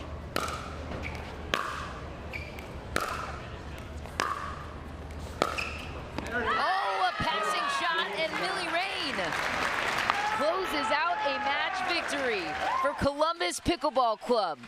Started at number 12 in the standings, and they earned their first match win here in Daytona Beach. A huge win on their side. How are they able to create so much steady separation in this Dream Breaker, Adam? You know what, Michelle, that's a great question. I am pretty shocked, especially look at the score, 21-8. The Bouncers unable to even get to double digits against this Columbus team. It was a great job, and the main thing for me in that Dream Breaker was CJ Klinger sticking to the game plan, finding his spots where he wanted to go and not getting flustered. That's an amazing job by him at such a young age. Another wild finish on championship court, and we continue our coverage here with all of this incredible pickleball. Don't forget the next matchup you'll be seeing after us will be with the Chicago Slice taking on the DC Pickleball Club. That match coming up on championship court next. But first, let's check in with the winners. Cameron Blackwood, what do you have? Millen, you guys came out on top today. Like you said, you have such a strong singles lineup. But we want to know the mastermind, but who did the counters against the Atlanta Bouncers? The counters. We actually put our lineup up there first, and Megan actually is the mastermind behind putting her first. And speaking of Megan, what a crucial person to bring on the team. What has that been like, bringing her on the team for Columbus? Yeah, she's amazing. She has it all, doubles, mix, and singles. So she's a huge asset to our team, and yeah, we're looking to go all the way this year. So we'll see, one by one. And Megan, you being a part now of the Columbus team, just how special is it, and having your expertise pay off? No, I'm just super excited to play for this team. In particular, for every team win, $1,000 is going to be donated to Pictona, a cancer research foundation. So we're just super excited that we can bring that home for Pictona and for our team, the best. There you have it. Columbus pickleball team takes the Dream Breaker, and they are continuing to get points on the board. Don't go anywhere. We'll be right back with more MLP.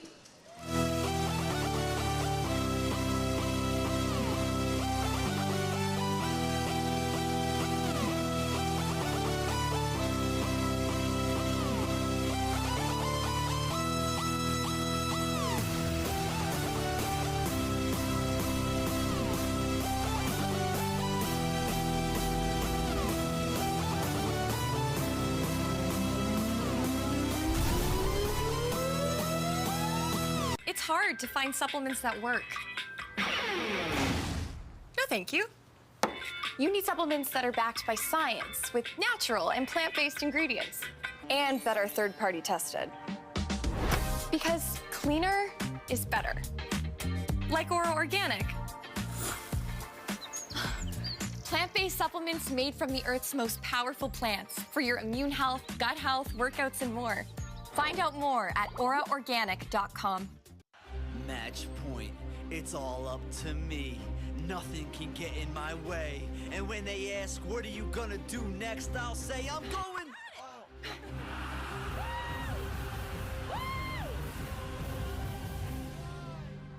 We're going to Margaritaville!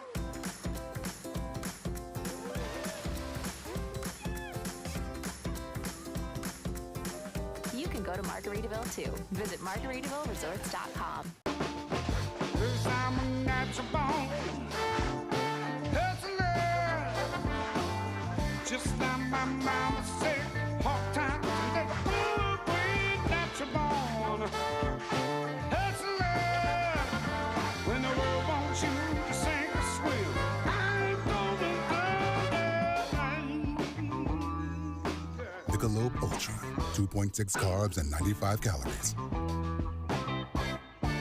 The Pro XR pickleball paddle answers the age-old question of how to get paddle speed and control with the same paddle and one grip, and this is it.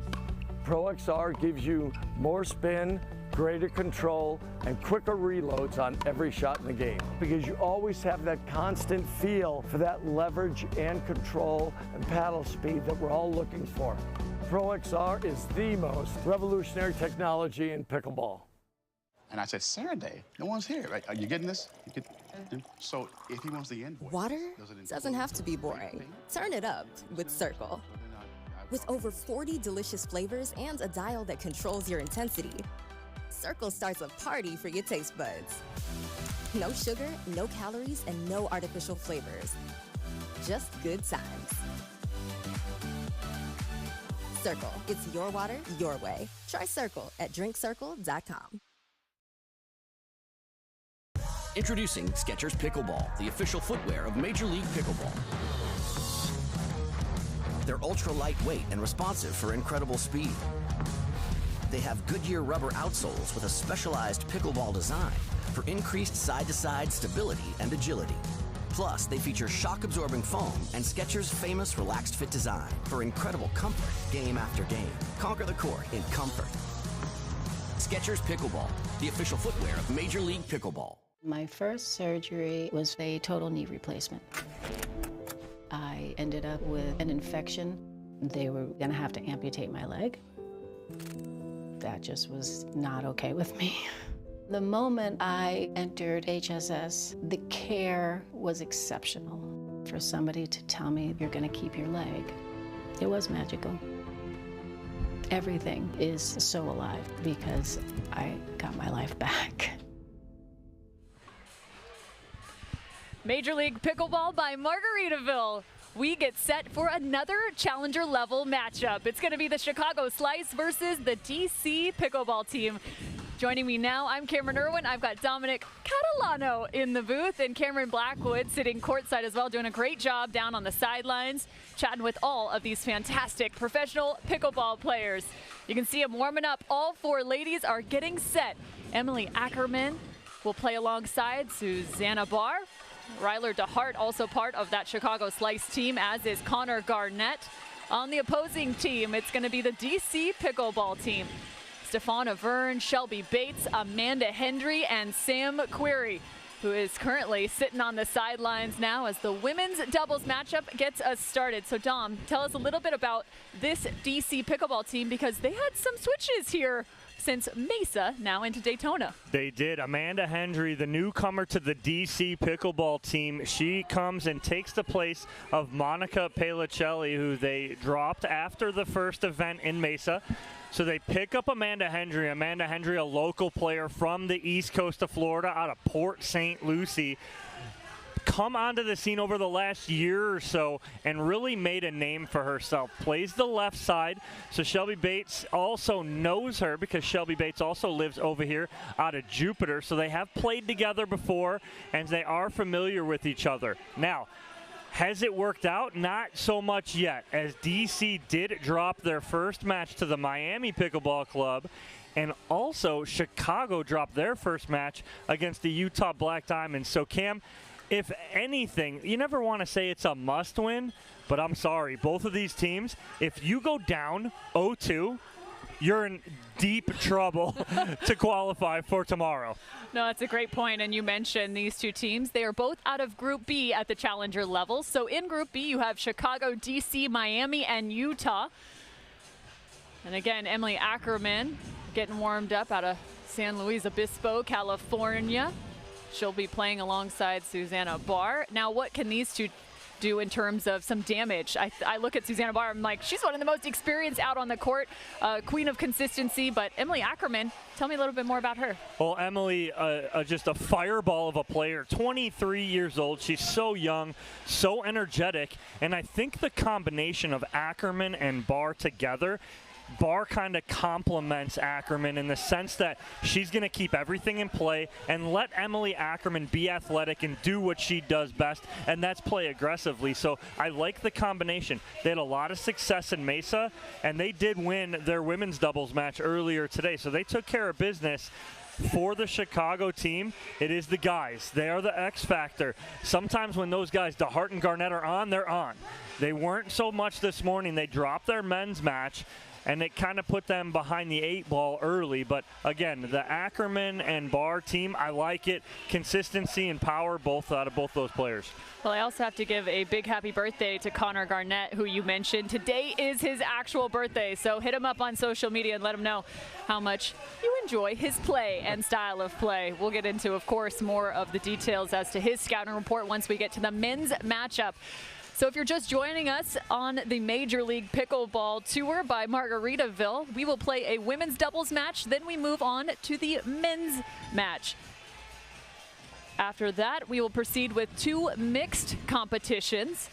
We will, in group play all 4 of these games. If the score even remains 3-0, ultimately the match victory goes to that who has 3 points. However, that fourth game will be played, the second mixed doubles competition, so that we can figure out exactly where the seedings will fall heading into the quarterfinals and semifinals, which will take place tomorrow for the challenger level.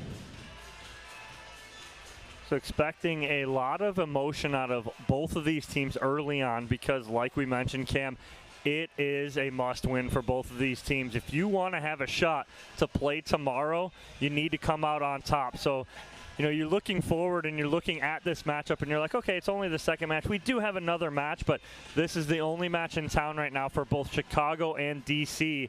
And again, it's always about the ladies here at MLP as they started off. And it's so important to get off to a good start on the ladies' side of things. Get that first victory, and you know you're in the driver's seat. Well, it's also important to note as the relegation is being set up in the 2023 year for Major League Pickleball as we look back to Mesa and the points for these two teams in terms of event points made. DC Pickleball sitting at that 8th spot out of the 12 total teams in the challenger level. But how about this? Chicago Slice has 12 points as opposed to 5 from the DC Pickleball team. They sit all the way up in 3rd place right now in terms of total challenger level event points. And it looks like now they're still getting warmed up. A little guy versus girl action. I don't think this is worth any points, Dom. No, not at all. But this is going to get – honestly, these ladies are trying to give these guys some confidence right now because they need it right now heading into their men's matchup second where they will take on Stefan Auvergne and Sam Query. But I love how you mentioned, you know, talking about the relegation for the 2024 season. You know, all these teams and ownerships groups are looking for that. And what that means is the top 12 teams after our 6 events this year will move on and play in the Premier League next year. And the bottom 12 will play in the Challenger League, looking to move up for the 2025. 2025 seems like it's like 7 years from now, but that's only like a year and a half away. But anyway, that's exactly what they're playing for this season, is to set up the Challenger and the Premier League for next year. So the first major relegation system in a major sport in the United States. That's the goal here for Major League Pickleball come 2024. And it has been a lot of changes and switches as this is still such a new and growing sport, and changing the format, creating rally scoring, playing to 21 points, it becoming a team event. There's a lot of nuances you have to figure out as you are continuing to build a sport. There really is, and you know, the pickleball purists, you know, kind of scoffed at the thought of rally scoring and all that kind of concept of things. But the second we got into that first MLP event in 2021, everyone was hooked. It is the atmosphere that everyone wants. We see right now, we're staring at the DC crowd over there, and they come with their cowbells, signs up, everything. They are loud and electric, but that's what MLP brings. It brings a different dynamic, and, you know, we love it as commentators. We get to call these matches, and they are all exciting, Cam. We absolutely love it. I'm just curious, are there cows in DC? Like, where'd they steal those things from? I'm from the country, and I'm going, I don't know about that, folks. We might expect that out of the Milwaukee Mashers from tomorrow, but not from DC, right? I don't know, but I'm all for it. The more noise, the better. But no, it's a lot of fun. And again, like we talked about, the rally scoring versus the, you know, side out scoring that's traditional pickleball. We've gone with the rally scoring here, and it really does make for some excitement where every point matters. Where if you serve a ball in the net, in traditional side out scoring, you don't give up a point for that. But here, it really matters. You cannot be giving up points, and free points really are tough here in the MLP scene. Well, Caitlin Kerr is getting everyone hyped right now on our championship court. Is anybody more excited every day than Caitlin Kerr? No. Our hype girl is one of the best in the business. She is unbelievable. I do not know how she doesn't lose her voice every event. Yeah, she's all hype, and I'm here for it. That's all I'm going to say, and I love it. Of course, the pickleball chick. But if, again, you're just joining us for the first time today, a few changes in Major League Pickleball. Some new rules in place in terms of adding a card system. So you have a blue card and an orange card. You have a technical warning and a technical foul. There's also now going to be more verbal warnings in terms of unsportsmanlike conduct. And of course, we hope to not necessarily see that, but if it comes about, we'll give you the inside scoop on how that could play out.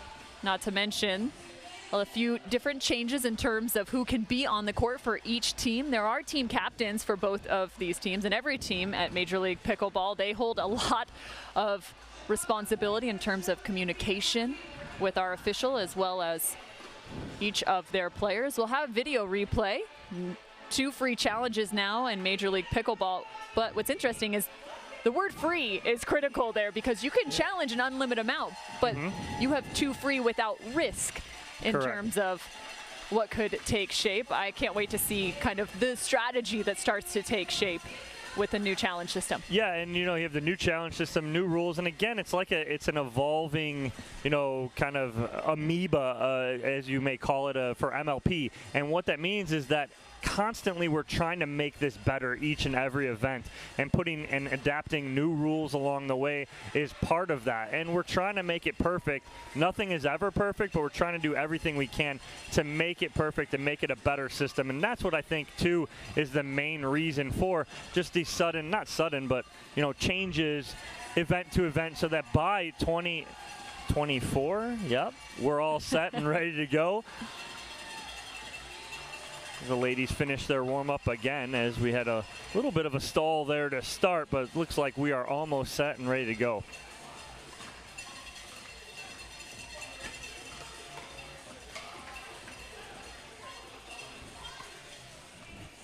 Everyone's having a good time. There's the cowbells and Jack Foster. And, Jack Foster is hiding back there. Jack Foster, and that is Amanda Hendry's mom, too, sitting next to the left on your screen next to Jack. Amanda Hendry and Jack Foster, our mixed doubles partners. We now look at Shelby Bates as she gets warmed up. Shelby Bates out of Jupiter, Florida. Originally out of New York. She was a Division I tennis player out of Coastal Carolina. The Chanticleers. Oh, there you go. That's a trivia question. Played tennis for about 15 years, did Shelby Bates, before transitioning to pickleball in February of 2022. There's Susanna Barr. We mentioned one of the veterans of the game, originally from Southern California. Played tennis and volleyball throughout her youth. Fun fact, she can speak Arabic. Tell me about that. What do you want me to tell you about it? I know, right? It's kind of scary. When? How did she learn how to do that? She was former military. She was in the military. She served our country, and that was one of her specialties. That's amazing. I know, right? That's amazing. That's only in pickleball, Cam. Only in pickleball do we get stories like this. And there you just saw walking out of the screen, that's Amanda Hendry.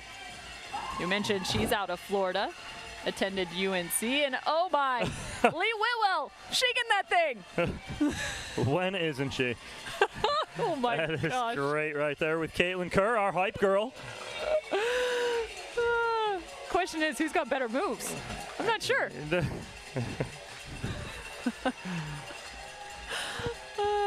That's gonna live on. Memes of pickleball. Pick up that one.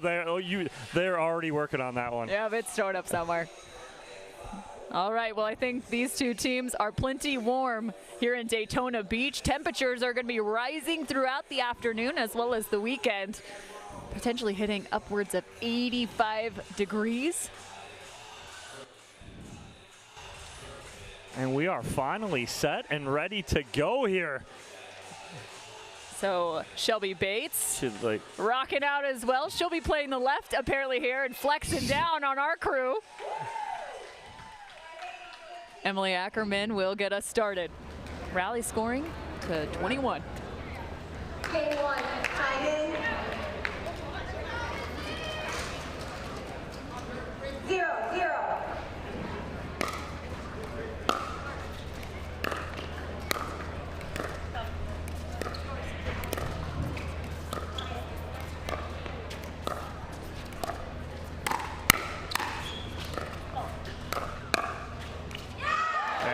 spot in the middle from Susanna Barr, and I think right off the bat we saw Ackerman and Hendry going cross court. I think that's going to be the matchup to watch here early on, is Ackerman against Hendry. 1-0.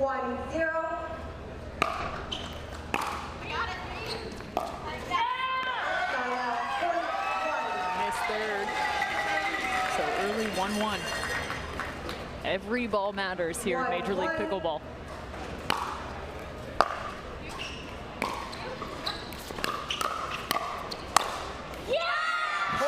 Ball back to the line. Shelby Bates with a wicked forehand.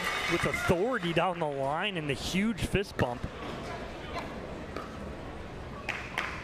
2-1.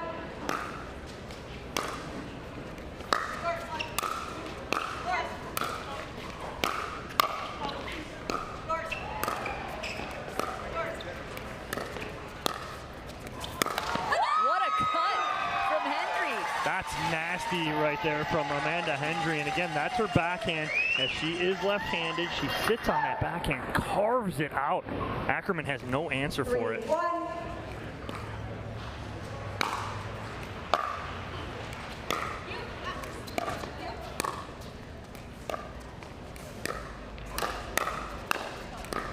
Barr with a nice speed up. Yeah. Little combination. Yeah, you beat me to it. It's a little 1-2 combo right there. I like it. No, exactly. We're on the same page here, Cam, early on. And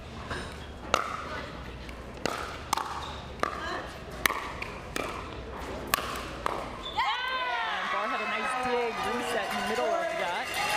A little too much pace, though, from the DC Pickleball team. It's going to be tough for Ackerman if she wants to speed up. The answer is not going to be to speed up to Shelby Bates. She's going to counter very well and very aggressively.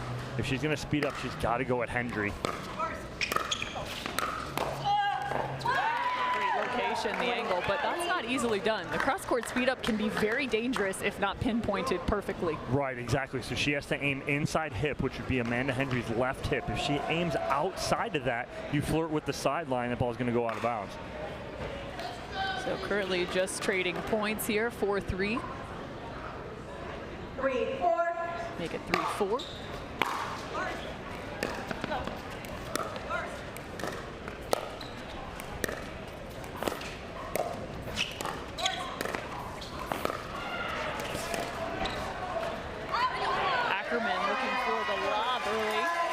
That's a tough ball right there because she's moving away from that, and to try and keep that in, she almost got to hook the lob to come back in. She doesn't, goes flat and goes long and wide. That's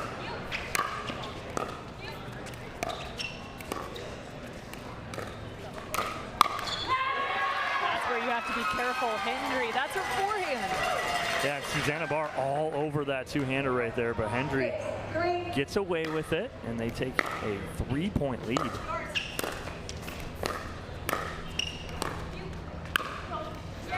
Susanna Barr again finding the middle. You have to imagine the new partnership of Bates and Hendry. They're going to look to find the middle between the two of them. Yeah, absolutely. And Amanda Hendry does favor her backhand a little bit, so the forehand, not to say it's weak, but it's weaker. Hers loves her backhand. Oh, wow. Speaking of a forehand, Susanna Barr out of the air. That's a huge forehand in the middle. I thought she was going to let that bounce. You watch her just attack this ball out of the air. Tons of topspin, gets it down, back within one. I think Susanna Barr might have gotten away with one right there. She looked to work to the forehand side, popped up, and I think it surprised Shelby Bates just a little bit. She didn't know what to do with it. It was so high.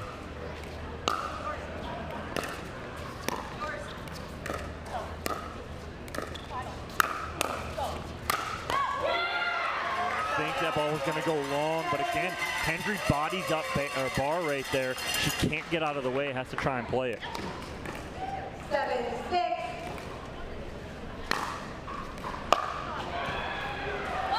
Oh, and that took a funky bounce. I think it skipped right off the line. That's as close as you can get it right there off the paddle of Susanna Barr. Just never came up to Bates.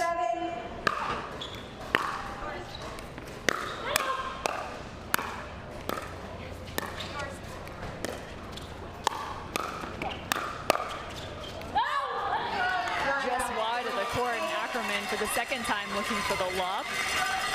And I think that was a good lob. It actually set them up nicely, and Barr just got handcuffed a little bit on that block to the sideline.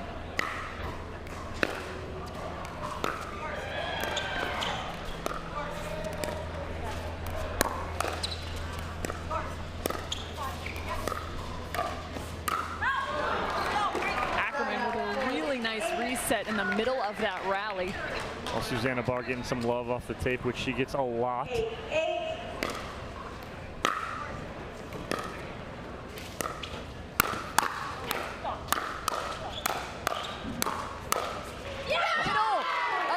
Emily Ackerman jumping up and down. What a firefight. And again, that's one of the best parts about women's doubles. These ladies go toe-to-toe, firefight right in the middle of the court. Ackerman coming out on top.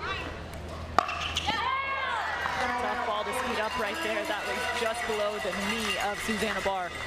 Well, that's a great return by Shelby Bates, and she countered Susanna Barr's hard serve with a hard return.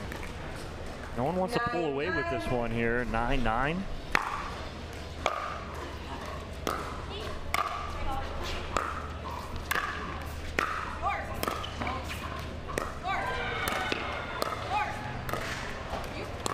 And again, middle. This time it's with a dink. As Coach Cameron is all over it as she is calling that middle. She called it early, and Cam, you're right. That's the third mistake in the middle from Bates and Hendry. And I would call that the fourth as we now switch sides, because that was off the backhand. She tried to hit that, and that typically is her forehand side. So miscommunication there in the middle. Yeah, we'll change ends here at 11, and Slice take a 2-point lead. This is probably our biggest lead of the game here at 2, as Cam checks. So we had a 3-point lead for DC, so a good comeback there for the Slice. But again, as you pointed out, Cam, that middle seems to be the issue right now. As you know, I pointed out early that Hendry does like the backhand. She loves that backhand, will sit on that, and she tried to hit that backhand in the middle right there with the mistake. We'll see if Chicago kind of exploits that here in the second half of this game.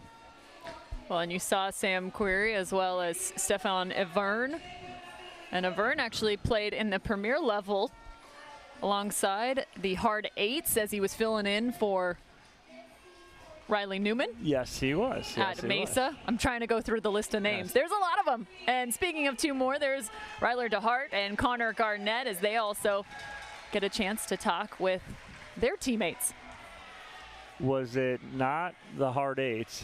Was it the hard eights that he was filling in for, Overn? The hard eights is, yes, it was the hard eights. I'm thinking, in my head, I'm thinking the fives, and the hard eight, I'm still trying, yes, still getting There are a lot of teams, which is what we love, right? Yes, exactly. The team format, we absolutely love it. Both in the challenger level as well as the premier level. I don't know, they love the DC pickleball team, as do we. Ladies back out on the court, 2 points of separation. Here come the cowbells. I just like the Hootie Hoos from Las Vegas. Night Owls. And a helpful ball just off the net cord. Yeah, Ackerman gets a little love off the tape right there, and a 3-point lead here for the Slice. 12-9.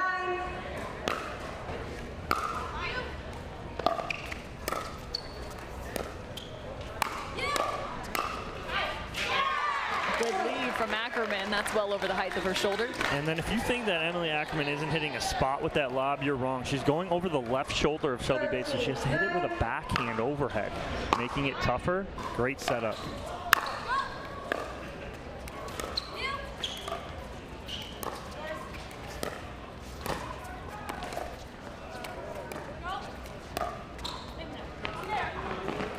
A perfectly placed lob, and by the way, it was still in the middle. You PB2'd again. It was, because what happened, Bates called it when they got back, and then she backed off it because she thought Hendry was going to hit it too, Cam. 10-14 with a side out. 10-14.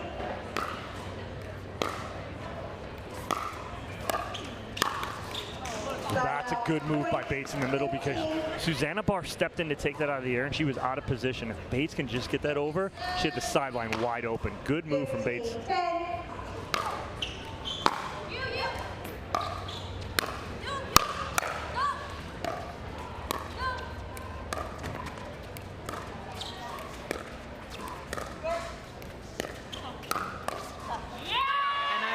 The adjustment there from Hendry. She gets 2 balls to her backhand side and then finally the forehand, and she was ready. A nice little speed up off the forehand. 15.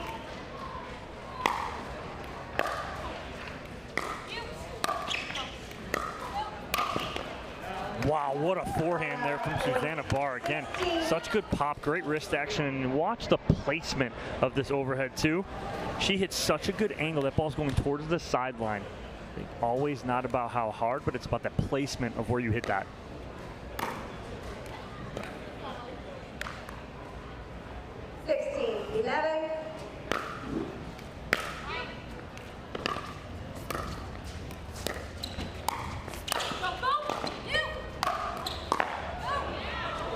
Wow, I thought Bates had that there, Cam. Full extension on the backhand, but again, such good power and placement from Susanna Barr. I'm so impressed with Emily Ackerman and the utilization of the lob, getting the opposing team off the kitchen line, and you can start to see how space is created in that way. Yeah, absolutely, and it's, you pointed it out again. It's the placement of the lob from Ackerman, right? She's going flat, okay, but it's up and over the top of Shelby Bates. And on the backhand side. Right, typically you'd be like, I'm not lobbing Shelby Bates. She's got a huge overhead, right? But she's going over her left shoulder, which means that if Shelby Bates wants to get around that, she's got to go out of bounds and kind of try and hit that, but it's just too much from Ackerman right now as her lobs are pinpoint, and they have given the Chicago Slice a 6-point lead. Plenty of communication taking place now on the sidelines as the Chicago Slice, like you mentioned, 6 points up.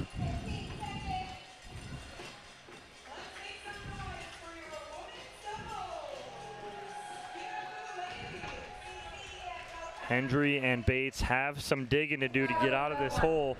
Sign in. 17, 11.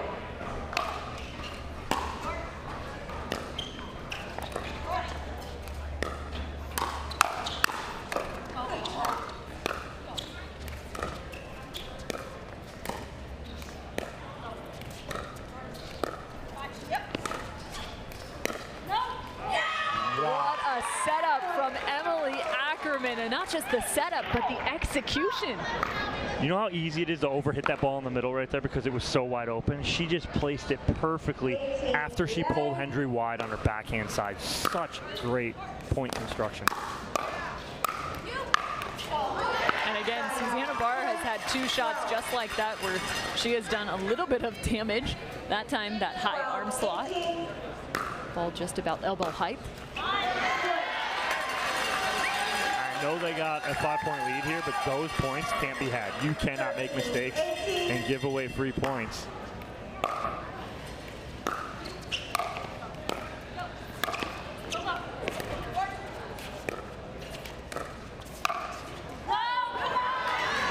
Ackerman let him off the hook there. High bouncer on her forehand side, right there. Yep. Barr trying to make up for it in the middle right there, goes long. And here comes DC. Wow, Emily Ackerman just sitting on that. As soon as she gave that ball to the backhand of Shelby Bates, she took a step off the line to create some space and punishes that forehand.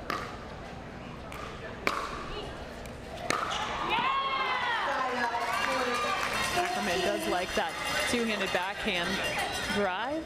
Seen it a few times. 15, 19.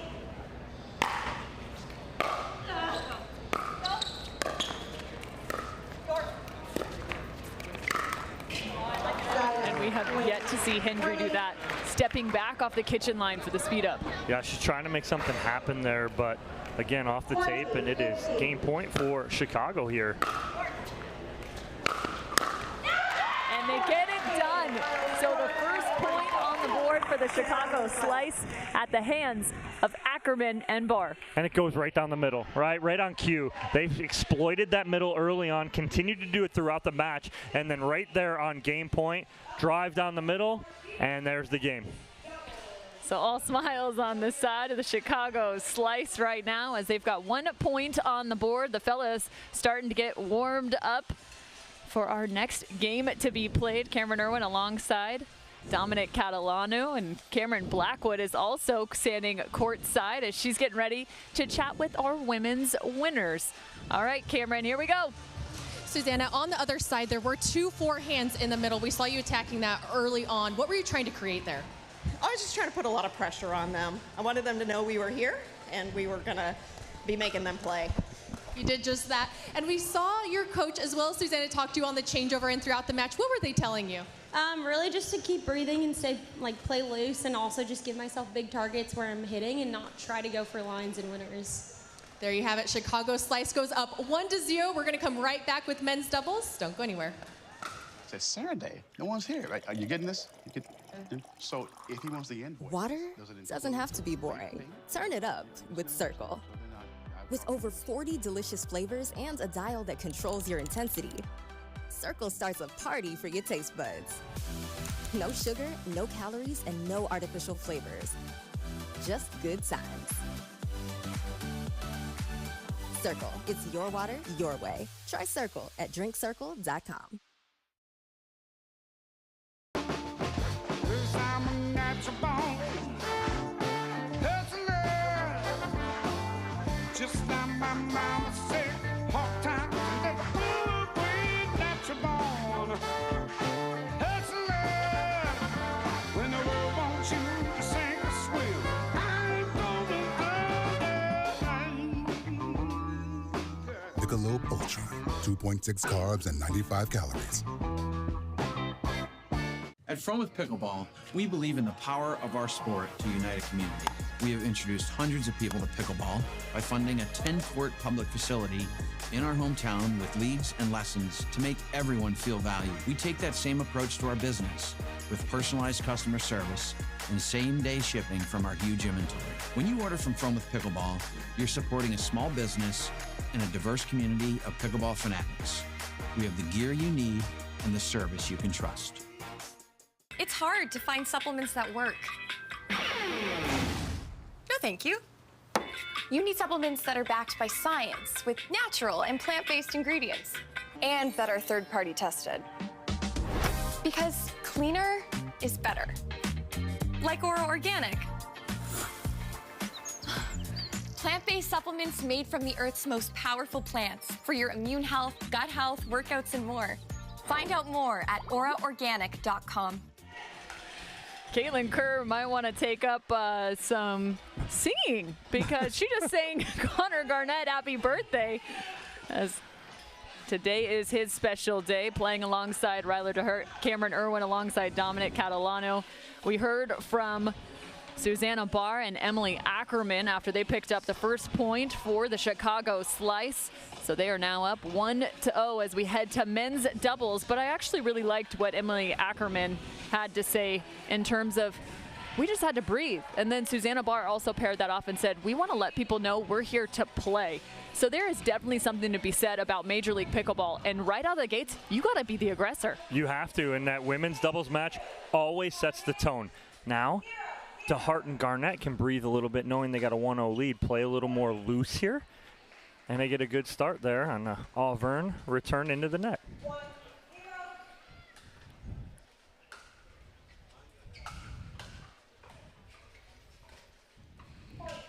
Ryler DeHart will play the right side as he is a lefty, as is Auvergne.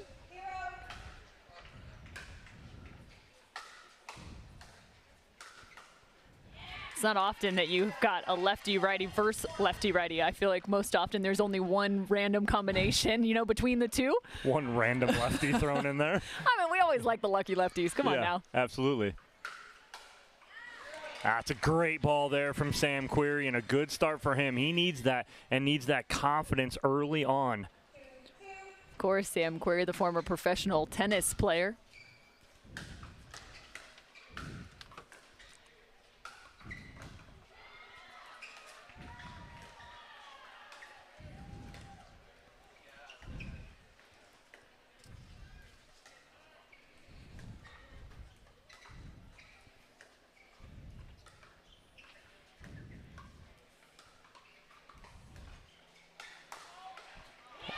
Oh, what a slide from Sam Querrey. Great defense by Querrey right there as he gets around the forehand here. Watch him slide to his left, gets around the forehand, gets that ball back in play. Great counter from Querrey. Well, and you saw, too, in terms of patterns being formed, Ryler DeHart kind of working slightly inside out to find that forehand on the right side. Pay attention there. Might create some space. Whoa, Avern avoiding his own head. Well, and I think he saved our DJ up there, too, because that ball's going way out, but he plays that almost scorpion style to keep that in play.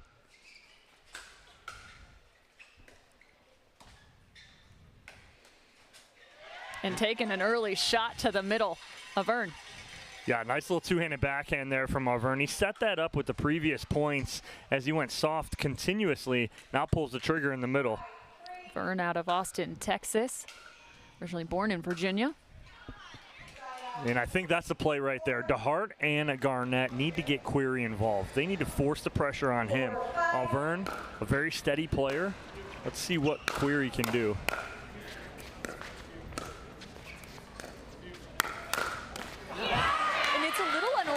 It's interesting to watch his location and how far he shifted. Look at where his starting point is. He's nearly on the sideline. Right, he's looking for that forehand right now. And that's what I talked with DC earlier in the week, and they said that's what he's looking for a lot right now.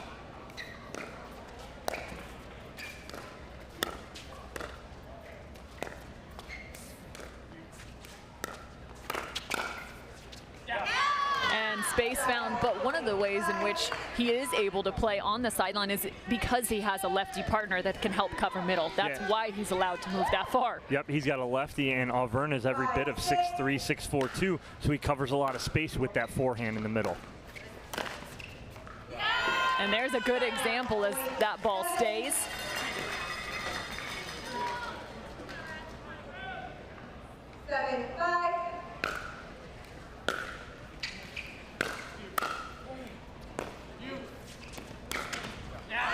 Oh, what a hold. You gotta love that from DeHart. Yeah, and he finds the middle because Querrey, watch him step just a little bit to his left here because he's wanting to get to that forehand so much. DeHart exposes that and goes in the middle. Ryler DeHart, also a former pro tennis player.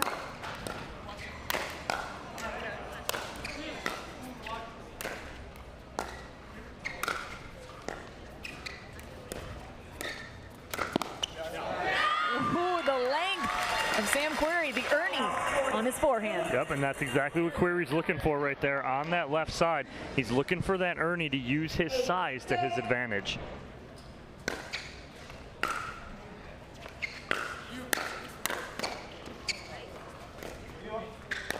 The switch and the switch back. And Connor finally takes a shot. You're wondering, one of his biggest weapons is his two-handed backhand. Loves to speed it up off the bounce. 7, 8.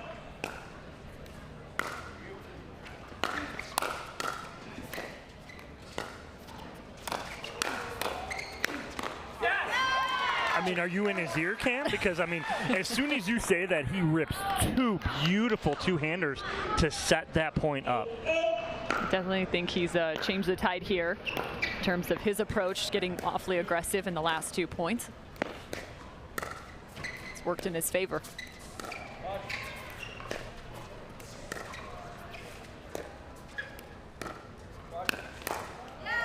And that's exactly what Auburn's trying to do. He's trying to expose, and not in a bad way, but DeHart's weakness right now is his backhand. He's not really comfortable going there. That's why you see him running around that forehand. So when he gets into that backhand dink, Auburn's trying to expose that.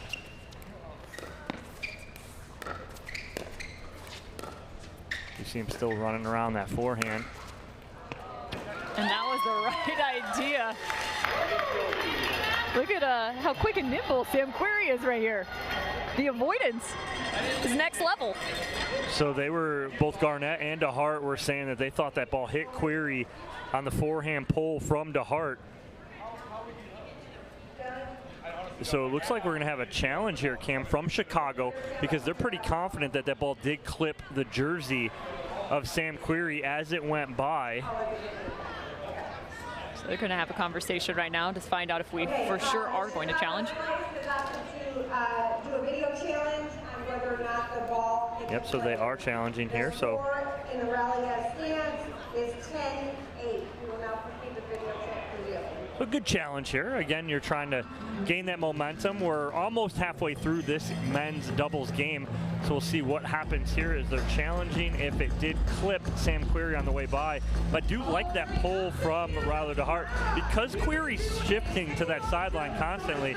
I mean, DeHart, if he didn't hit him, he missed him by a fraction of an inch. So again, a challenge has been called by the Chicago Slice. You have 2 free challenges per game. So 1, you have 2 in the women's, 2 in the men's, 2 in mixed, 2 in mixed, and they also take place again in the Dream Breaker if we get there. Clara, what's the answer? So a good matchup so far. Again, DC looking to tie this up as the Chicago women with Barr and Ackerman took game number 1 of this 21-15 as they found some holes in the middle of Bates and Hendry early in the middle and at the end to finish it and winning by 6.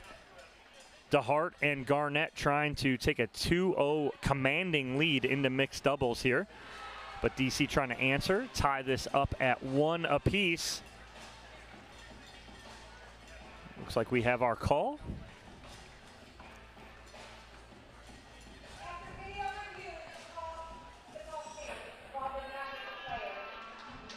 So call does stand.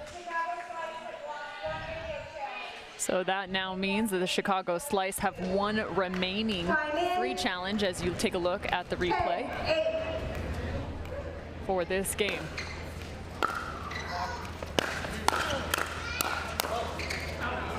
Oh boy, Vern hit a ball that was soaring. I think it might have ended up on grandstand court. Vern playing 2 out balls right there.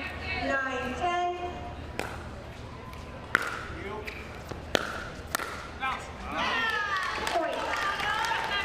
A 2-hander from Garnett that Cam talked about and mentioned. Needs to use that as a weapon.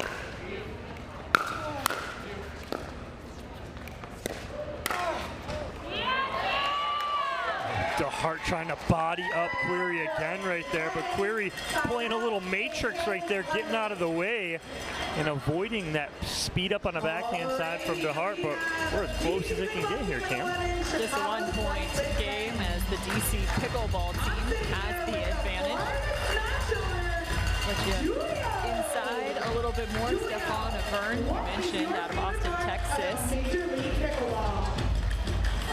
Get this, was also a French national Call of Duty 2 champion in 2006. That's maybe one of the most random and fun facts I have ever seen. As you now take a look at the group standings, Group A, B, and C. We are currently residing in Group B, where both these teams are 0-1. So there is a lot on the line for these two, still looking for their first win. You cannot make this stuff up, Cam. Like, seriously, the stats you are pulling up and the information you're giving these people at home is priceless and going to go on a trivia card soon. That is absolutely awesome. And Stefan now currently works as a software engineer for a fitness app called FitBod. Nice ball there from Sam Query, keeping that ball nice and low. Doesn't hit it 100%. It's at about 60, 70%. Creates some downward angle.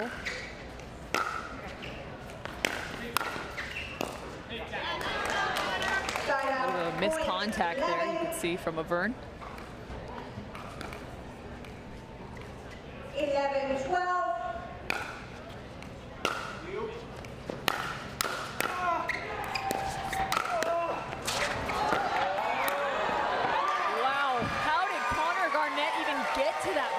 Let alone get to it, like you say, Cam. He got to it and actually did something with it. This isn't a bad shot. Great job by our camera crew trying to keep him in the frame.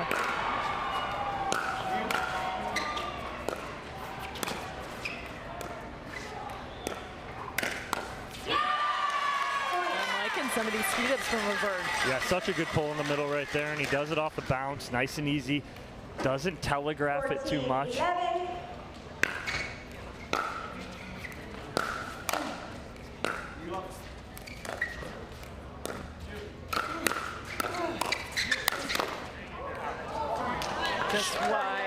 Garnett, again, trying to assert himself a little bit more here. Known to be a fantastic singles player. He made his mark early in his professional career on the singles court. Told me just before this matchup, he's really been working on that doubles game though. So there's definitely a learning curve there. Two totally different games, different strategy, everything about it.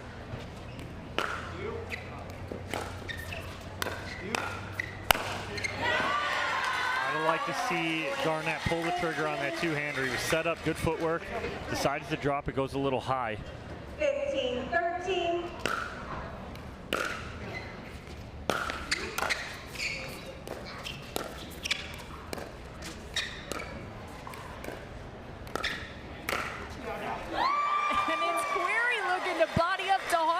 And he does, right off the chest of Ryler DeHart here with this little forehand roll. You watch Query set this up nice, takes it out of the air. Nearly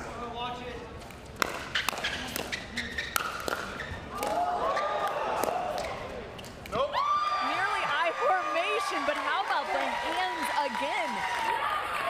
Sam Query feeling really good right now, keeping that ball right there in. He's falling off in the front row almost. Little half volley from Sam Query defensively. Ryler DeHart ends that momentum quickly, but down by 3 here. They need to get on the board, get back in this. 14-17.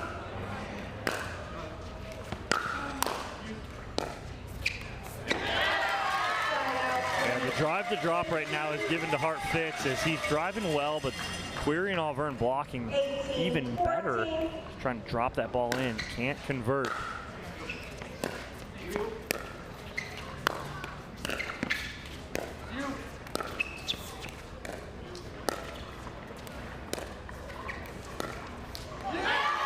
Spot on, trying again to find the backhand side of Ryler DeHart. It looks like we're going to get a timeout here from Chicago as DC has extended that lead to 5 here, trying to even this matchup here at 1 game apiece heading into mixed doubles.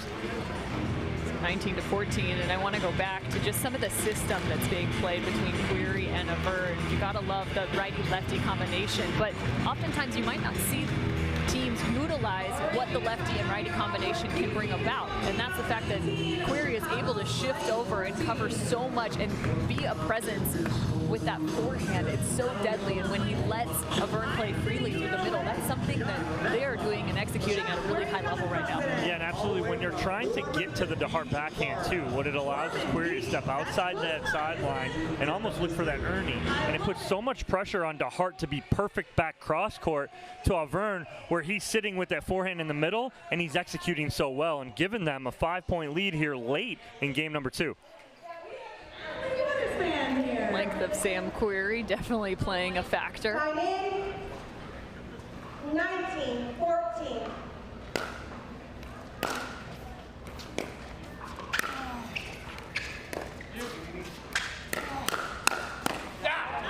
So that's the combo, right? I don't mind that pull from DeHart. Even though Query's sitting on it, it's got to be Garnett pinching the middle after he pulls so that Garnett can step in and put that ball away. Because Query's not getting a lot on the counter, but Garnett's got to be aggressive.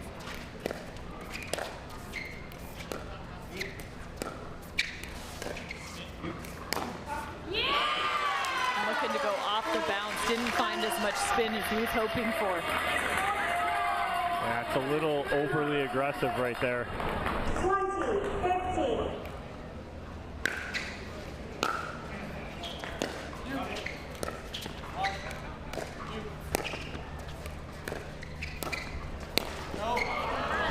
Watch out, Connor. And I don't even think it was that close to him. The ball was probably 8 feet over his head. So we are now at the freeze. 16-20. But 16-20 as a points added for the Chicago Slice. So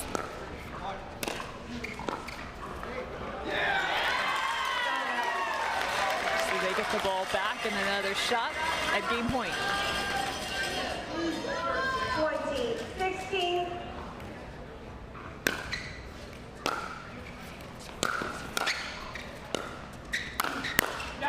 There's the backhand again. Yeah, Connor Garnett has to execute that a little more here. Use the two-handed backhand to his advantage. So the slice still at rally scoring, so they earned 17. And now shot number 3. Game point for the DC Pickleball team. 17.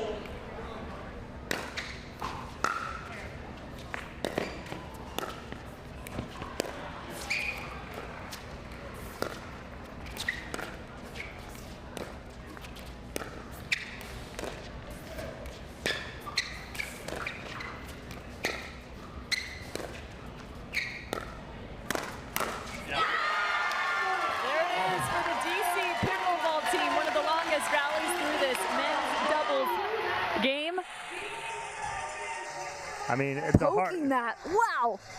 Hart got everything he wanted right there. He had great patience throughout that point. He got a ball up that he could handle. Just comes down too much with that wrist on top, and DC evens this bad boy up at 1 game apiece. So both of these mixed doubles matches will matter here. Oh boy, 1 apiece. So we will be going at least through these mixed doubles matches. Find out who will pick up a win here in Group B.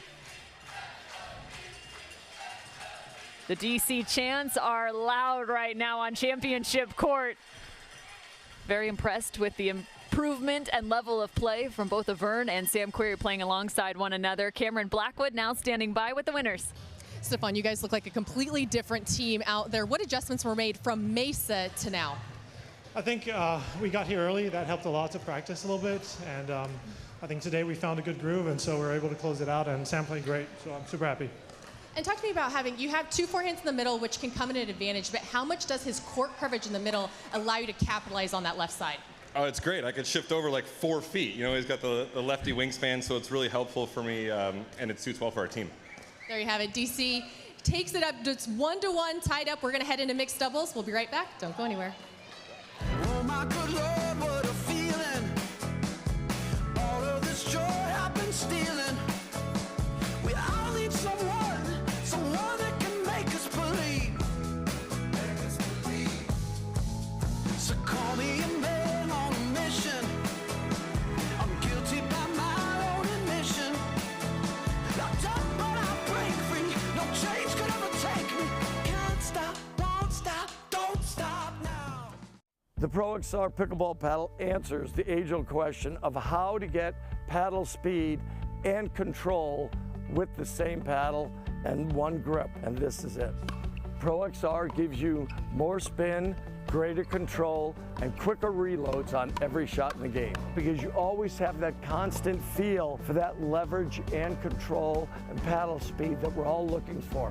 Pro XR is the most revolutionary technology in pickleball.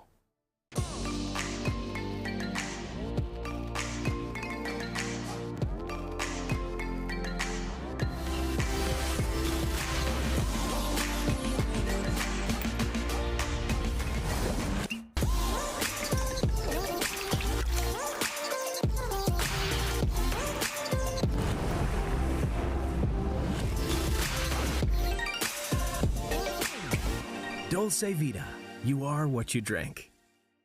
Introducing Skechers Pickleball, the official footwear of Major League Pickleball. They're ultra lightweight and responsive for incredible speed.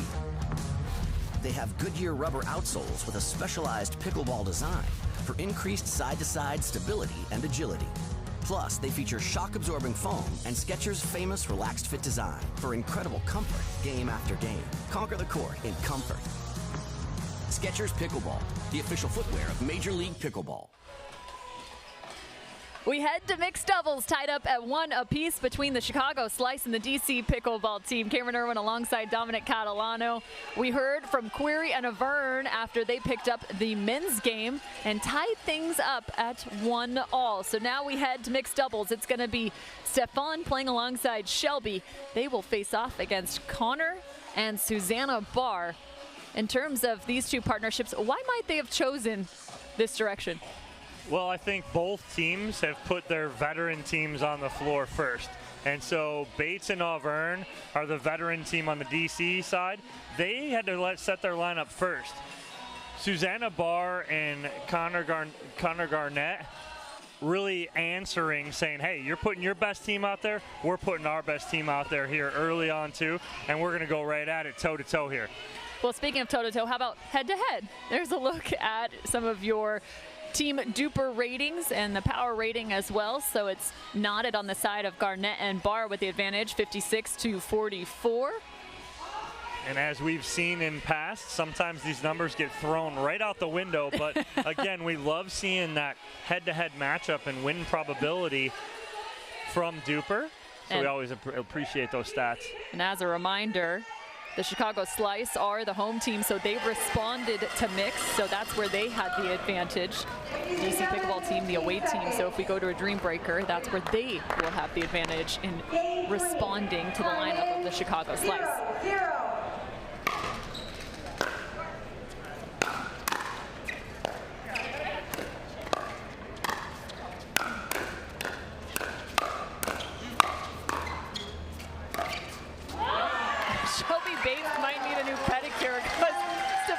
Was all over her feet.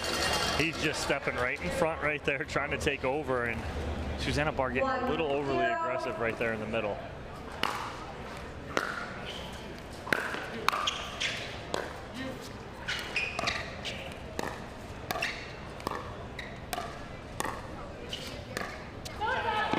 So the matchup to watch is Barr and Bates. They're right up face on each other because Auvergne is lefty.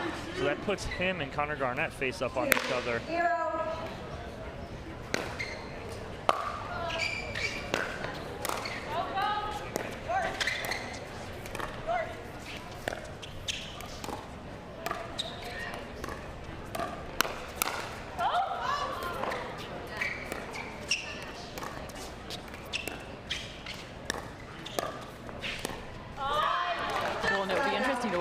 Because the guys are head up, they'll be almost forced a little bit to speed up cross court more often than not. 1, 2. And what you're going to see too is both of those guys pinch middle hard. If you see Bates and Barr going face up dinking on each other, you're going to see Garnett and Auvergne pinch that middle and try and get involved. Auvergne finding the middle himself. Garnett in the middle of that took a full swing and missed at a ball up. If he connects with that, that point should have been over. 3, 2.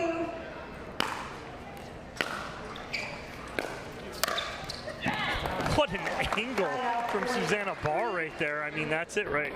What you're looking for, you get that ball up. Watch her go straight sideline on this put away. 3, 3.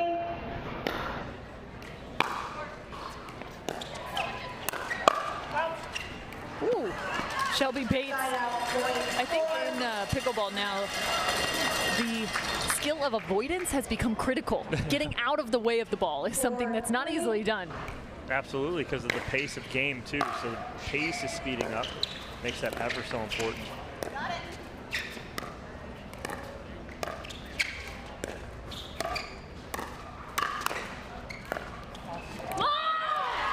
Exactly what Garnett needs to be ready for. He needs to be ready for the counters. If Susanna Barr speeds up, he needs to keep that ball in play and wait for the right moment. Well, and it's very different battling head-to-head. The ladies going dinking up the line. Those dinks have to be that much more perfect as it is a shorter distance.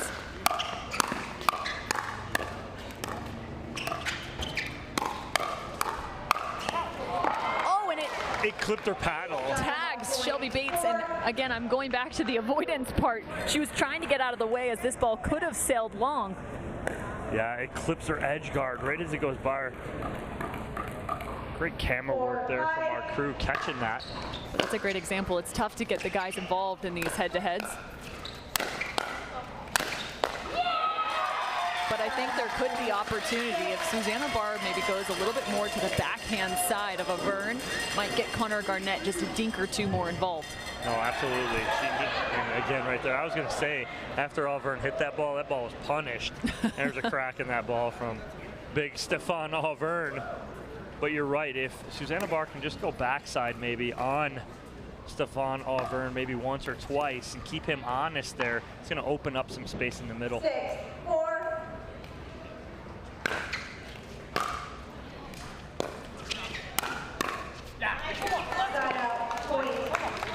key too, right? For Chicago, they need to return Auburn, keep him back, and then Garnett can pinch that middle and put pressure on Bates.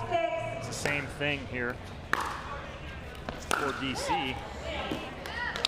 As you see them go to Garnett, keep him back. All about execution here, though. Yeah, so if you're maybe new to pickleball, you might be wondering, well, why are you letting the guy hit the third shot, but keeps him at the baseline?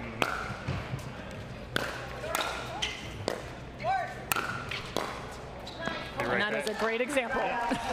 Cam, yeah, seriously, you can shoot some videos here this weekend with commentary, and then exactly what you're saying is just happening on court.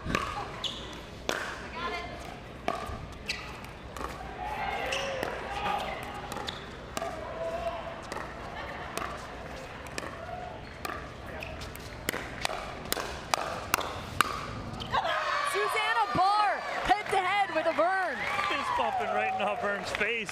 But again, watch her here. Watch her step back. She took 2 feet of pace off that ball because she steps back as she read the speed up from Auburn.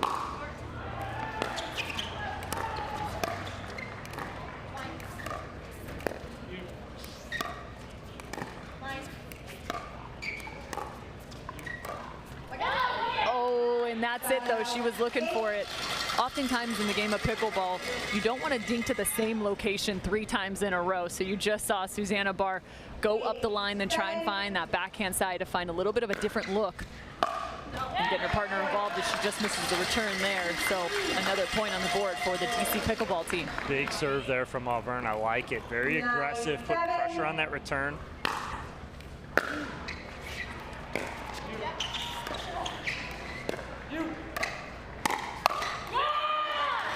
Got one right there that she can handle, but just gets that front shoulder dipped a little too much here.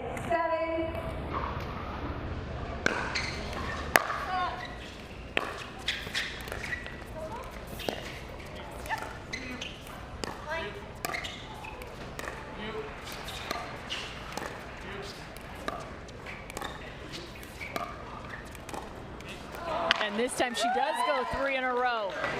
Goes right to that backhand of Bates almost 3 or 4 times in a row right there, and finally gets the mistake from Bates.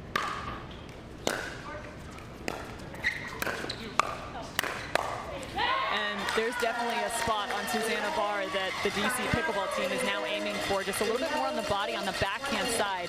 She's looking a little bit more to reset, not getting quite the punch out of the way. I wouldn't be shocked if you saw Connor Garnett start to steal a few more of those on the left side of Susanna Barr. Would love to. If she is going to extend, right, if she can step to the right and get that two-hander where she gets power on it, that's fine.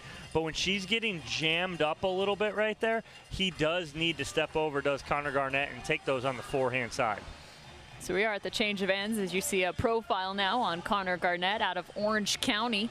He played Division I tennis at Santa Clara University, and then get this, he got his master's degree in finance and investments at the University of Nottingham in England. I'm surprised he doesn't have a little bit of an accent now. Come on now, Connor. My goodness, where Cameron Irwin pulls this stuff from is unbelievable. So he is an investment banker, Connor Garnett, so not just a professional pickleball player. He's smart with his money, too. Well, he's going to be getting a lot more of it as he continues to rise through the ranks of professional pickleball. Maybe I'll have him do some investing for me.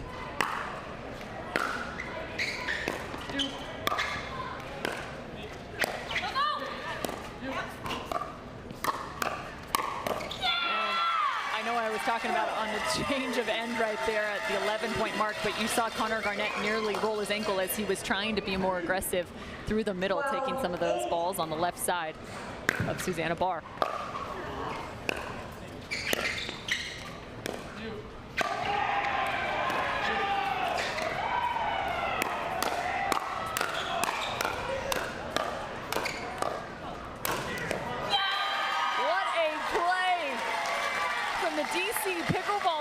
That's just great pressure, continuing to put that pressure on, finally getting a ball so they get down at the feet of Susanna Barr, and they take a 5-point lead here. That is what you call an aggressive return there from Connor Garnett, putting a lot of pressure on Auvergne. But they need to string a couple points together here in a row and get back in this.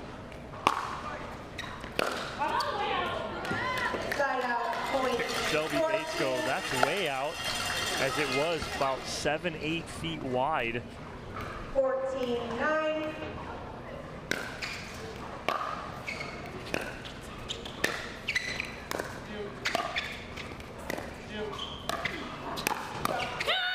How about that? Bates reaching in. Well, she pulls this ball too from a spot almost off her shoe tops. I think it surprised Susanna Barr. A great pull from Bates right there. 15-9. Again, a reminder, these two teams are knotted up at 1 apiece in terms of their match score. So the women's doubles competition went the direction of the Chicago Slice. The men's doubles, DC Pickleball team. This is just the first mixed doubles competition for this match.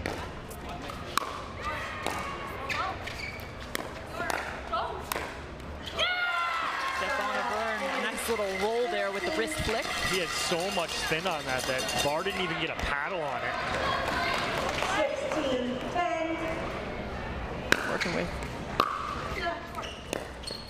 Selkirk.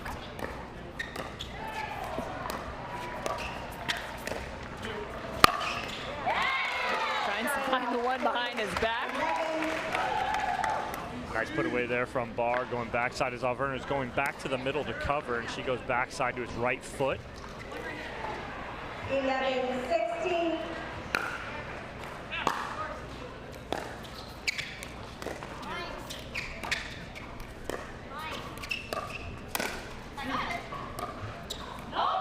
So much spin off the tape from that ball from Auvergne. As soon as Barr goes to hit it, it just spins right off her paddle and goes wide. It's interesting if you're watching closely between those last few points. Susanna Barr looking at Connor Garnett saying, hey, we got to drop the ball instead of third shot drive.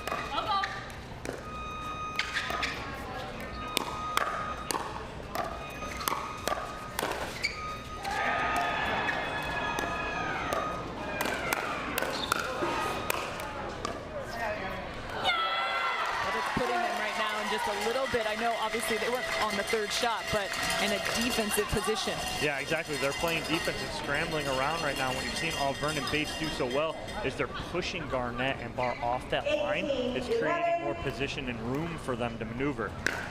18-11 now. Connor Garnett, I don't know if it was a full burnt, but we'll give you half of it. He goes completely across, and Barr fills in nicely and finds the sideline. I think Auvergne thought that ball was going wide, and it was about a foot in. 12-18.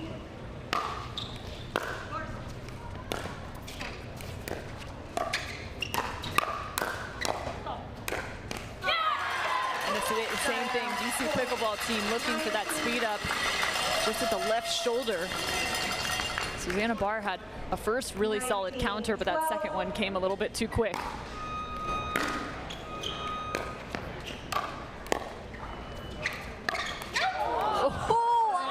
The bounce, a body bag. So Susanna Barr just pulling the trigger going, hey, we got nothing to lose right here. I'm going right at the big boy. Bodies him up, left hip.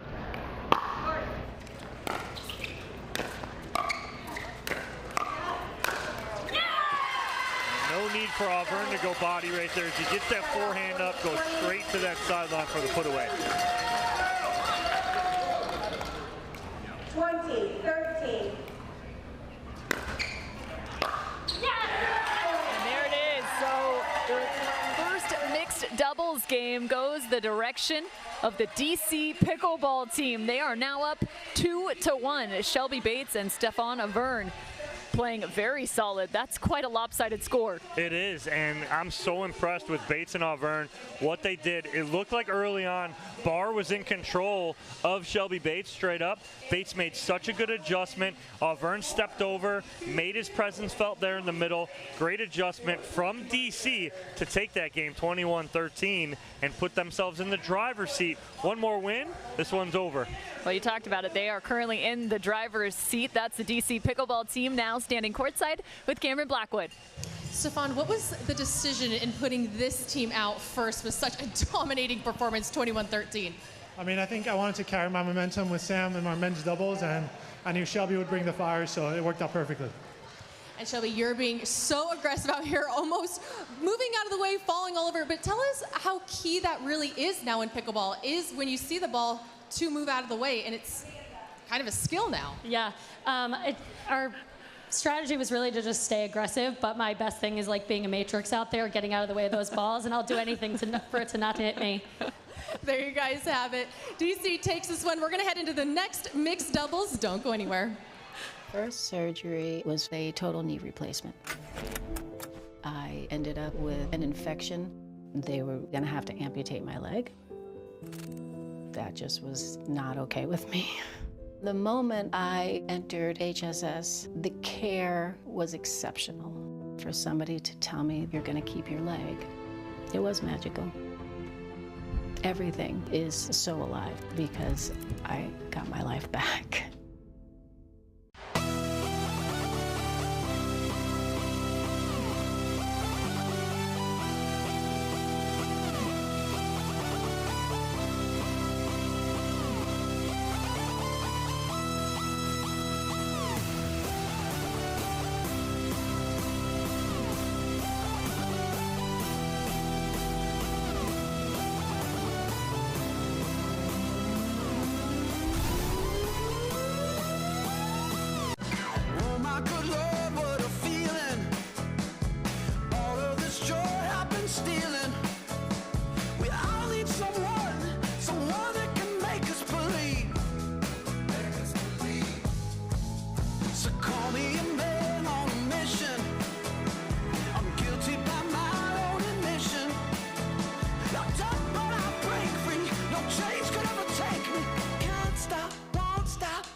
It's all up to me.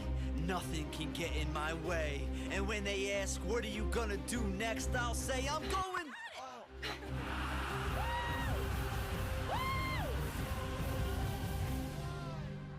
We're going to Margaritaville!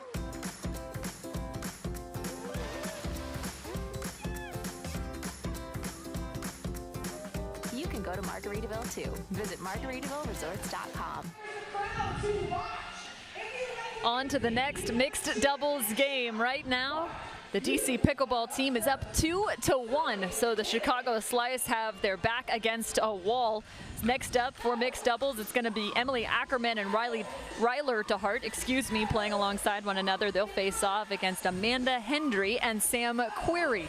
Again, Hendry, one of the newest additions to this DC Pickleball team. The lefty out there.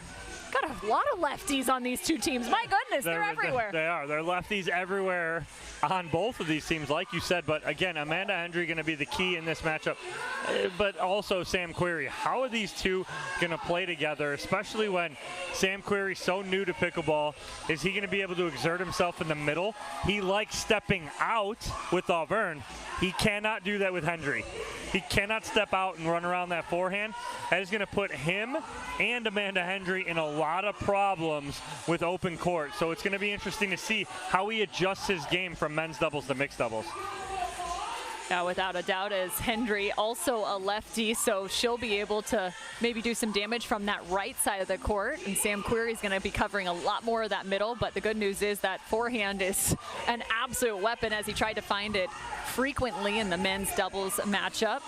Again, Sam Query transitioning from professional tennis. Originally out of Thousand Oaks High School, graduating in 2006. Received a scholarship offer from the University of Southern California, the Trojans, but instead decided to turn pro. got as high as world ranking number 11 and won 10 ATP singles titles during his 16-year pro career, including, how about this, the 2017 Wimbledon semifinalist, Sam Querrey. It's been fun to watch his game grow through the last few years. And again, we got Caitlin Kerr singing, dancing, doing it all, getting this crowd going, but look like we are set and ready to go. And another interesting matchup. It's the gentlemen going to be face off against each other here, as Querrey and DeHart will be right in front of each other, and it'll be Hendry and Ackerman face up on the left and right side respectively.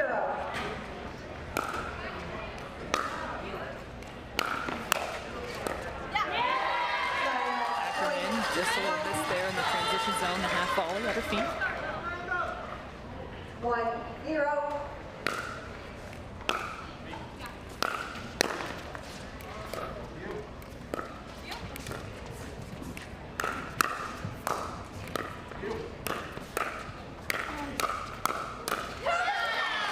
Ackerman gets the ball down.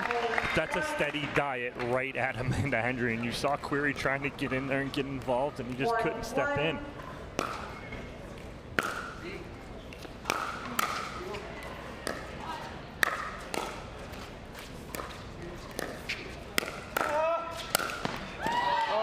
Oh, missing the backhand. Nice job by DeHart again, going backside on Querrey here with the block. 2-1. Gets Querrey on the move.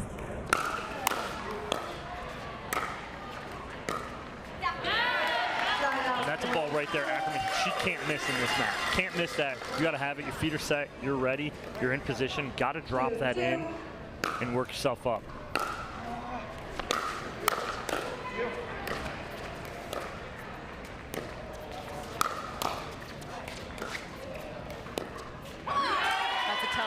Ackerman gets pushed off the line.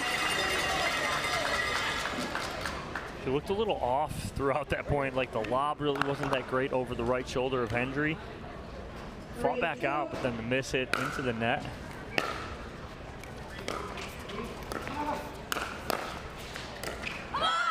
Well, and again, Querrey not afraid to work through not just the middle, but all the way to the right side. He's 6'6". And his arm span's even longer than that, as you can see here.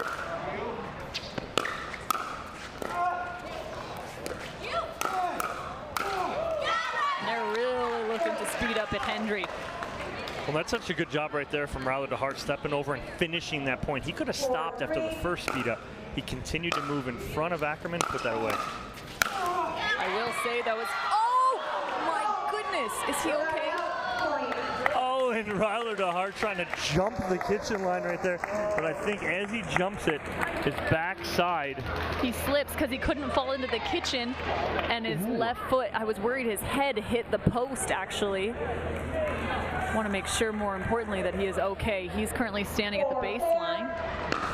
Oh man, that was scary. It was close. And that's where you don't want to speed up to. It's the backhand of Hendry. When she gets that two-hander going, that's exactly where she wants you to be. When Hendry's used to playing some defense, she was at UNC where she was a starting field hockey goalie. There's a ball from Querrey. And that's a great move there from Sam Querrey as he steps right in front of Amanda Hendry, puts this away with the forehand.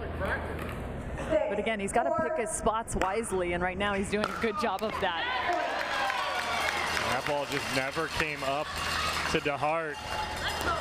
And I will say, too, she wasn't just a field hockey goalie and was good. She was really good. The 3-time NCAA Division I field hockey champion, 4-time ACC champion.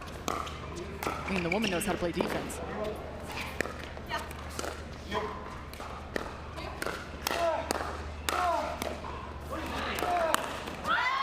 Oh my, that's it though. Querrey moving really well. Again, we were talking about, is he going to really step in the middle here? And he is.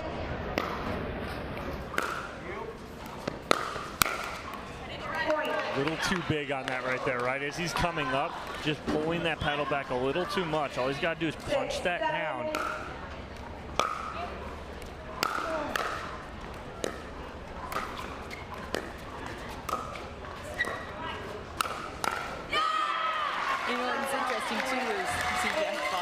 also sitting in the stands, but in the game of pickleball, yes, reach matters, right? Yes. It helps you reach into the kitchen, but at times, in some of those hand battles, you got to get that much more compact. And having that longer reach can sometimes make it more challenging.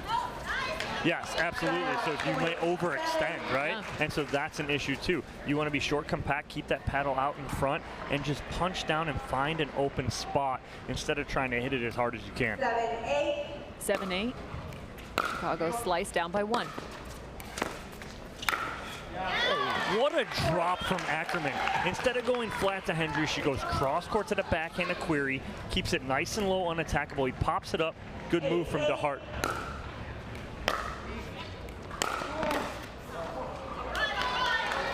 All of a sudden, Chicago Slice bounce right back and take a lead here. Almost halfway through game number 4. 9-8.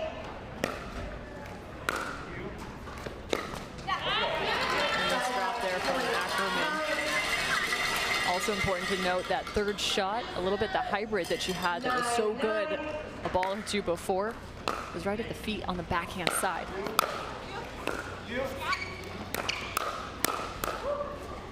Bye-bye ball. That ball's not coming back on the forehand of Ryler DeHart. And he controls himself this time and doesn't fall in the kitchen. 10-9.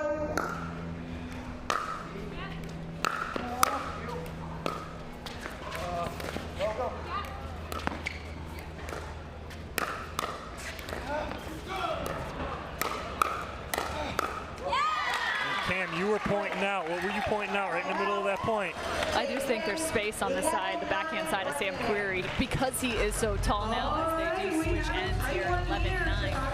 Because he is so tall, it also means he has to get that much lower and reach that much further to cover and protect the balls down by his feet. And because he's also being so aggressive through the middle with the forehand, there's a lot of space to work with right now. Yeah, and you're talking about that quote-unquote, that hybrid third shot where over the last year, 2 years, we've seen instead of the, oh, we're just going to drop that third, that whole drop third, kind of throw that out now. Those thirds are aggressive now. There's where the purpose, and that's what Ackerman does so well. She'll hit that two-hander cross-court drop where it never gets probably above like 5-6 feet and ends up right at her opponent's feet where he can pop that up. She did it once. DeHart came in post, got one. She did it in the middle of that point. Query did a good job of controlling it, though. But I think if we see a little bit more of that, keeping Query honest and out of the middle and to his backhand side from the third from Ackerman, I think that'll be the determining factor here for the slice. So many different things you can do from the baseline on that third shot. The drop, the drive, top spin, back spin, hybrid. So many different things. And this team there from Ackerman. 10-11.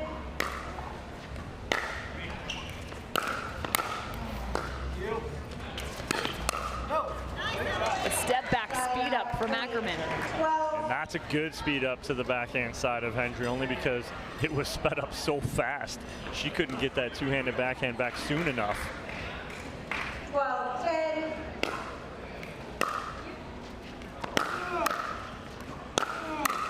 And it's hard because Hendry likes to counter so much with that backhand side. It puts her in an awkward position having to slide middle 13-10. because she's a lefty on the right.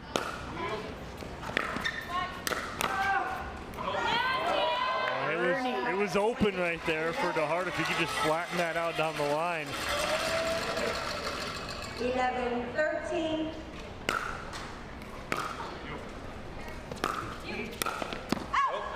And that's the pressure of Sam Query right there. Yeah, he makes DeHart try and be perfect on the line, where you see DeHart right after that play, he points backside and goes, all I got to do is hold that and dink that back.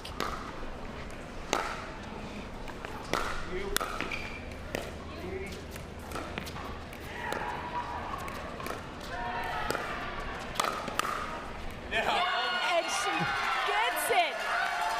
Somehow that ball stays inbounds. Watch this counter from Amanda Hendry on the speed up from Ackerman. She dots the line right there, ties this game up. You better watch out though. The Chicago Slice have a little bit of a different game plan as they go more backside.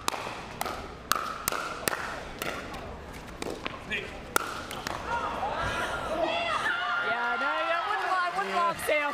6'6" frame on a, I just don't see that right there happening, and it's to his forehand side as well. Maybe there's a bet on the line. Whoever can lob Sam Querrey effectively. DeHart trying to be perfect right there with that cut, because again, the pressure of Querrey stepping over in the middle. And now all of a sudden DC, all the momentum, they take a 2-point lead here on the timeout, trying to regroup and get back in this game, because it is a must-win here for Chicago. Yeah, without a doubt. You see Ackerman, though, and DeHart looking a little bit more to find the backhand dink of Sam Querrey. Yeah, I mean, and again, it's trying to find that backside of Querrey. It's a lot easier said than done, because again, he's so big and making his presence felt, but we'll see what Chicago can do out of this timeout here and answer as they're down by 2. There's a look at Sam and where his duper resides, now 6.06, 23rd in terms of his duper rank. 35 years of age, originally out of Agora Hills. Mentioned that world ranking of number 11 in professional tennis. Married to Abigail. Has 2 sons, Ford and Owen. Shelby Bates, Stefan Auvergne trying to will their team to a victory here as they are up by 2, or up 2-1. So a critical juncture here, 15-13. And again, the DC Pickleball team up 2-1 in terms of the match score. That mistake does hurt right there from Querrey in the net on the serve. Rally scoring of his serve. Difference from traditional scoring methods. 16-13 now. Excuse me, 16-14.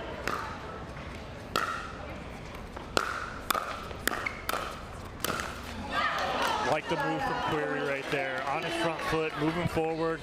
Ball just got a little low on him. 15-16.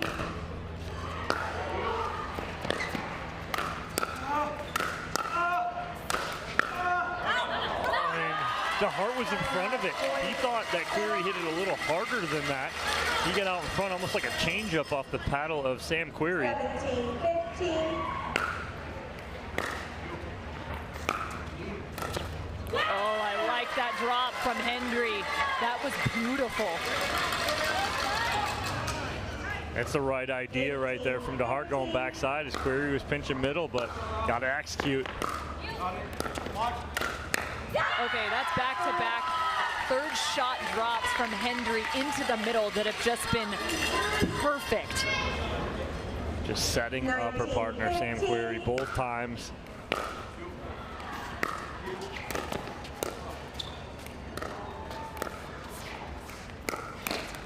Nice ball from DeHart right at the body of Amanda Hendry right there. But again, they need to get some together here in a row. 16-19. As DC within 2.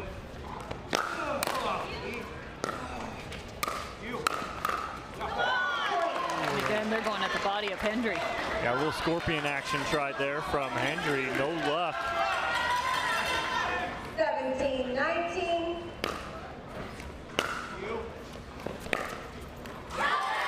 She's fading away as Ackerman on that drop, and it'll give DC a game and match point here. 20-17.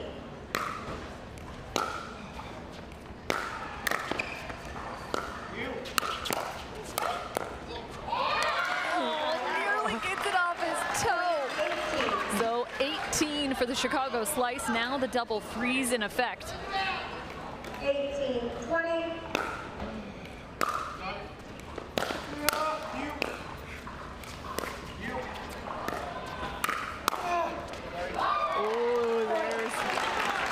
That's three body shots right there, right on Hendry over the last like maybe 5 points. They're finding a spot here, Cam? So a timeout called by the DC Pickleball team. The serve resides with the Chicago Slice, who earn 1 in the double freeze. So our score is now 19-20. The freeze puts such a different element onto the game at the conclusion of each one of these games. It's a different strategy, right? Do you still go for it because you have more room to risk, or no? I mean, it'll hurt you. Say you go for this serve and it goes out. Now you flip sides. Now it's their serve on game and match point. So it's not that you're going to try and overly go for anything here, but I think you still stick with your game plan. Again, Chicago needs to be aggressive here and aggressive at the body of Hendry. So I think that's what you're going to see. What does DC counter with as far as, okay, Amanda Hendry's got peppered 3 times in the last 5 points. What are we going to do? I would say, hey, Amanda, we need to step off the line a little bit. Give yourself a little more space so you're not getting jammed up. She's hugging that line. Maybe step back a little bit. Let's see how this one will shape up. Again, 19-20. Looking to tie here are the Chicago Slice. And they do. 20 all. They are fighting to stay alive. Wow, what a setup from Emily Ackerman. A very crisp two-handed backhand. She didn't overhit. Great setup.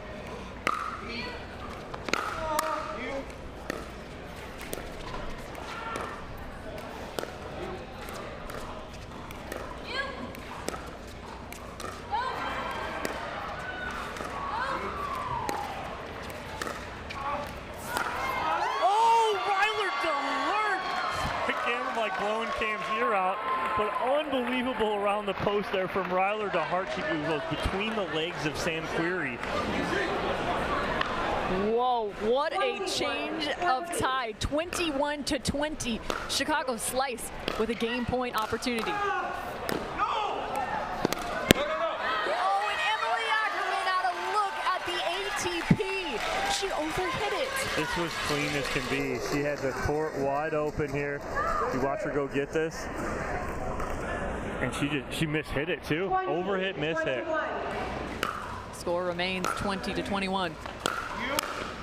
Make it 21 all. Wow. Forehand right there sitting for her. Can't execute.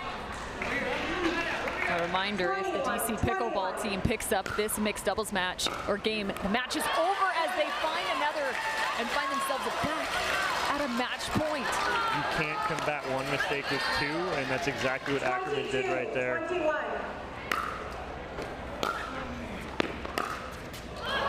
A little tight on the third there from Hendry, and she has been perfect with those late in this game. Going back and forth now in terms of the advantage. Chicago Slice down.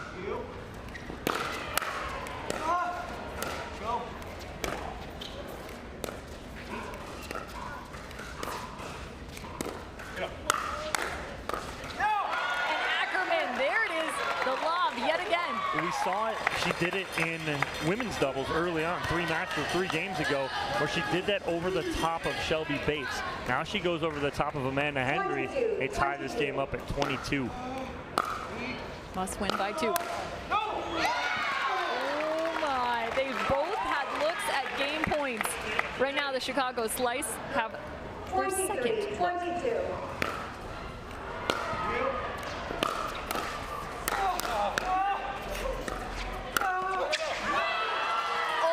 It's long. There's aggressive, yes, but then there's a term overly aggressive. I think to Hart, the first one, yes. The second one, no.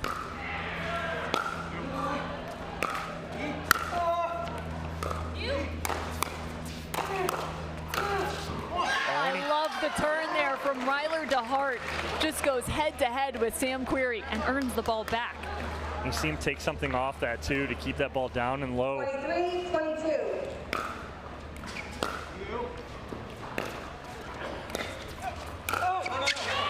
And nearly identical. He's trusting that third shot drop of his partner, looking to be wildly aggressive. Just, I like the move to a point, right? And you see both Susanna Barr and Connor Garnett going, calm down, we're there. And Hendry getting again a little tight, missing that third shot. This is the 4th opportunity for the Chicago Slice to pick up the second mixed game.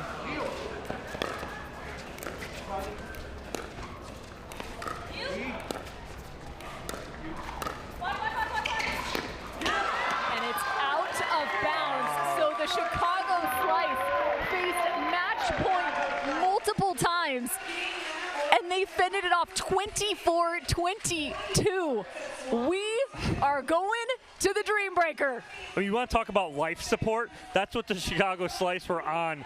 They battled all the way back, fought off 2 or 3 game and match points to get back in it and win 24-22 and force the Dream Breaker. Yeah, they actually fended off 2 to be exact. 2 game and match points by the DC Pickleball team, and they actually got there first. They got there at 20-17, if you can think all the way back to that. And nonetheless, it's 24-22 for the Chicago Slice.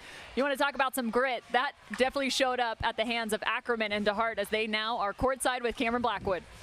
Emily, a 24-22 win here, taking it to the very end. In those tight moments, you had 4 times to take this match, but what was key? What did you guys talk about before taking that last point? I mean, we wanted to slow the point down and just be a little bit more patient and kind of work the point instead of trying to force it. And Sam on the other side covers most of the court with his body, but how were you able to neutralize him and take this win? Had to start going behind him a little bit. He's so long, so he was just covering so much court, so we tried to go behind him a little bit, keep him honest, and then just go right at him because he's so tall. So. And it worked. Chicago Slice taking it to a Dream Breaker. Cam, back up to you. All right, a great job by Ackerman and DeHart picking up the second mixed game, keeping the Chicago Slice alive. And again, in terms of this group, both the Chicago Slice and the DC Pickleball team still looking for their first win in group play. Becomes critical as it now comes down to the Dream Breaker between these 2 teams.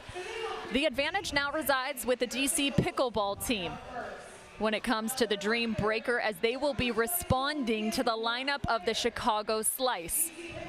4 points will be played by each one of these 4 players before the rotation. So the rotations are set. You will face off against the same pro on the opposing side in each of those 4 balls and rallies played. We now await to find out who will be facing off against one another. Cameron Blackwood is tracking it right now for us. But man, this is why we love Major League Pickleball. We've already seen multiple Dream Breakers on the day here on Championship Court. You knew this one had to go to it, right? Oh, absolutely. I mean, remarkable. It almost looked like though Chicago was down and out. They come back, some good points, and they figured out what they wanted to do, and they went at the body of Amanda Hendry, got a few points, and that was the answer and the difference maker right there for Chicago as we have started. So far, Garnett and Auburn, DeHart and Query will start us off. Now we have Ackerman.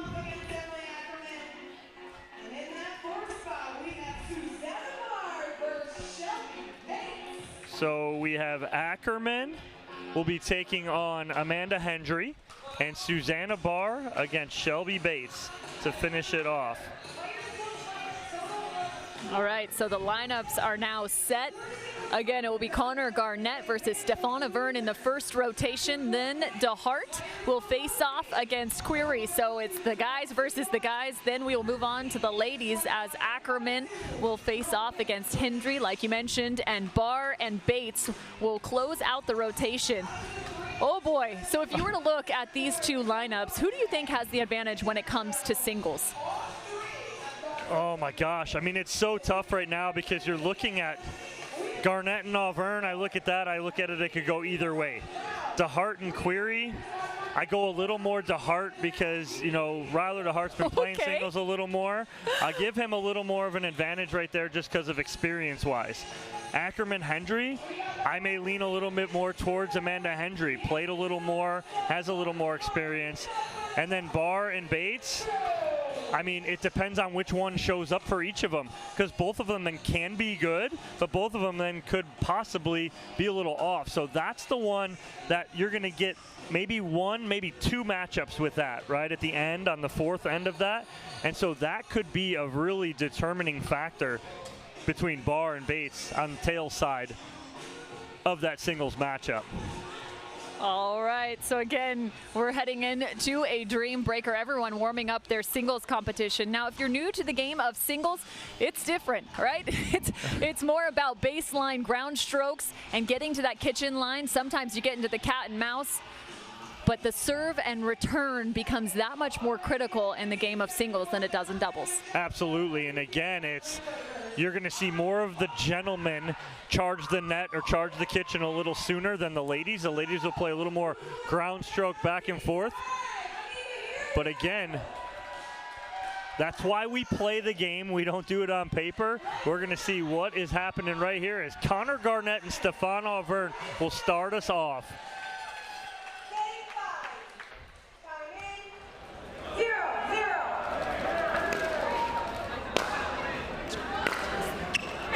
Garnett on the line. And Stefan's calling this out of bounds, I believe. Already, right off the bat, calling it out.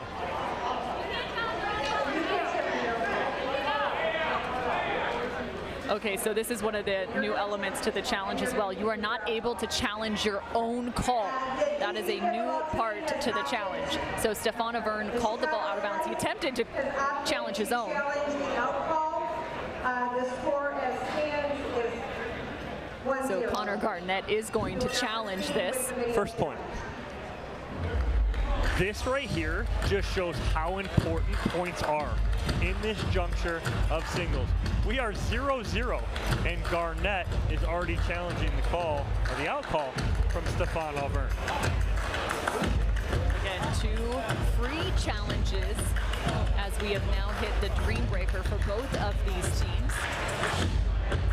So if a team makes a line call that is challenged by the opposing team and the call is overturned, the team which made the overturned wrong call loses a free challenge.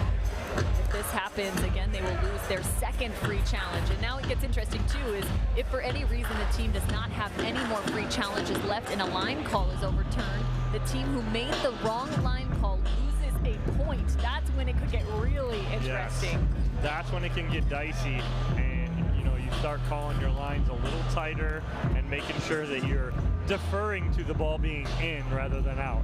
Now to continue on, each additional overturn / wrong line call will result in a subtraction of a point. The team may, prior to the video challenge official reviewing the line call, also decide to change their own call to be able to not risk losing a challenge or a point if you've surpassed, again, that 2 free challenge point.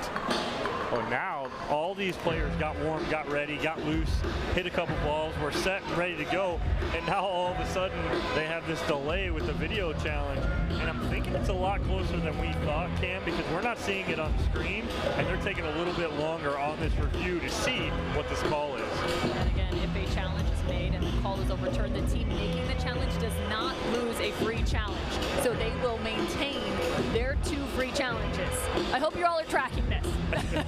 Y'all taking your notes at home? I'm doing my best to describe it to all of you. Exactly.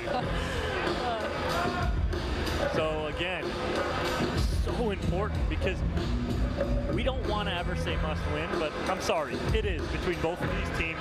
Both of them lost earlier as DC went down to Miami and lost, and then the Chicago Slice ended up losing to the Utah Black Diamonds. And so we're getting that. Here's a look. And again, I don't even want to say that it looks into me because I don't know. So this is after that's actually after the bounce too. What you're the exact. That's after the bounce. Yeah, that's the exact frame after the bounce. And again, it's important to note that a pickleball does not compress in the way a tennis ball would. So the rule of thirds comes into effect. Real time, I will say, I thought the ball was in bounds. However, this comes down to a video challenge. We'll see. They're taking their time on this. Again, referees don't want to be wrong with this either and make any mistakes, as they know what's on the line for all these players here. As both Chicago and DC need this dream breaker to stay alive, as DC will play the Utah Black Diamonds. later on this afternoon at 3 p.m., while Chicago will take on the Miami Pickleball Club at 3 p.m. as well. That'll be their last matches in pool play. Again, we are in the midst of a video challenge. There is video challenge on all 4 courts. So the call has been overturned.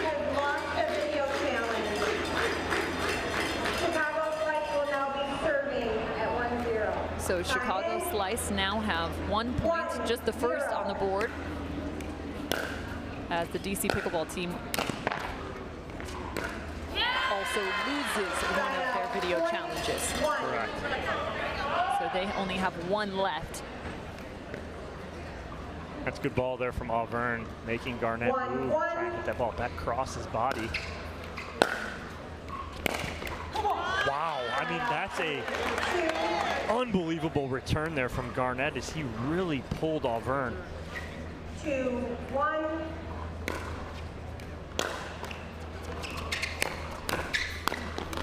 Connor Garnett goes up the line, then cross court.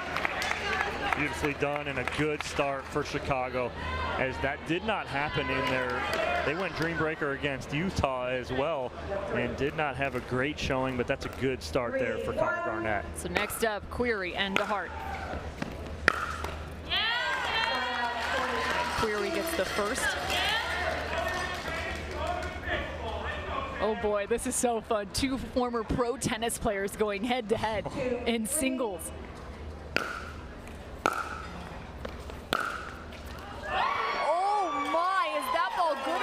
DeHart's calling that ball out of bounds.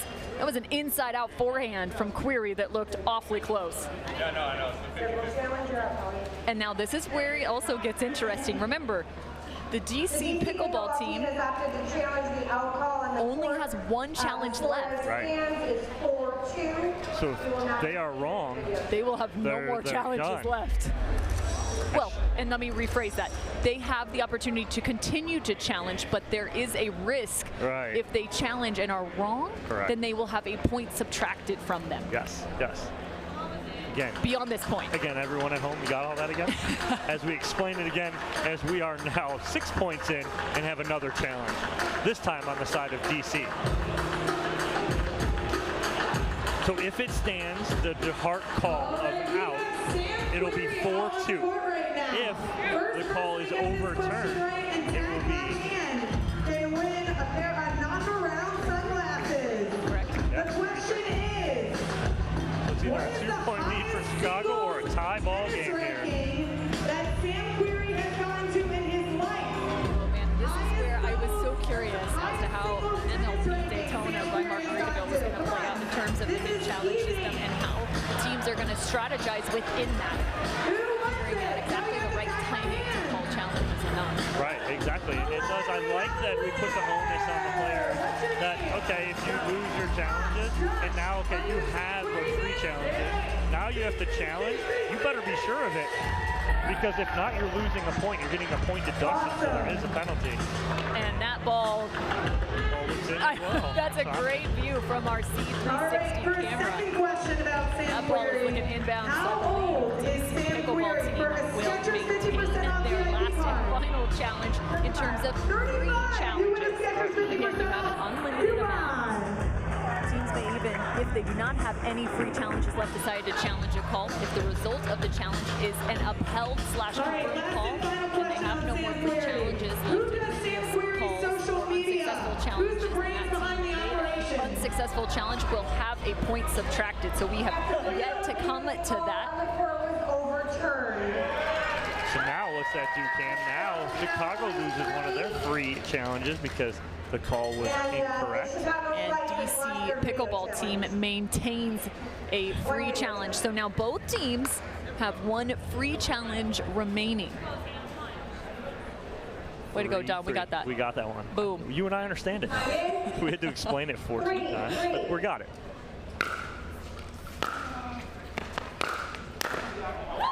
That's such a good ball there from Sam Query as you see him keep that ball nice and low over the net. Well, and he's really working the inside-out forehand. Both of those shots he made in the last 2 rallies were winners.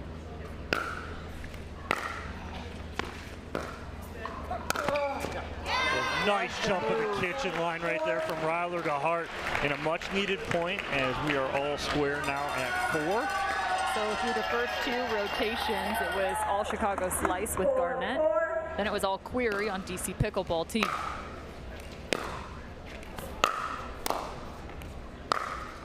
Now it's Ackerman and Henry as the Chicago Slice add 1 more.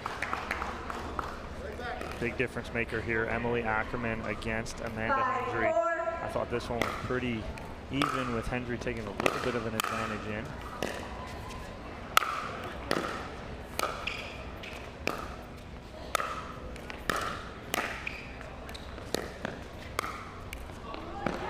Nice little angle there from Hendry, and she hangs tough at the kitchen line. Ackerman flipping up a couple lobs there from the baseline. 2 more rallies to be played between these 2. That was all set up on the Emily Ackerman return. She pushed Amanda Hendry all the way back behind the baseline to set that up. Beautifully done. 6, 5.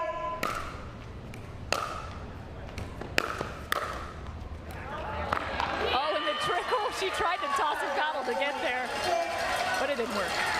All square here still now at 6, and it is Shelby Bates and Susanna Barr. So 2 and 2. 6, 6.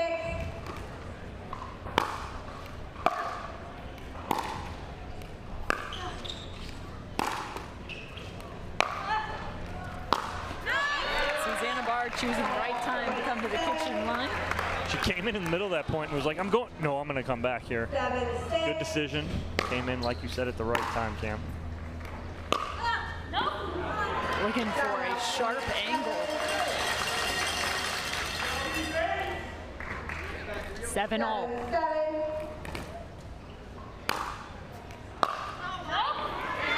And again, missing with that backhand. Susanna Barr drops another. 8, 7.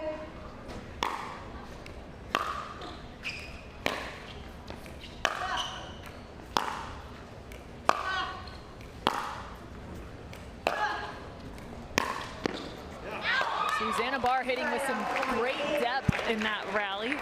So they go 2 and 2, both sets of ladies. And it's like nothing happened. We're at 8-8, back to the top here. 8, 8. Back to the top of the order.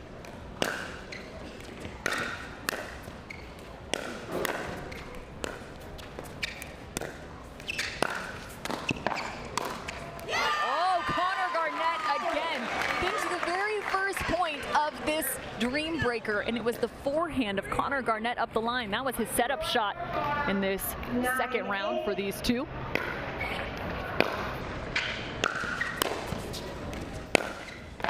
What a two-hander there from Connor Garnett, and a little mini stare down at Auvergne with the big fist pump, and that's a great first 2 points from Garnett and Chicago. Garnett was 10, 8. 3 and 1 first rotation through against Auvergne. It is a very big forehand there from Stefan Auvergne. Put that ball away. Be really big for him to come away 2 and 2 here.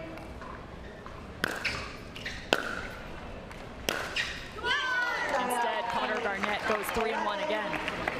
That's a big 3-1 victory there for Connor Garnett and the Chicago Slices. The players and teams will switch ends here, with Chicago up 11-9, going to the former tennis pros, Sam Querrey and Ryler DeHart. Yeah, and it's interesting with these 2 fellas matching up yet again against one another. It was 3-1 Querrey. He loves that inside-out forehand from the baseline. Ryler DeHart also liking that as well, as he's the lefty. Well, then again, what do I know, right? I said DeHart had maybe an advantage because of his experience. But again, Query with some great forehands, like you said, inside out. But the key to those forehands is he's keeping that ball so low and over the net. And it's hard for DeHart to do anything with them. So we'll see if he can continue that. He needs another 3-1 here to even this up. Well, one of the other unique challenges to the Dream Breaker is only playing 4 points at a time.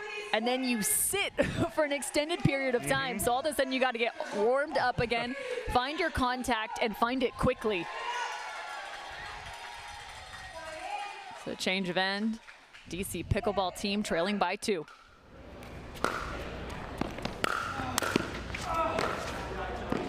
There's the reach of Sam Query. And DeHart had an open lane down the sideline, but just couldn't convert. But great ball from Query. 10-11.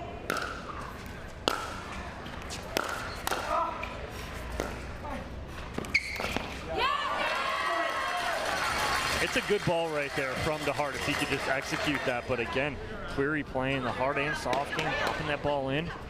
11-11.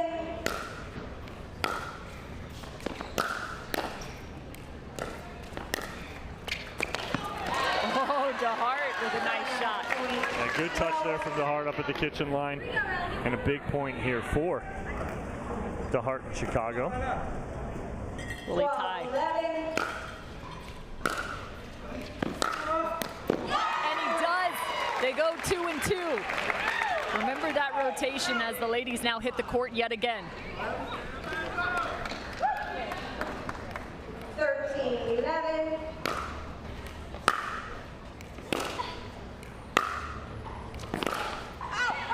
What a ball from Amanda Hendrick, pinning Emily Ackerman in the corner behind the baseline. Great start for DC and Hendry. 12-13.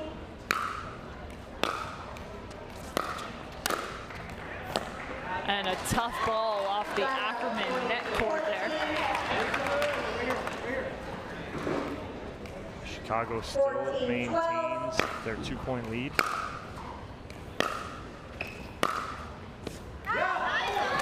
And another for the Chicago slice. That's a nice lead from Ackerman because that's one of her strengths is the two-handed backhand. She lets that go long.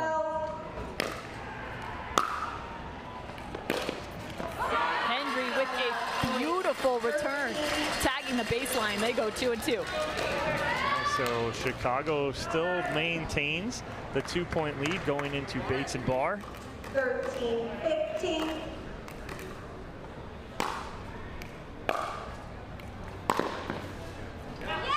Wow. Talk about a nice two-handed backhand return from Susanna Barr right there. 16-13.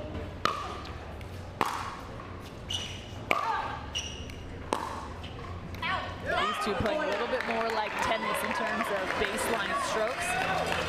Good start here for Barr in Chicago as they take a 4-point lead here. Big point here for Bates.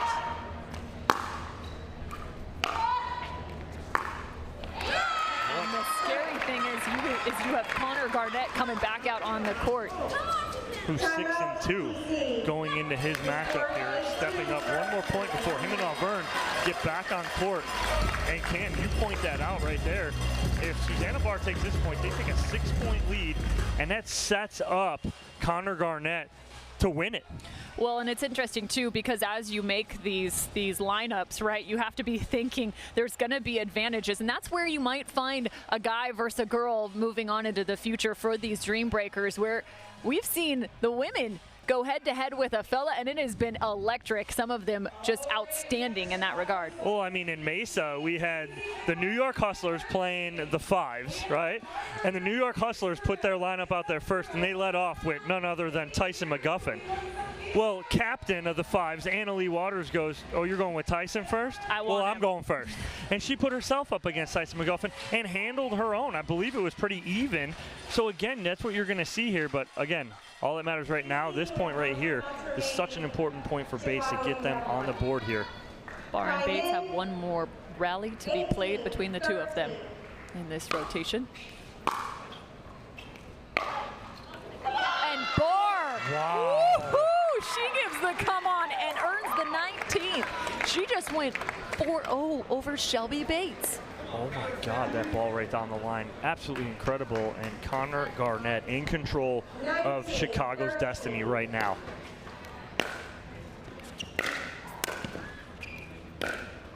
Oh boy. Connor Garnett perfectly placed. So match point for the Chicago slice.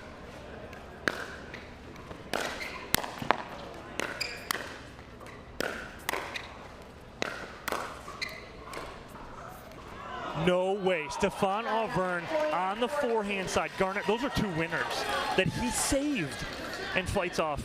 14-20. So 14-20.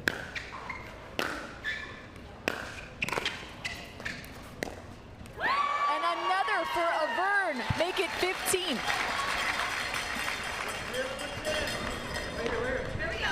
15-20 now. The freeze in effect on the opposing side for the Chicago slice. 20.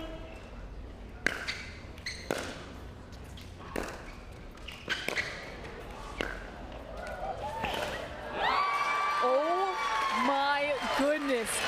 Stefan Auvergne finds 3 against Connor Garnett.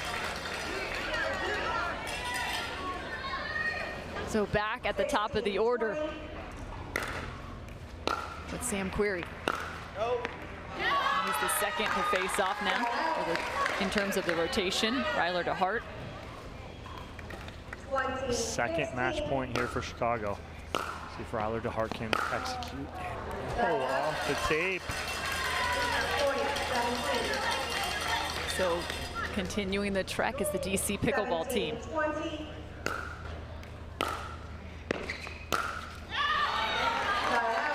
The third match point opportunity for the Chicago slice. 20-17.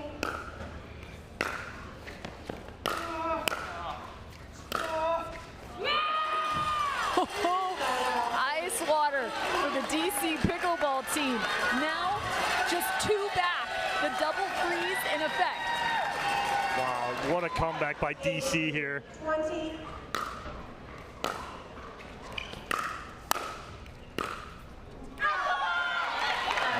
Ackerman handling that right there, and it'll be match point number 4 here for Chicago on the paddle of Emily Ackerman.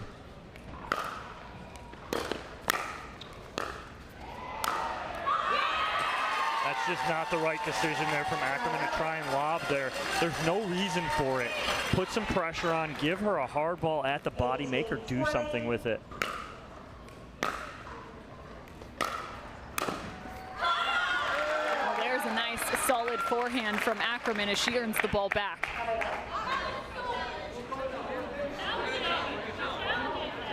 Well, now there's going to be a question. I believe Hendry called that ball out of bounds. So they're calling it out because, and what DC is saying is they're calling it out because they're like, what do we have to lose? All right, the DC Pickleball. Now there's also something to be said that there can be conversation between teammates in terms of line calls. However, the official line call has to come originally from the court and the player on it. And here's a look at the ball. Ball looks in to me pretty clear right there, but now let's talk about this, right? So that ball's in. That's the third point between Ackerman and Hendry. Ackerman's gonna have a chance here to serve for the match. If she doesn't, and there's a side out, we're switching and we're going back to Barr and Bates to try and decide this here. We're getting all the way through the rotation a third time here. But I know Emily Ackerman is going to want to end this here for her team at 2019. And again, both teams had one free challenge to this point remaining. The Chicago Slice are challenging this out call from Amanda Hendry. I mean, look at it this way too, Cam. It was 19-13. Chicago was up 19-13 in this singles. and have not finished here. It is a 6-1 run by DC to get all the way back within 1. 4 match points have been fended off at the hand of the DC Pickleball team. Oh man, I'm getting anxious here. I know, right? This is about as good as it gets. You go back to that second mixed doubles competition that the Chicago Slice picked up, 24-22, when they faced off against multiple match points, not just game points, but match points at the hand of the DC Pickleball team. They had 4 shots to get it done back in that second mixed doubles competition, and it's just all the same now here as things are awfully close in the Dream Breaker. And the score is 20-18. Match point number 5. 20-18.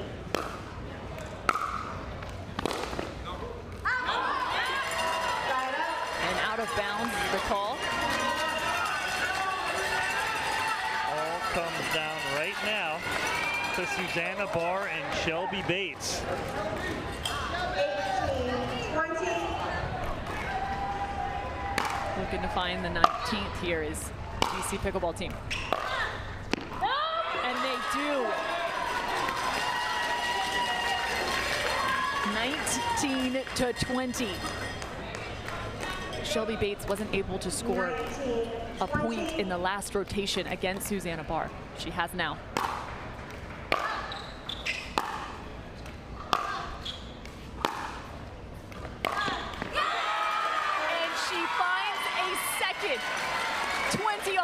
Ties it up here, and now this is it's all down to it here. Shelby Bates taking her time here. Well, Chicago can't win it now, we know that, but DC can here on this service game between Bates and Barr.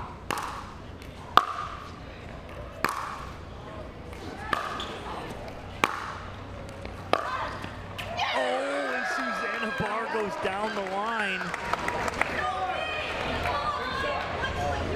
We're still all tied here at 20. This is this lady's last service. So it's either going to be 21-20 or 20-all still back to the top of the order. 20-all. Oh my goodness. Susanna Barr misses the serve. And Garnett and Auburn for the 4th time. 20.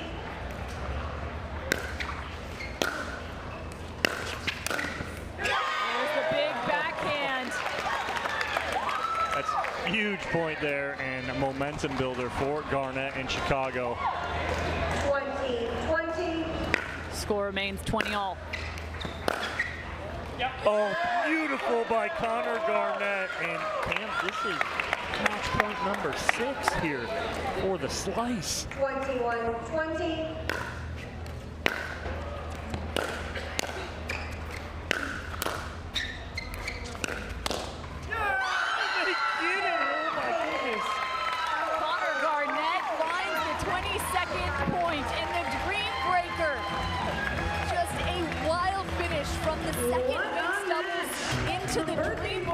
The Chicago Slice.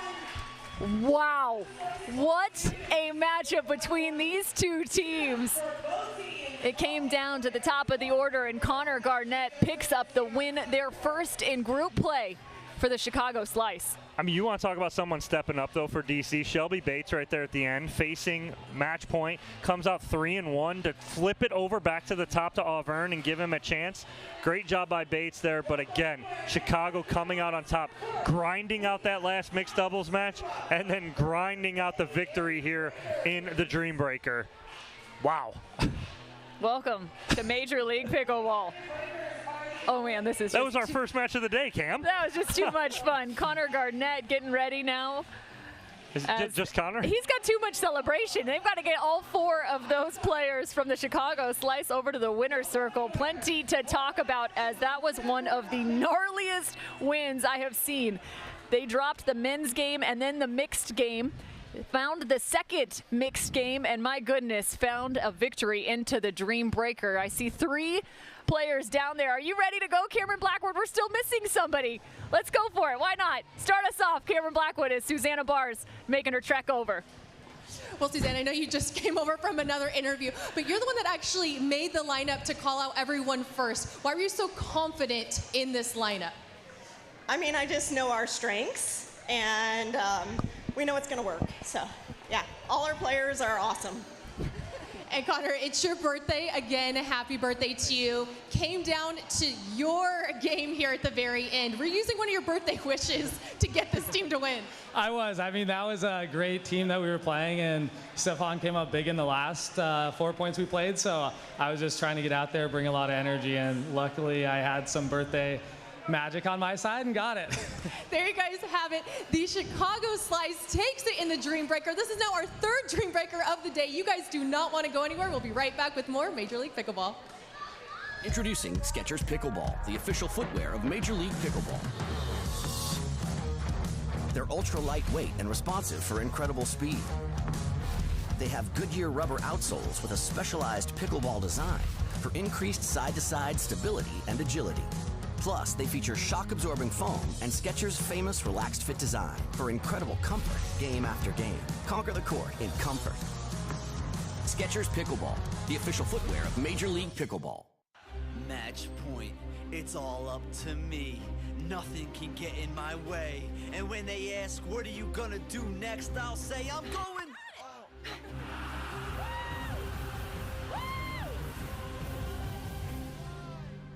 We're going to Margaritaville!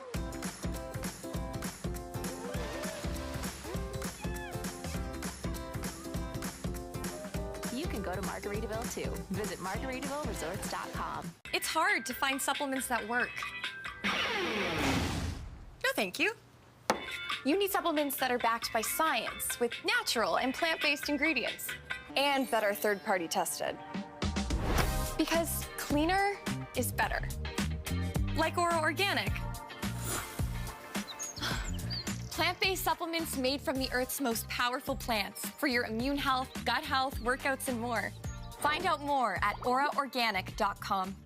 The Pro XR Pickleball Paddle answers the age-old question of how to get paddle speed and control with the same paddle and one grip, and this is it. Pro XR gives you more spin, greater control, and quicker reloads on every shot in the game because you always have that constant feel for that leverage and control and paddle speed that we're all looking for. Pro XR is the most revolutionary technology in pickleball.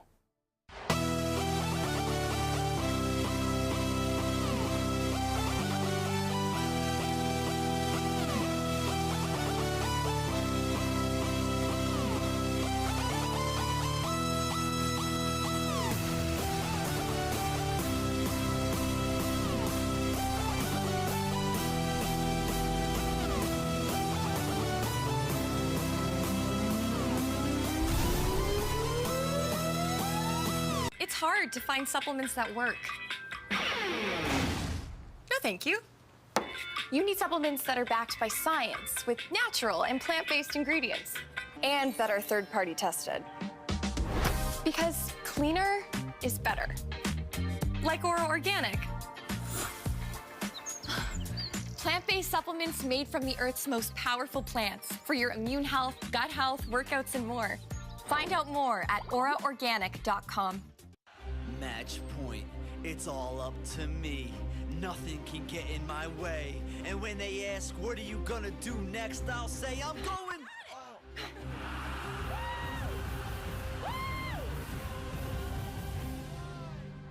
We're going to Margaritaville!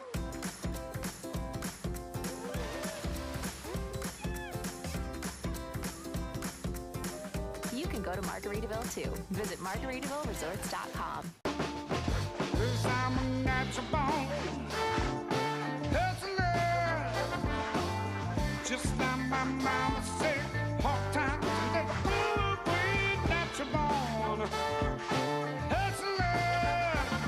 When the world wants you to sink or swim, I ain't gonna do that. Michelob Ultra, 2.6 carbs and 95 calories. hard to find supplements that work. No, thank you. You need supplements that are backed by science with natural and plant-based ingredients and that are third-party tested. Because cleaner is better. Like Ora Organic. Plant-based supplements made from the Earth's most powerful plants for your immune health, gut health, workouts, and more. Find out more at oraorganic.com.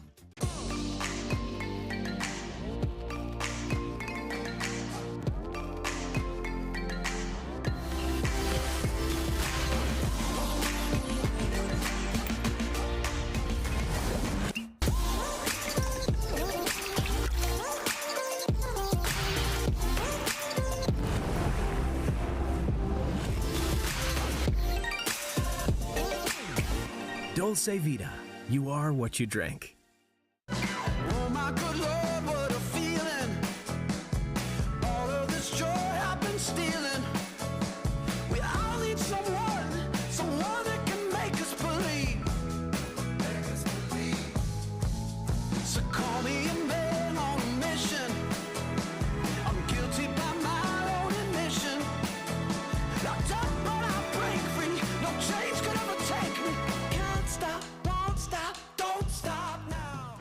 At From With Pickleball, we believe in the power of our sport to unite a community. We have introduced hundreds of people to pickleball by funding a 10-court public facility in our hometown with leagues and lessons to make everyone feel valued. We take that same approach to our business with personalized customer service and same-day shipping from our huge inventory. When you order from With Pickleball, you're supporting a small business and a diverse community of pickleball fanatics. We have the gear you need and the service you can trust.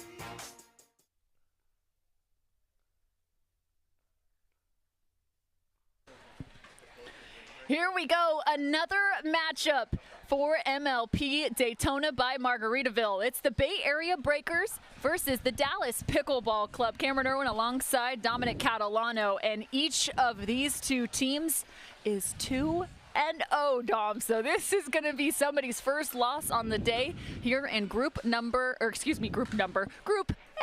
Group A on the challenger side. So again, yes, it's an important matchup, even though both teams are 2-0 and sitting pretty. Reason being is you go 3-0, it sets you up nicely for the playoffs. Quarterfinals and semifinals will take place tomorrow for the challenger level. But let's get you introduced to these 4 women out on the court as they will get started. You're looking right now at Krista Gecheva. She is on the Dallas Pickleball Club. And on the other side, it's Eva Radzikowska. She is playing for the Bay Area Breakers, who are also champions from MLP Mesa, the first event in Season 1 in 2023. She was one of the players that definitely turned some heads at the challenger level. She'll play alongside Rachel Summers, who was also somebody who turned some heads at Mesa. Rachel originally out of Naples, Florida. And the final woman who will be taking the court is Jillian Braverman, as she has now come out of, I don't even know if she actually retired or not. By all means, we're so glad to have you back here, Jillian Braverman, now on the Dallas Pickleball Club. So a few changes from Mesa now to Daytona for the Dallas Pickleball Club, as Daniel De La Rosa is also now on the roster for the men's side. And Jillian Braverman also is. Previously, it was Megan Fudge on the Dallas Pickleball Club, but she has since been traded, and Chuck Taylor also resided on this team. But now it's all about Daniel De La Rosa, who is a world champion racquetball player. And I'm going to tell you right now, that man can hit the snot out of the ball. He really can, and that's what you're going to see from De La Rosa, is you're going to see a lot of power, but you're also going to see some control from him too to set up that power. I was watching their match earlier today where they played the Arizona Drive and came out on top. It was a commanding victory for Dallas and a good start for them, and Daniel De La Rosa started out and played very well for them early on, so good to have him back here in and on a Major League Pickleball team. Yeah, without a doubt, but first we get started with the women's game. So again, it's Krista Gecheva playing alongside Jillian Braverman versus Eva Radzikowska and Rachel Summers. Krista Gecheva lived in Bulgaria until she was the age of 5. Got one of the sweetest dads ever. He also comes out frequently to support her. And then one of my favorite fun facts about Krista is the fact that she was actually raised in London, in Wimbledon. Like, she's from Wimbledon. Like actual Wimbledon. Actual like Wimbledon. actually there. Like the town of Wimbledon. The town of Wimbledon. I love it. She was a junior tennis player as well through Europe, touring. Then she went on to play tennis collegiately in the United States, the University of Wyoming. The Broncos. I'm all about the mascots today. I called out those at Coastal Carolina, the Chanticleers. Well, Jillian Braverman, this team being coached up by none other than Dave Fleming. Jillian Braverman originally out of Newport Beach, California, the place I now call home. Can't complain about that. Nope, she played Division I tennis at Pepperdine University.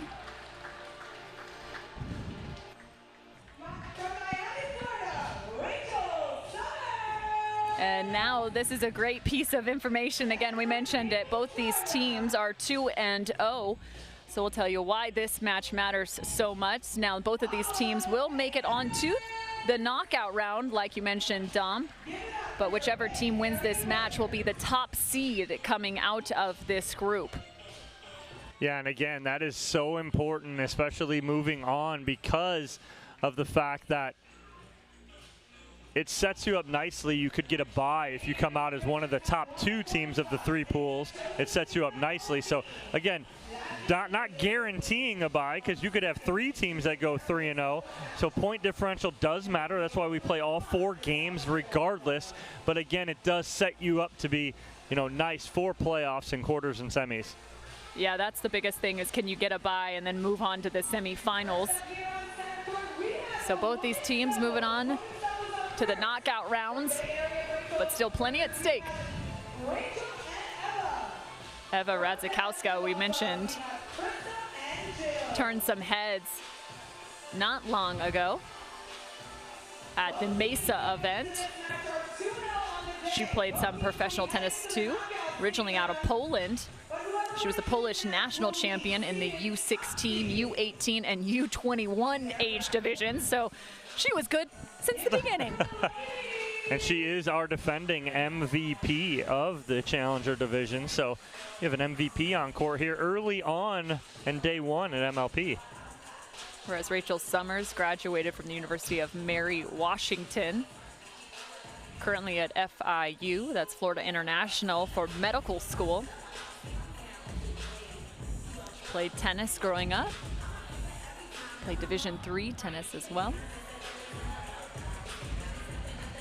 And is now a member of the U.S. Army Reserve. And will serve once she finishes medical school. Everyone checking out the paddles now.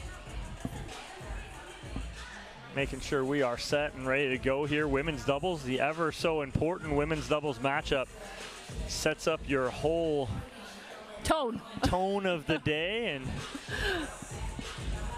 for your team. I'm just thinking, man, I've seen Jillian Braverman play quite a bit, and I've been on the opposing side of Krista Gecheva multiple times. I actually think I was maybe one of the first people to get to play with her when she was in Newport Beach, California. She was a tennis coach and still is a tennis coach. A private tennis coach, and she was making the transition, but man, she sure got on awfully quick. It was not long until she far surpassed me in terms of level of play, and I mean far surpassed. Cam, that's why we're in the booth. Exactly.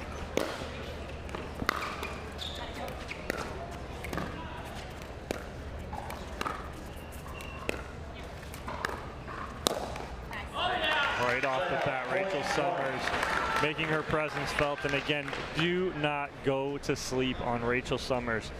She is more than capable. 1-0.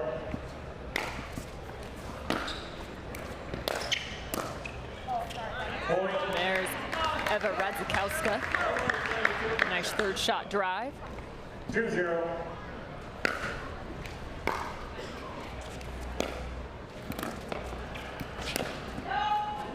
And there's a lot of room to work there. You can see Jillian Braverman squeezing pretty hard middle to start. 1-2.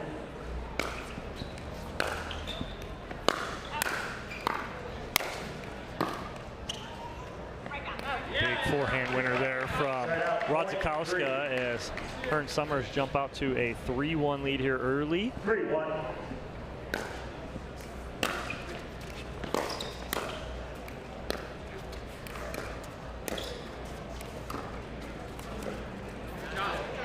Krista taking a step off the kitchen line there. Finding a nice dink at her feet. Almost a feeling out process early on for both teams, as no one really pulling any triggers too soon here, is trying to settle in.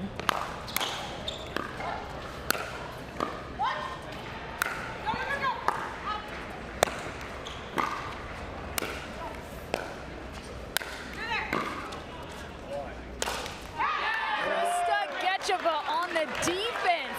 Julian Braverman's pointing at her saying, yeah, let's go, partner. Just get one more ball back over and force a mistake, and that's exactly what Dallas did right there. Rachel Summers saying, okay, I see what you can do, but I got your one right here, as it puts Braverman on her knees. I will say, too, I think there's just a tiny bit of vision impairment on the side of the Dallas Pickleball Club right now, as Rachel Summers finds the backside of Julian Braverman. Well, that's what she was trying to do early on here, and watch her just flip this ball. She shapes it back in. Great control by Summers.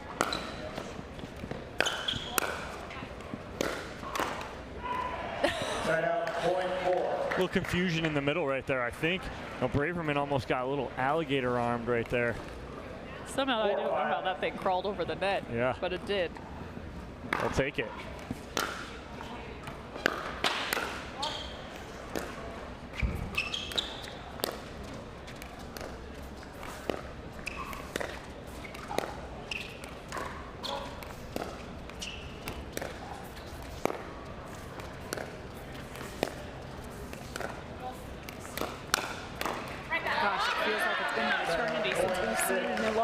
Dink rally. Right, and what was great about that was Rodzikowska controlled that point, because she would go twice to the Braverman backhand, once to the forehand. She changed the shots up, she created the pattern, and came out on top. The Braverman needs to get out of that cross court, go middle a little bit, maybe flatten one out to Summers. Side out, point 5. So a side out point for Braverman and Gecheva. 5-7.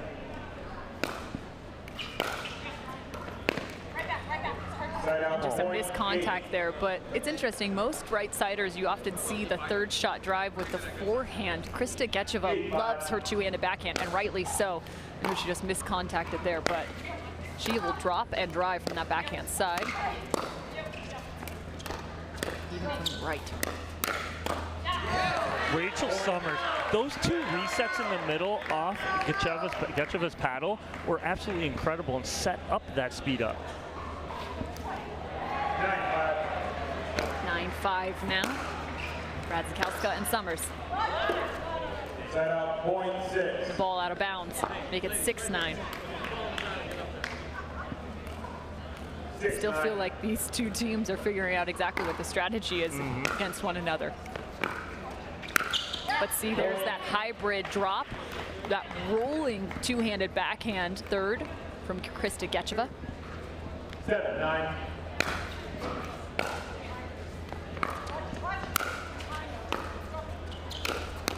See, and even there, she's pushed all the way to the sideline and still looks for the two-hand backhand drop. Yeah, and she's so good at it too. She gets so much spin on it. The spin rate off of it's incredible.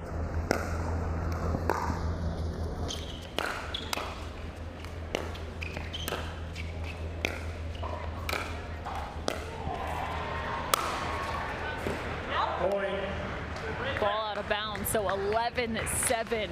The Bay Area Breakers on the top. Yeah, nice lead here, 4-point lead for Bay Area. And again, even though it is a 4-point lead, like we've said, Cam, it does seem still like either team is feeling each other out. But again, you can only do that for so long here. Game to 21, rally scoring. It'll get late real early in a game when rally scoring comes into play, but A nice lead here for Bay Area as they change ends in the ever so important women's doubles matchup. So we talked about Daniel De La Rosa as he is on the Dallas Pickleball Club, as well as Brandon French.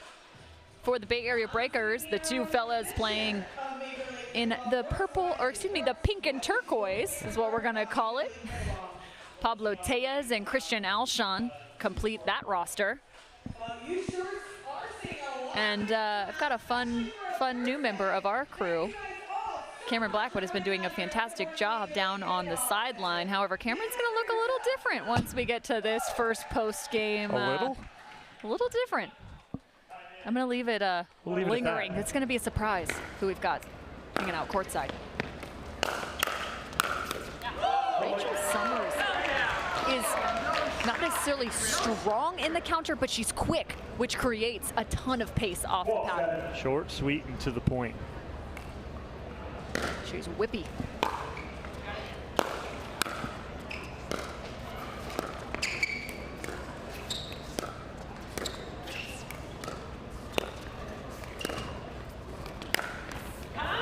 Oh, Eva Radzikowska off the bounce on the backhand side. It's absolutely beautiful, but again, she's setting it up because she's going inside out. So good. What a great pattern from Radzikowska. And that third, well driven. Again, so much pace off the paddle of Rachel Summers. Foot fault called.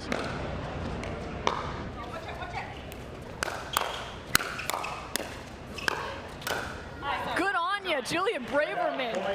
She just took a ball that was a full cut from Eva Radzikowska and stayed at the kitchen line and said, easy. That was anything but.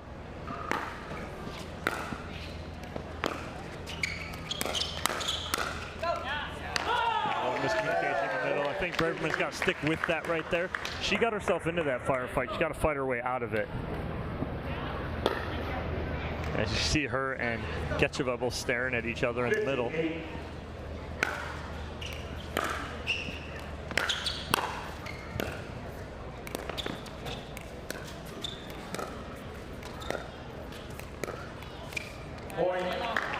It's just Braverman's not changing it up. She needs to change it up. She's letting Radzikowska control her and where she's going in her movement. She's not doing anything to counter it.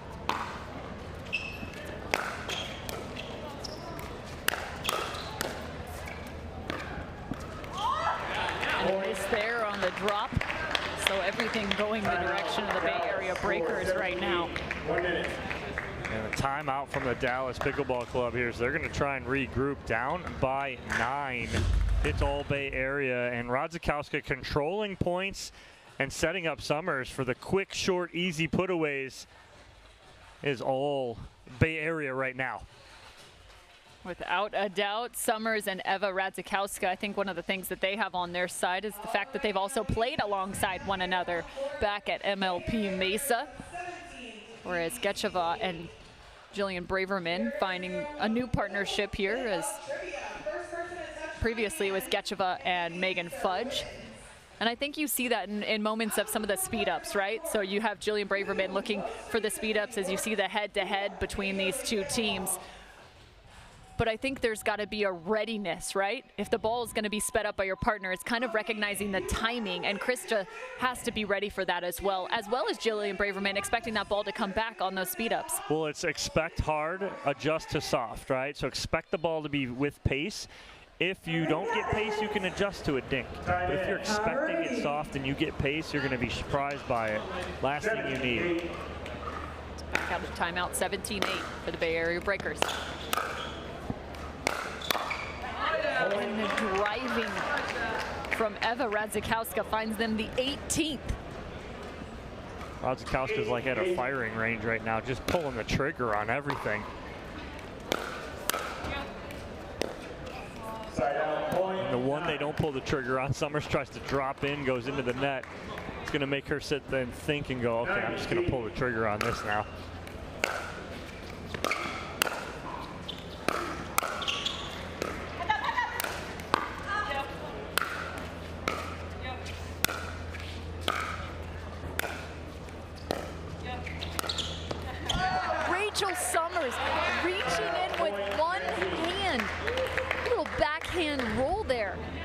I mean, that's a la Ben Johns right there with the control on this one-handed roll from Summers.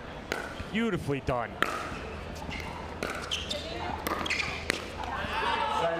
Good move by Gecheva. She has Summers coming in on a dead sprint, and she just goes just a little outside her body. So hard to get that on the run. 10-19.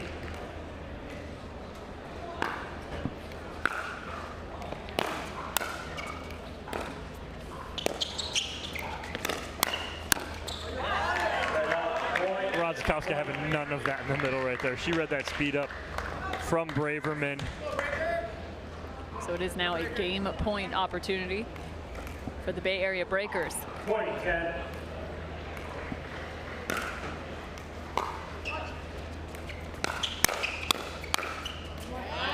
There's the countering of Jillian Braverman. 11-10. A nice job by Braverman. Not getting big right there, finding the sideline to the forehand side of Rachel Summers. 11-20.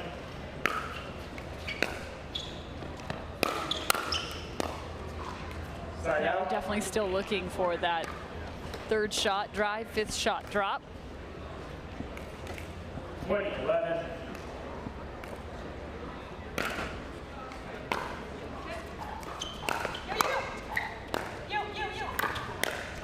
Oh, the one hand from Krista Gecheva.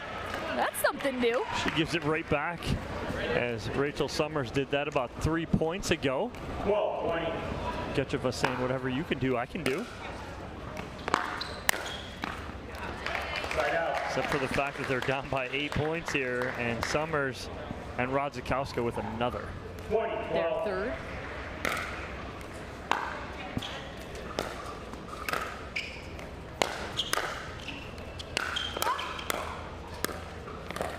Couple high driving balls off of Eva Radzikowska. Like Braverman getting that ball down at the feet. Rally scoring. Braverman and Gecheva staying in it here.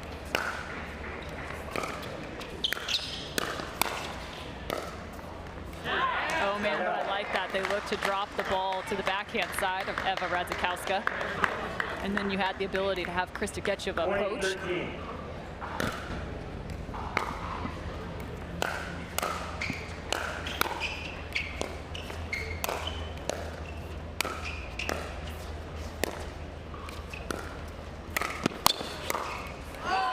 Rachel Summers playing wonderfully at game point.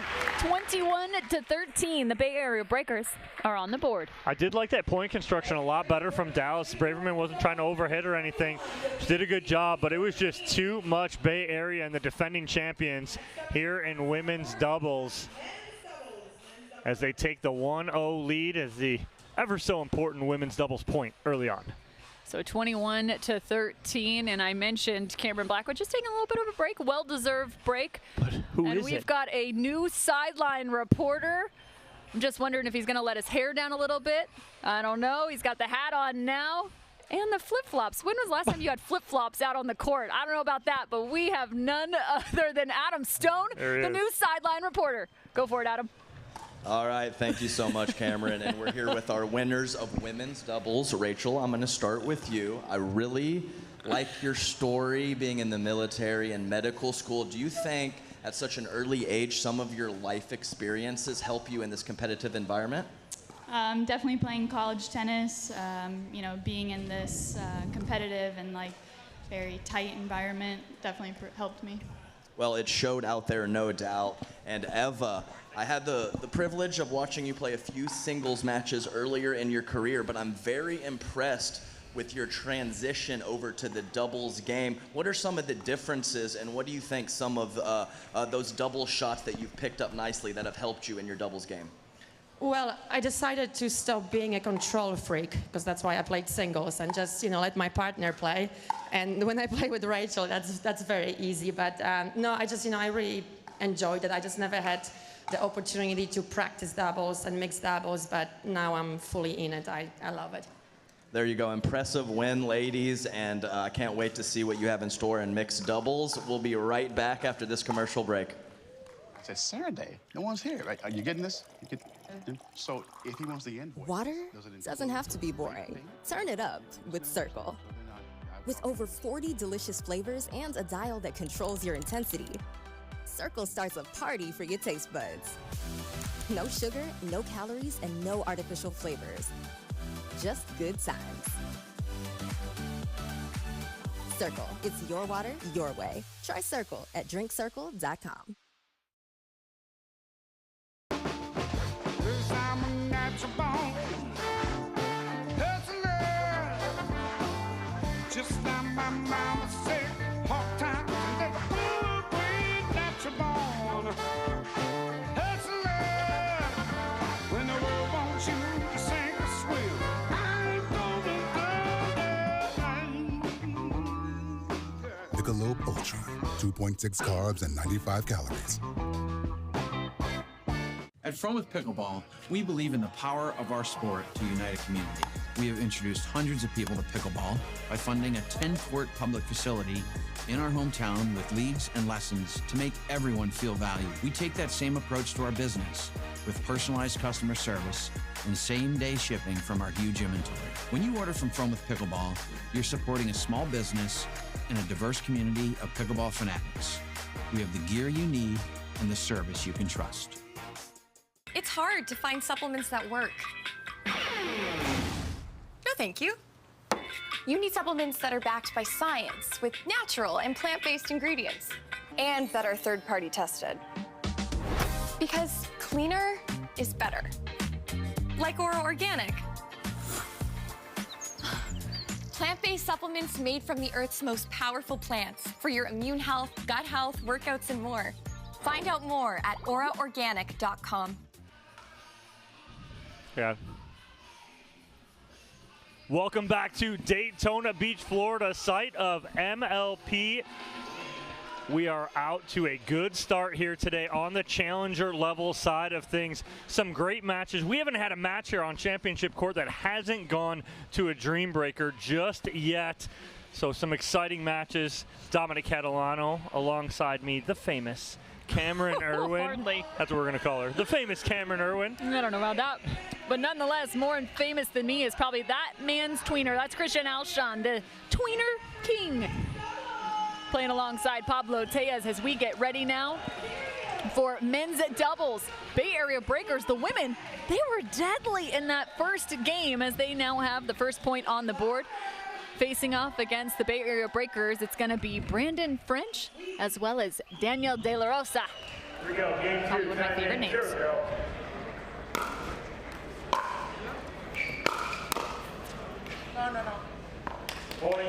Block wide there from Alshon. 1-0. Dallas on the board first.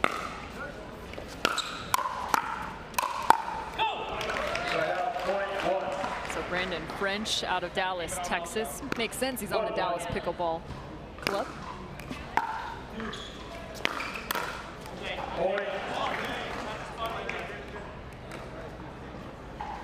Little nonchalant on that block there from French. Standing straight up.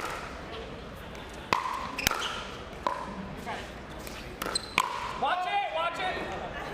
Side out, point two. Another side out and point. Pablo Tejas on the far side out of Naples, Florida. Originally grew up in Colombia. Started playing pickleball in 2019. Oh, looking for the head of Pablo Tejas is Daniel De La Rosa. I mentioned he is a world champion in men's doubles for racquetball, originally out of Mexico. He's also still the #1 racquetball player in the world. Now resides in San Antonio, Texas. 4-2.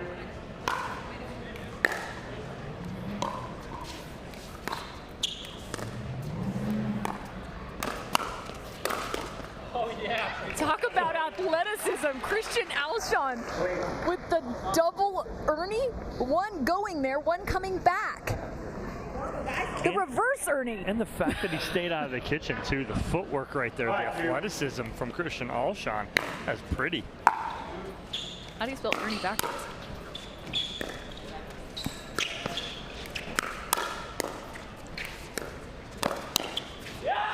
How do you spell it forwards? There's another. Can't.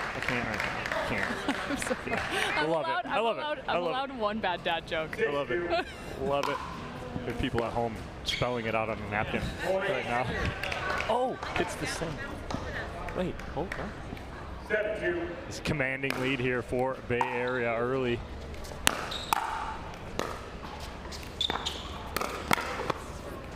Man, Christian Alshon is not scared to jump the corner right now. He's got a lefty on his side, so he's got plenty of room to work. And he's going forehand and backhand with this Ernie too. He's feeling really good.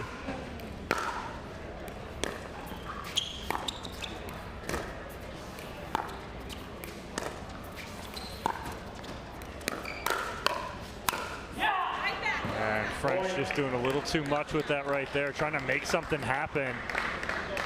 And the Breakers extend to a 6-point lead. 9-2.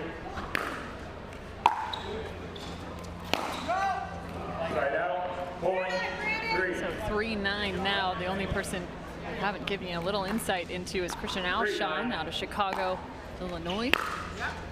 Originally from Boca Raton.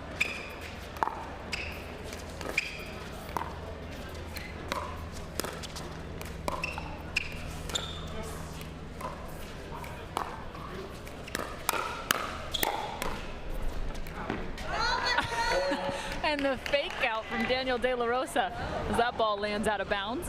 Good hands from French in the middle, staying in that point. 4-9.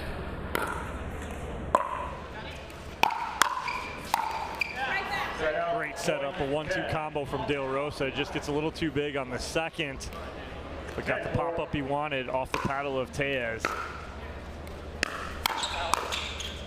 Whoa, Christian Alshon, a solid shake and bake of his own making.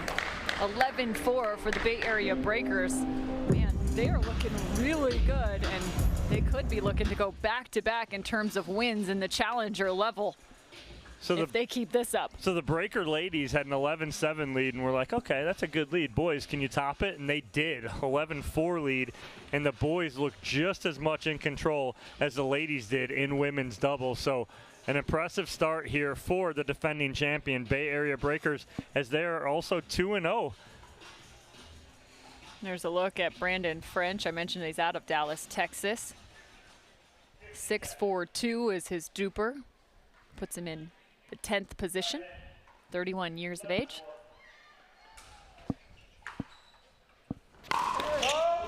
Tejas, that's one of his favorite, the inside out, as it is for many others. Trying to find that forehand.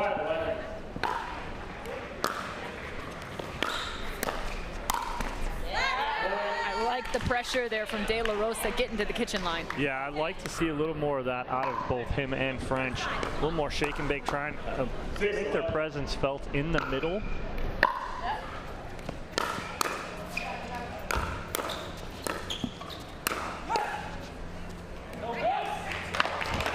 Straddling that sideline and kitchen line.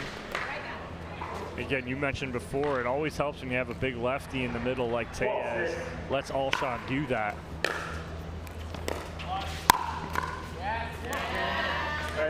Point 7.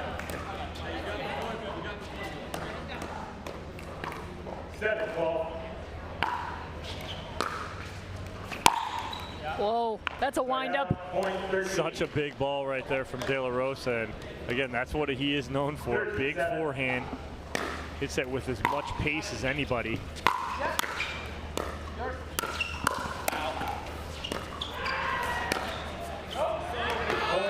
Long off the paddle of Brandon French. 14-7 now for the Bay Area Breakers.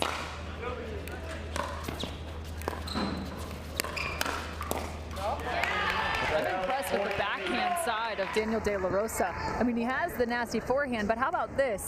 Quick to change grips right there. Get that paddle down. Point 15. It is all business right now here for Alshon and Tejas. You're right. Not much talking, not much anything. It's let's go in, let's do our job, let's get out. That's just through the feet. That's a different kind of tweener.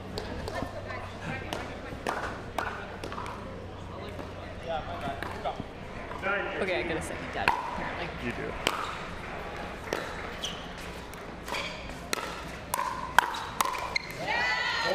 Good hands from Tellez off the tape, but can't get that ball down. 10-15 now.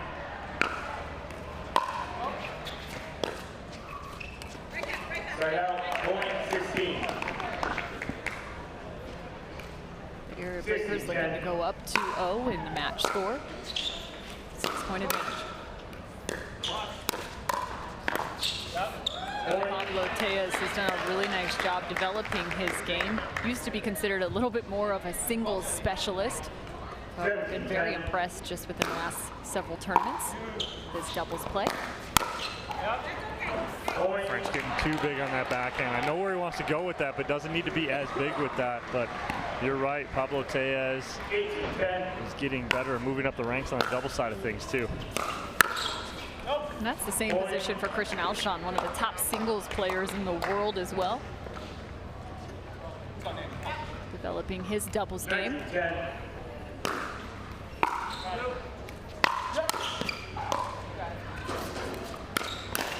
And I think for someone like Christian Alshon playing with a lefty, it actually plays to his strengths because it allows him to play so athletically off the edge. 100% Cam, it does. It lets him play free, knowing you have a big lefty in the middle.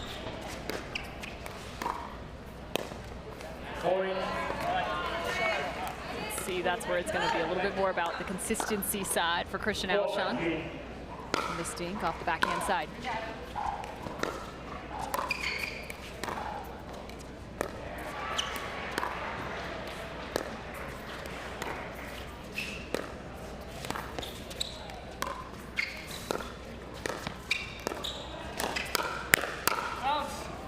Great point construction right there from Christian Alshon. The cross-court dinking, and not to mention going up the line and winning the hands battle. 20-12, Bay Area Breakers, the game point. And they get it done emphatically. 21-12, the Bay Area Breakers are now up 2-0. I mean, Cam, that's, I mentioned it before. It's like a Bay Area's on a business trip right now. They're here to take care of business, and that's it. Usually you see them talking a little more, especially Alshon. He was very quiet. He was very composed. They came in 21-12. Before anyone knew it, game over, right? And how do you really disrupt your opponents, beat them like that, and then they're like, what just happened? Absolutely love it. We're going to find out what just happened from none other than Christian Alshon and Pablo Tellez alongside Adam Stone. Go ahead. Thanks so much, Cam. Down here with the winners in men's doubles, Pablo, I'm going to start with you. I would say you're definitely the veteran of this team. Have you taken it upon yourself to kind of guide some of these younger, newer players, or have you just kind of been letting them do their thing? I've just been letting them roll. You see Christian, once he gets going, it's hard to stop him. Definitely. And also, I would say that all four of the players on that men's doubles court were more offensive-minded. Did you guys have a specific game plan going into the match? Yeah, we like our drive, so we were drive the third almost every time and then go from there. All right. And Christian, I got a two-part question for you. You're just oozing with physical talent, all this athleticism, the trick shots. Number one, how do you harness that? And number two, how does that ability help your game? It means I can do ernies, I can get to balls that most people can't get to, a little trick shot between the leg here and there. I harness it by, the best way to do it is if I'm gonna have emotion, it's gotta be positive. Because if I get negative emotion, it oozes out in a bad way. Totally get it. Well, you guys were up to the task this last match. Phenomenal job. But let's see what's in store for mixed doubles. We'll be right back after this commercial break. The Pro XR Pickleball Paddle answers the age-old question of how to get paddle speed and control with the same paddle and one grip, and this is it. Pro XR gives you more spin, greater control, and quicker reloads on every shot in the game because you always have that constant feel for that leverage and control and paddle speed that we're all looking for. Pro XR is the most revolutionary technology in pickleball. And I said, Saturday, no one's here. Right? Are you getting this? So if he wants the invoice. Water doesn't have to be boring. Turn it up with Cirkul. With over 40 delicious flavors and a dial that controls your intensity, Cirkul starts a party for your taste buds. No sugar, no calories, and no artificial flavors. Just good times. Cirkul, it's your water, your way. Try Cirkul at drinkcirkul.com. Introducing Skechers Pickleball, the official footwear of Major League Pickleball. They're ultra lightweight and responsive for incredible speed. They have Goodyear rubber outsoles with a specialized pickleball design for increased side-to-side stability and agility. Plus, they feature shock-absorbing foam and Skechers' famous relaxed fit design for incredible comfort game after game. Conquer the court in comfort. Skechers Pickleball, the official footwear of Major League Pickleball. My first surgery was a total knee replacement. I ended up with an infection. They were gonna have to amputate my leg. That just was not okay with me. The moment I entered HSS, the care was exceptional. For somebody to tell me you're gonna keep your leg, it was magical. Everything is so alive because I got my life back. The Bay Area Breakers are on a riot right now through both women's and men's doubles, picking up both games, which means they are up 2-0 in total match score versus the Dallas Pickleball Club. These two teams are 2-0 on the day in their group play, but let's take a look at the challenger standings. This is from after Mesa, MLP Mesa, so you can see the Bay Area Breakers. What has now taken shape are event points, and these are going to become critical as we head into a relegation system in 2024. Through 2023, we are figuring out who are going to be the top dogs in both the Premier as well as the Challenger level. Through season 1, all the teams remain the same. Come season 2, the Premier and Challenger level team owners and teams switch. So we will have new teams in terms of the Premier and Challenger levels. There will also be a redraft as we head to season 2. And everything in lieu of setting up the relegation system to find out the top dogs in 2024 and who will be in each level. So Krista Gecheva playing alongside Daniel De La Rosa as we head into mix now. Rachel Summers and Christian Alshon for the Bay Area Breakers. Little miscommunication there on the left foot of Rachel Summers.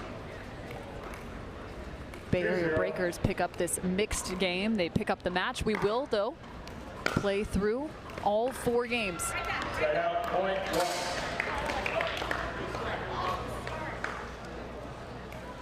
One, two. Let or recall. 1, 2.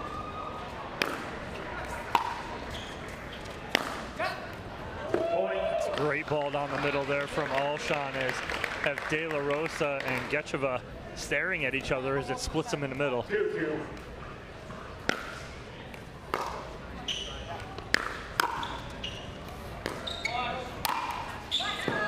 Side out, point 3. So the Dallas Pickleball Club need this game to stay alive. In terms of the match victory, right now they're up 3-2. And you see just some miscommunication again. De La Rosa and Gecheva, new partnership. De La Rosa is new to the Dallas Pickleball Club. Good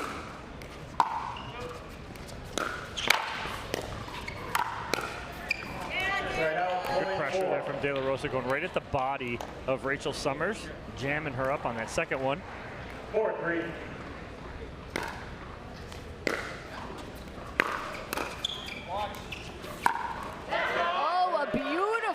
ATP hanging onto his paddle. De La Rosa just showing his athleticism here as you watch him. 5-3. Come in beautiful cross with Alshon, but not for someone as athletic as De La Rosa. Cutting that off on the sideline.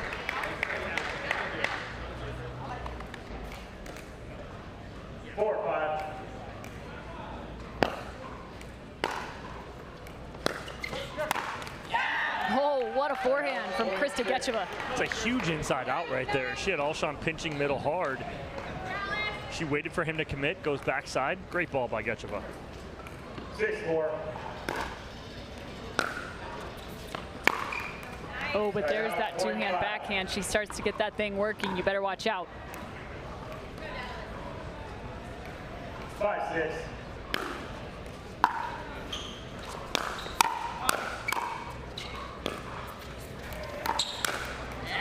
Summers right there on the forehand, just a little too big. Pushes that down. Punch that out. I'd like to see it go right down the line behind De La Rosa.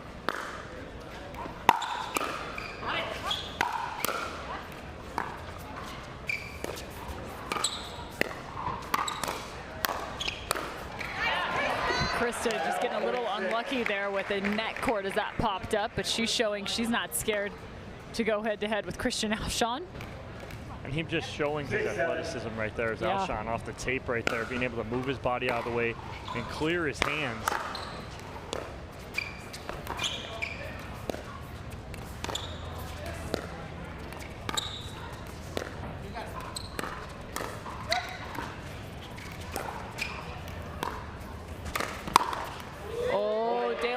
Was on that, and he knows it. He was there. Him and Alshon share a smile as watch him slide right back into the middle of the cover.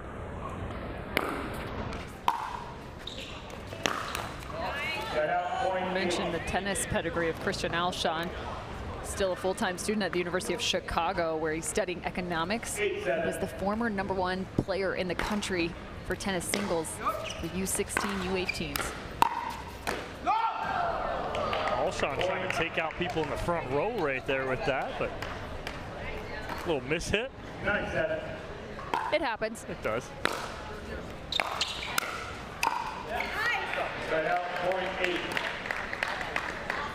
So unlike our men's and women's doubles matchup, this one a tight one here, headed into the end change at 11. And that's the heavy slice return of Krista Gecheva.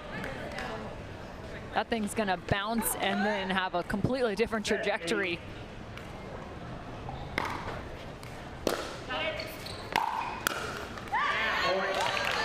And my goodness, how about this? The Dallas Pickleball Club up 11-8 at the change of end. Well, they needed this. Again, obviously they needed to stay alive here for the point, but what a start for them, because they needed that positive energy, because you're talking about only scoring 25 points total in their first 2 matches, and now they're on top on the end change. Great job by Gecheva and De La Rosa coming out on top early. Well, and you could just see Dave Fleming there and how involved he is in terms of communication between them. Right now, he's even sitting at the baseline talking to Krista Gecheva. That's one of the fun parts of Major League Pickleball by Margaritaville. There's a look at Scott Crandall on the other side as he's coaching the Bay Area Breakers. But it's a big element as this game continues to have someone in your box. And again, this is why this match matters. Even though both of these teams are heading to the knockout round at 2-0 through group play, whichever team wins this match will be the top seed in this group.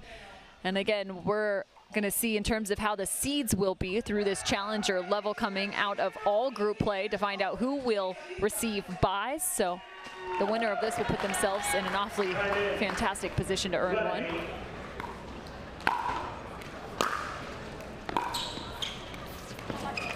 So much spin on that backhand from De La Rosa, just doesn't come over.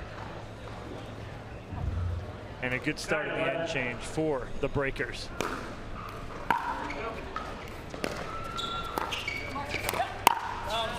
That's such a good drop there from Rachel Summers again. That's what they need to do. If Summers can take the third and hit those, let Alshon be athletic, get up there and use that shake and bake to their advantage.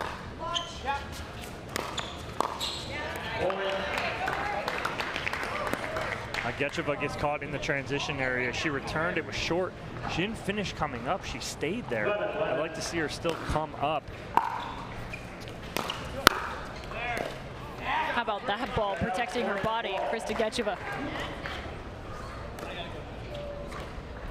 So in terms of these two teams and where they reside for the challenger level based off today's play. Baylor Breakers 2, Dallas Pickleball Club 3. Body up there from Alshon on De La Rosa. Good finish. De La Rosa trying to read where Alshon's going with that. Can't do it. Yeah. 12.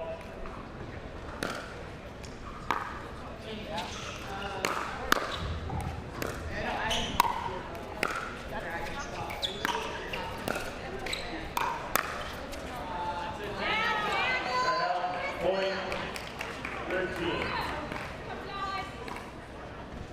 13-12 now, Getcheva and De La Rosa. 13-12.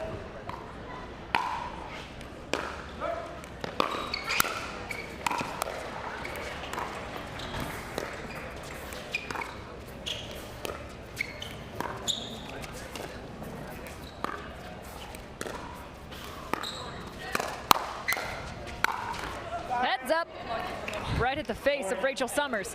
At least she got her paddle on it to get there, but she's trying to get out of the way of that ball because that ball is going to go way out. But a good ball from De La Rosa trying to go body up on Summers. And I like the way Krista Getcheva also filled the middle there with her two-hand backhand. Creating space right there, the drive down the line. 15-12 right now for the Dallas Pickleball Club. They come back and extend that lead back to 3.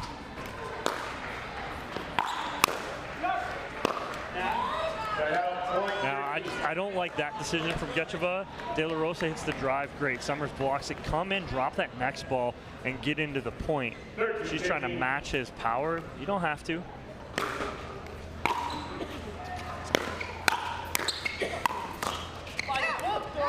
Trying to steal that one is Christian Alshon. Tough ball right now. And yet the trek continues. 16-13 for the Dallas Pickleball Club.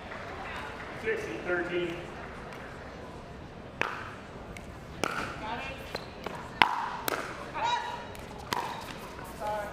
And a body shot from De La Rosa to Rachel Summers. And what I'm seeing right now is that I'm seeing Summers is not reading the ball off De La Rosa's paddle real well. She's got hit twice the past 3 points. And all that does is tell me that she's not seeing it off his paddle because her hands are great. She can block that, just not picking it up. It was interesting. They just sent the return to De La Rosa instead of Getcheva. Missed the third shot. Drive on the backhand side as Kristen Getcheva finds the backside of Christian Alshon. Great inside out by Getcheva. Watch her just hold this on the paddle nice and long. Didn't even try and do anything much with it. Just flipped it down the line.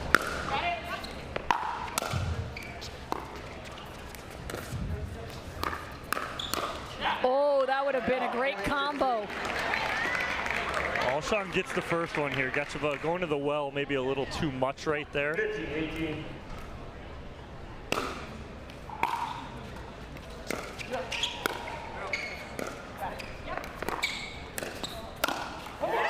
Watch out for the one-hand backhand as he pulls that across his body.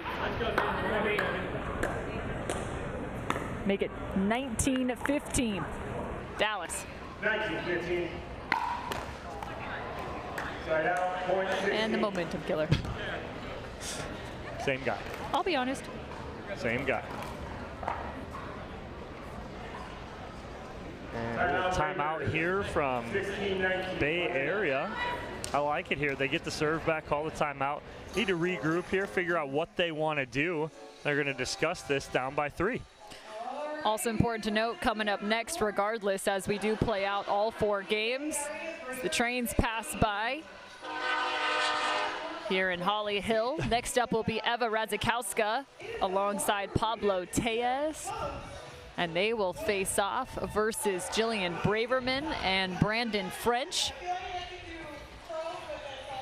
But at this point, we're still looking to see how much that game is going to matter in terms of the total match score. The Dallas Pickleball Club down 0-2 right now, but up 19-16 here in the first mixed game. We have one more match still to be played on championship court coming up after this. It's going to be Columbus versus Texas. And you and I will be shooting over to grandstand court where we got to cover Atlanta and Brooklyn. coming up next. So those matches will end the day here for the challenger side of things. Set up tomorrow's quarterfinals and semifinals. And thank you, Margaritaville. Let's give it up for 16-19 offensive timeout by Summers and Alshon. Time in. 16-19. Point. And a missed return, so it gives them the 17. 17-19. Wow, both Getcheva and De La Rosa working with heavy sliced returns. That ball just never came up to Rachel Summers, and it will give Dallas a game point here. Much needed game point. 17.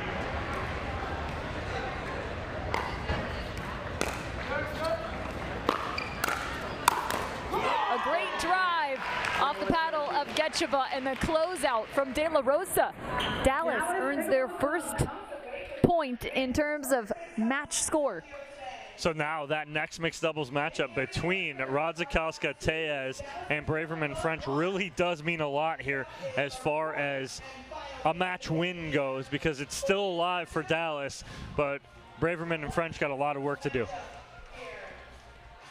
It's going to come down to Jillian Braverman and Brandon French to push this to a dream breaker, but Eva Radzikowska and Pablo Tejas, they're going to be a deadly force playing alongside one another. It's interesting, though, you had Eva Radzikowska. She was playing on the left alongside Rachel Summers, awfully aggressive there, and she'll get a chance to do the same as she's playing with the lefty and Pablo Tejas. So not much of a switch for her, but in terms of responsibilities and court coverage, that may change significantly. Let's send it down to Adam Stone with our winners. Thanks, Cameron. I have the winners of our first mixed doubles match. Krista, I'll start with you. A little bit newer on the scene. Tell me a little bit about one or two of your favorite shots or some of the strengths you bring to the table out here on the pickleball court. Well, I really like my backhand drive, so I try to find that.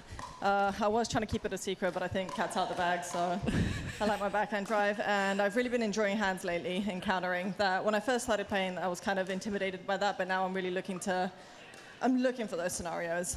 Okay, excellent, and it showed out there. Daniel De La Rosa, world-class racquetball player. I've taught a lot of racquetball players pickleball, and there's some bad things that go along with the technique. What are some of the advantages to playing pickleball coming from the racquetball world and being in these big moments in an athletic situation?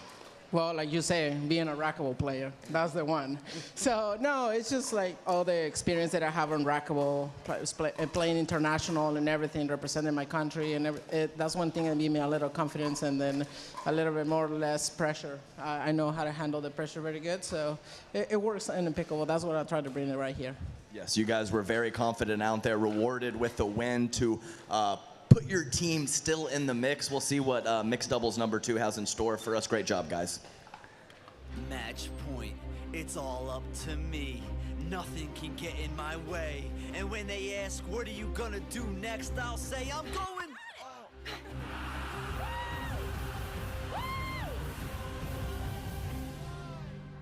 We're going to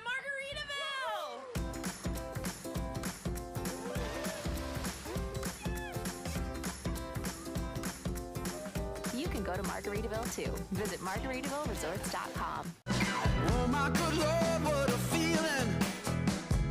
All of this joy I've been stealing. We all need someone that can make us believe. So call me a man on a mission. I'm guilty by my own admission. Locked up but I break free. No chains could ever take me. Can't stop, won't stop, don't stop now.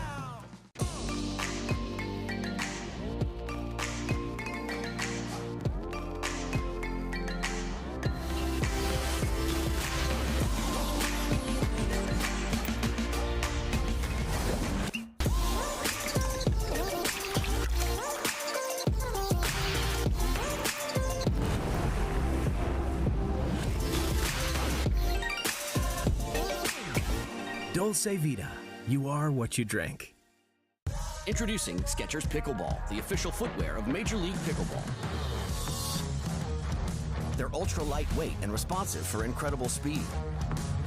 They have Goodyear rubber outsoles with a specialized pickleball design for increased side-to-side stability and agility. Plus, they feature shock-absorbing foam and Skechers' famous relaxed fit design for incredible comfort game after game. Conquer the court in comfort. Skechers Pickleball, the official footwear of Major League Pickleball. There is nothing like Major League Pickleball by Margaritaville. We are just in the midst of a fantastic matchup between the Dallas Pickleball Club and the Bay Area Breakers here at MLP Daytona. Right now, the Dallas Pickleball Club needs one more game, the second mixed, to push to a dream breaker.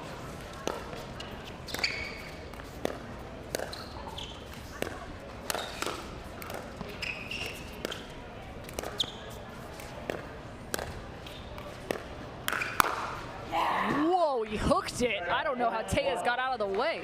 See, and that's the thing is that Braverman needs to get out of that cross-court dink with Radzikowska because she is controlling everything by changing the spot.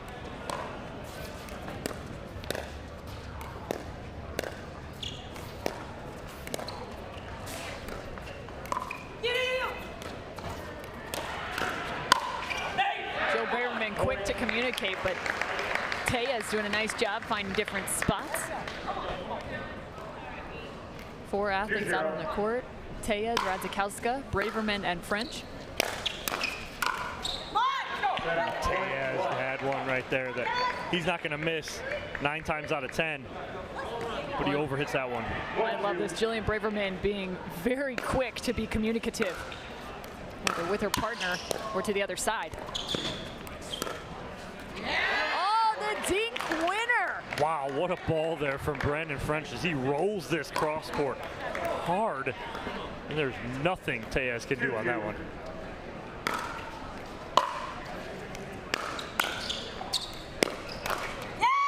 Looking for the 3rd shot drive, 5th shot close. Those two are playing with some pace right now.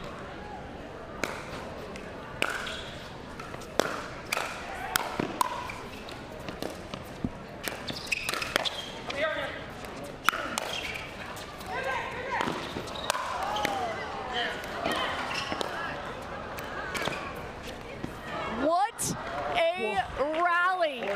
Jillian Braverman is still sitting on the court after chasing that ball. Brandon French had a tweener. What did we just see? The only reason he couldn't play that one ball and had to hit the tweener is because he was in the kitchen as the ball passed his face. So he had to track it down, hits a beautiful tweener. Braverman stumbled. She, like, about 4 or 5 times and finally went down. You see her wincing right there. I hope she's okay. Well, I will say she didn't appear to fall hard. No. I think she had great body control as she dropped to the ground, which is good. A nice inside out there from French. And you see as he hits this ball, he hits the inside out. Ball goes away from Tejas because of the spin he has on it.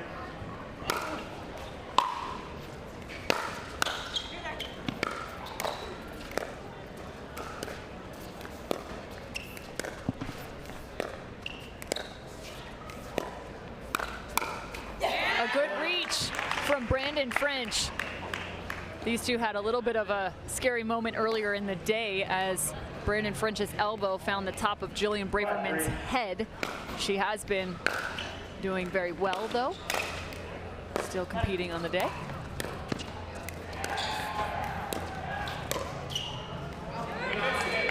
Off the tape right there, Tejas can't adjust fast enough and get that ball down. And Dallas taking a nice lead here early in game 4.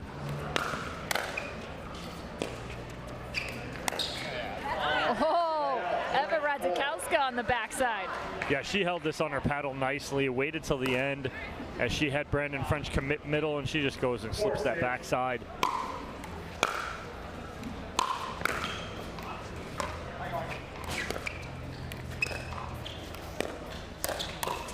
And right now they're finding success on the Bay Area Breakers to the backside of French. Yeah, what it's doing, it's being set up by Radzikowska and her dinks cross court with Braverman. Whoa! A big swing on a big swing. It was a huge swing right there from French.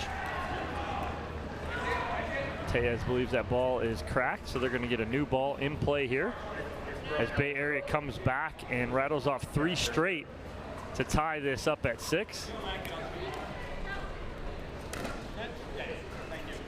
Brandon French attended Fairleigh Dickinson University, where he actually played golf.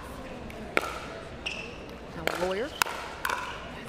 Fairleigh Dickinson upset Purdue in the NCAA tournament, 16 seed over a 1 seed. So I'm sure French was happy about that March Madness. My bracket wasn't happy. Oh, nice How about ball. that shot, Pablo Tellez?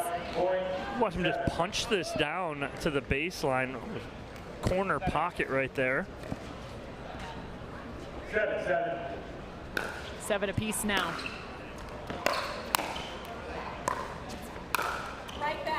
And you can see Brandon French still trying to cover a little bit more middle, finding the forehand side of his paddle, but on his backhand side.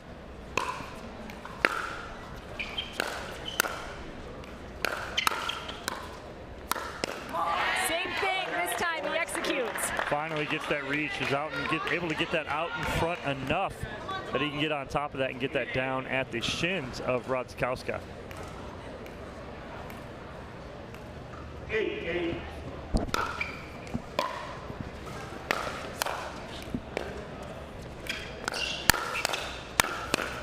Wow, Brandon French covering a ton of room right now.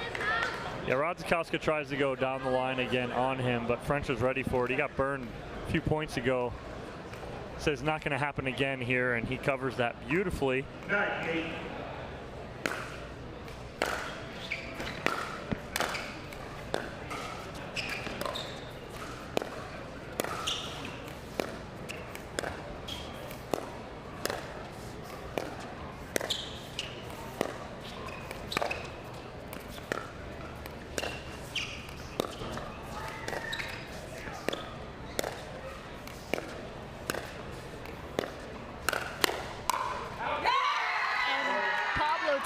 Just misses the counter. That was a long dink rally between Braverman and Radzikowska. Well, it's such a good job by Brandon French getting bigger in the middle.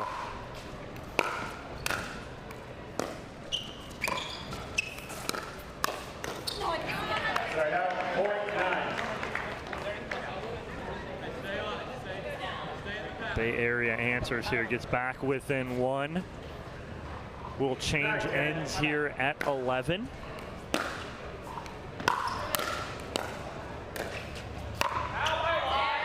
Tellez getting a little too big right there. Sails it long, and Dallas has a 2-point lead here on the end change.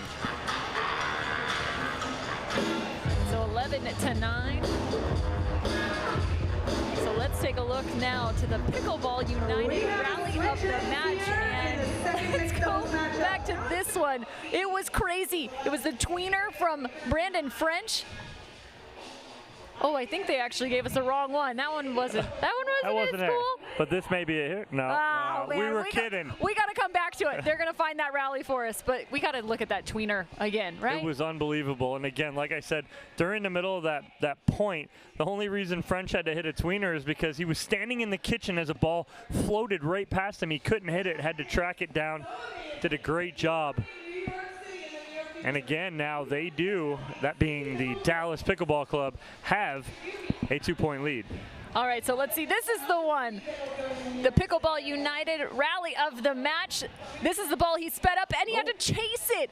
Full tweener. And this is where Jillian Braverman took a bit of a tumble. See, she did good, though. She didn't hit her head. Did a fantastic job with the slow fall. I'm just bummed they didn't win that point because that was wild.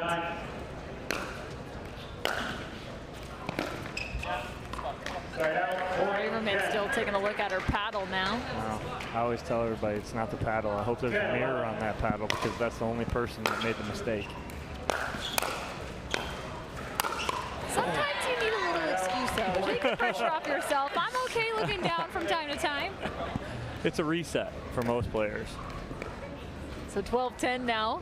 And again, Brandon French still utilizing that same shot.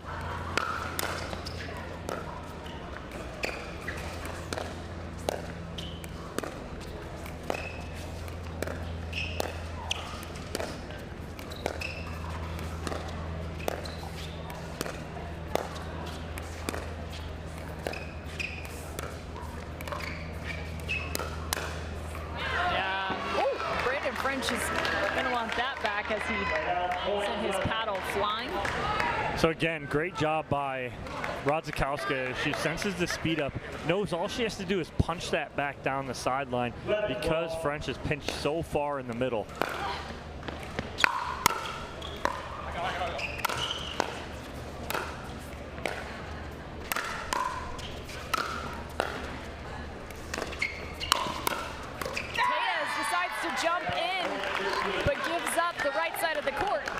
I like the jump in, but again, that's an all or nothing right there. If he does not put that away, he's getting burned backside, and he does. 11-13 or 13-11 for the Dallas Pickleball Club as Jill Braverman went for it on the serve and misses.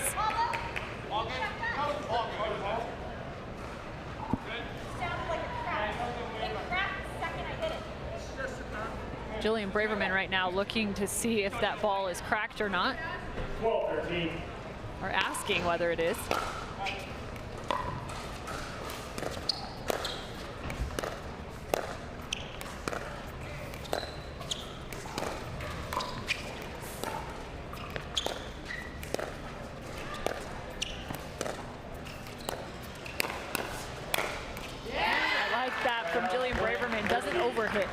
But you like that from Braverman. I like that from Radzikowska going backside on French, just keeping it low and soft. Do that. She had an opportunity there, couldn't put it away. But I like that, keeping him honest now instead of going constantly cross court. Somehow Julian Braverman got that ball back, ended on her knees, but it's 13-14. The Bay Area Breakers pick up this second mixed match or game. They will pick up the match victory.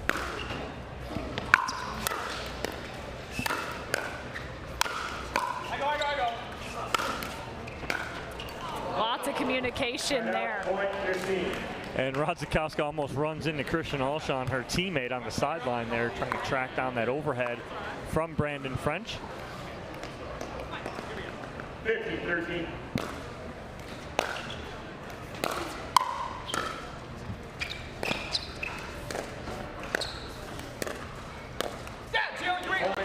Jill Braverman and both Eva Radzikowska working with a two-handed backhand roll. A little different technique from each one of them, but still hand dominant on those two-hand backhands. Watch the paddle location, both of them.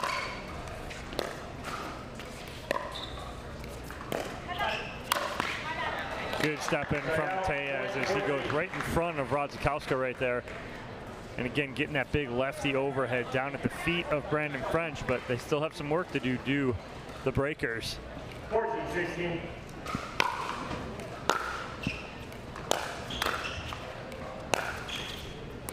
Well, and Eva Radzikowska earns that, but I think Pablo Tejas had a look at a ball. That's his forehand side that he could have snagged. It was like he froze, right? He saw it, but couldn't go anywhere. Deer in headlights.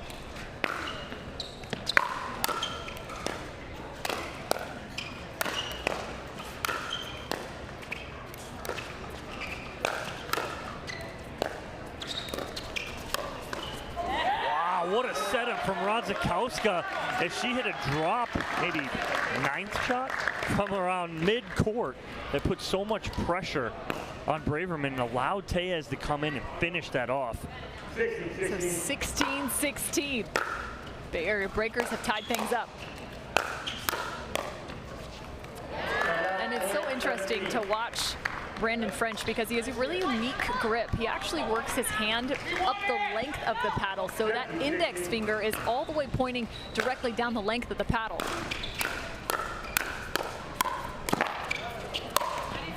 There's a shot from Pablo Tejas as it's popped up, but that's what allows him to really find that forehand, even on the backhand side where he's flipping his wrist over. It's because of the grip that he's able to find.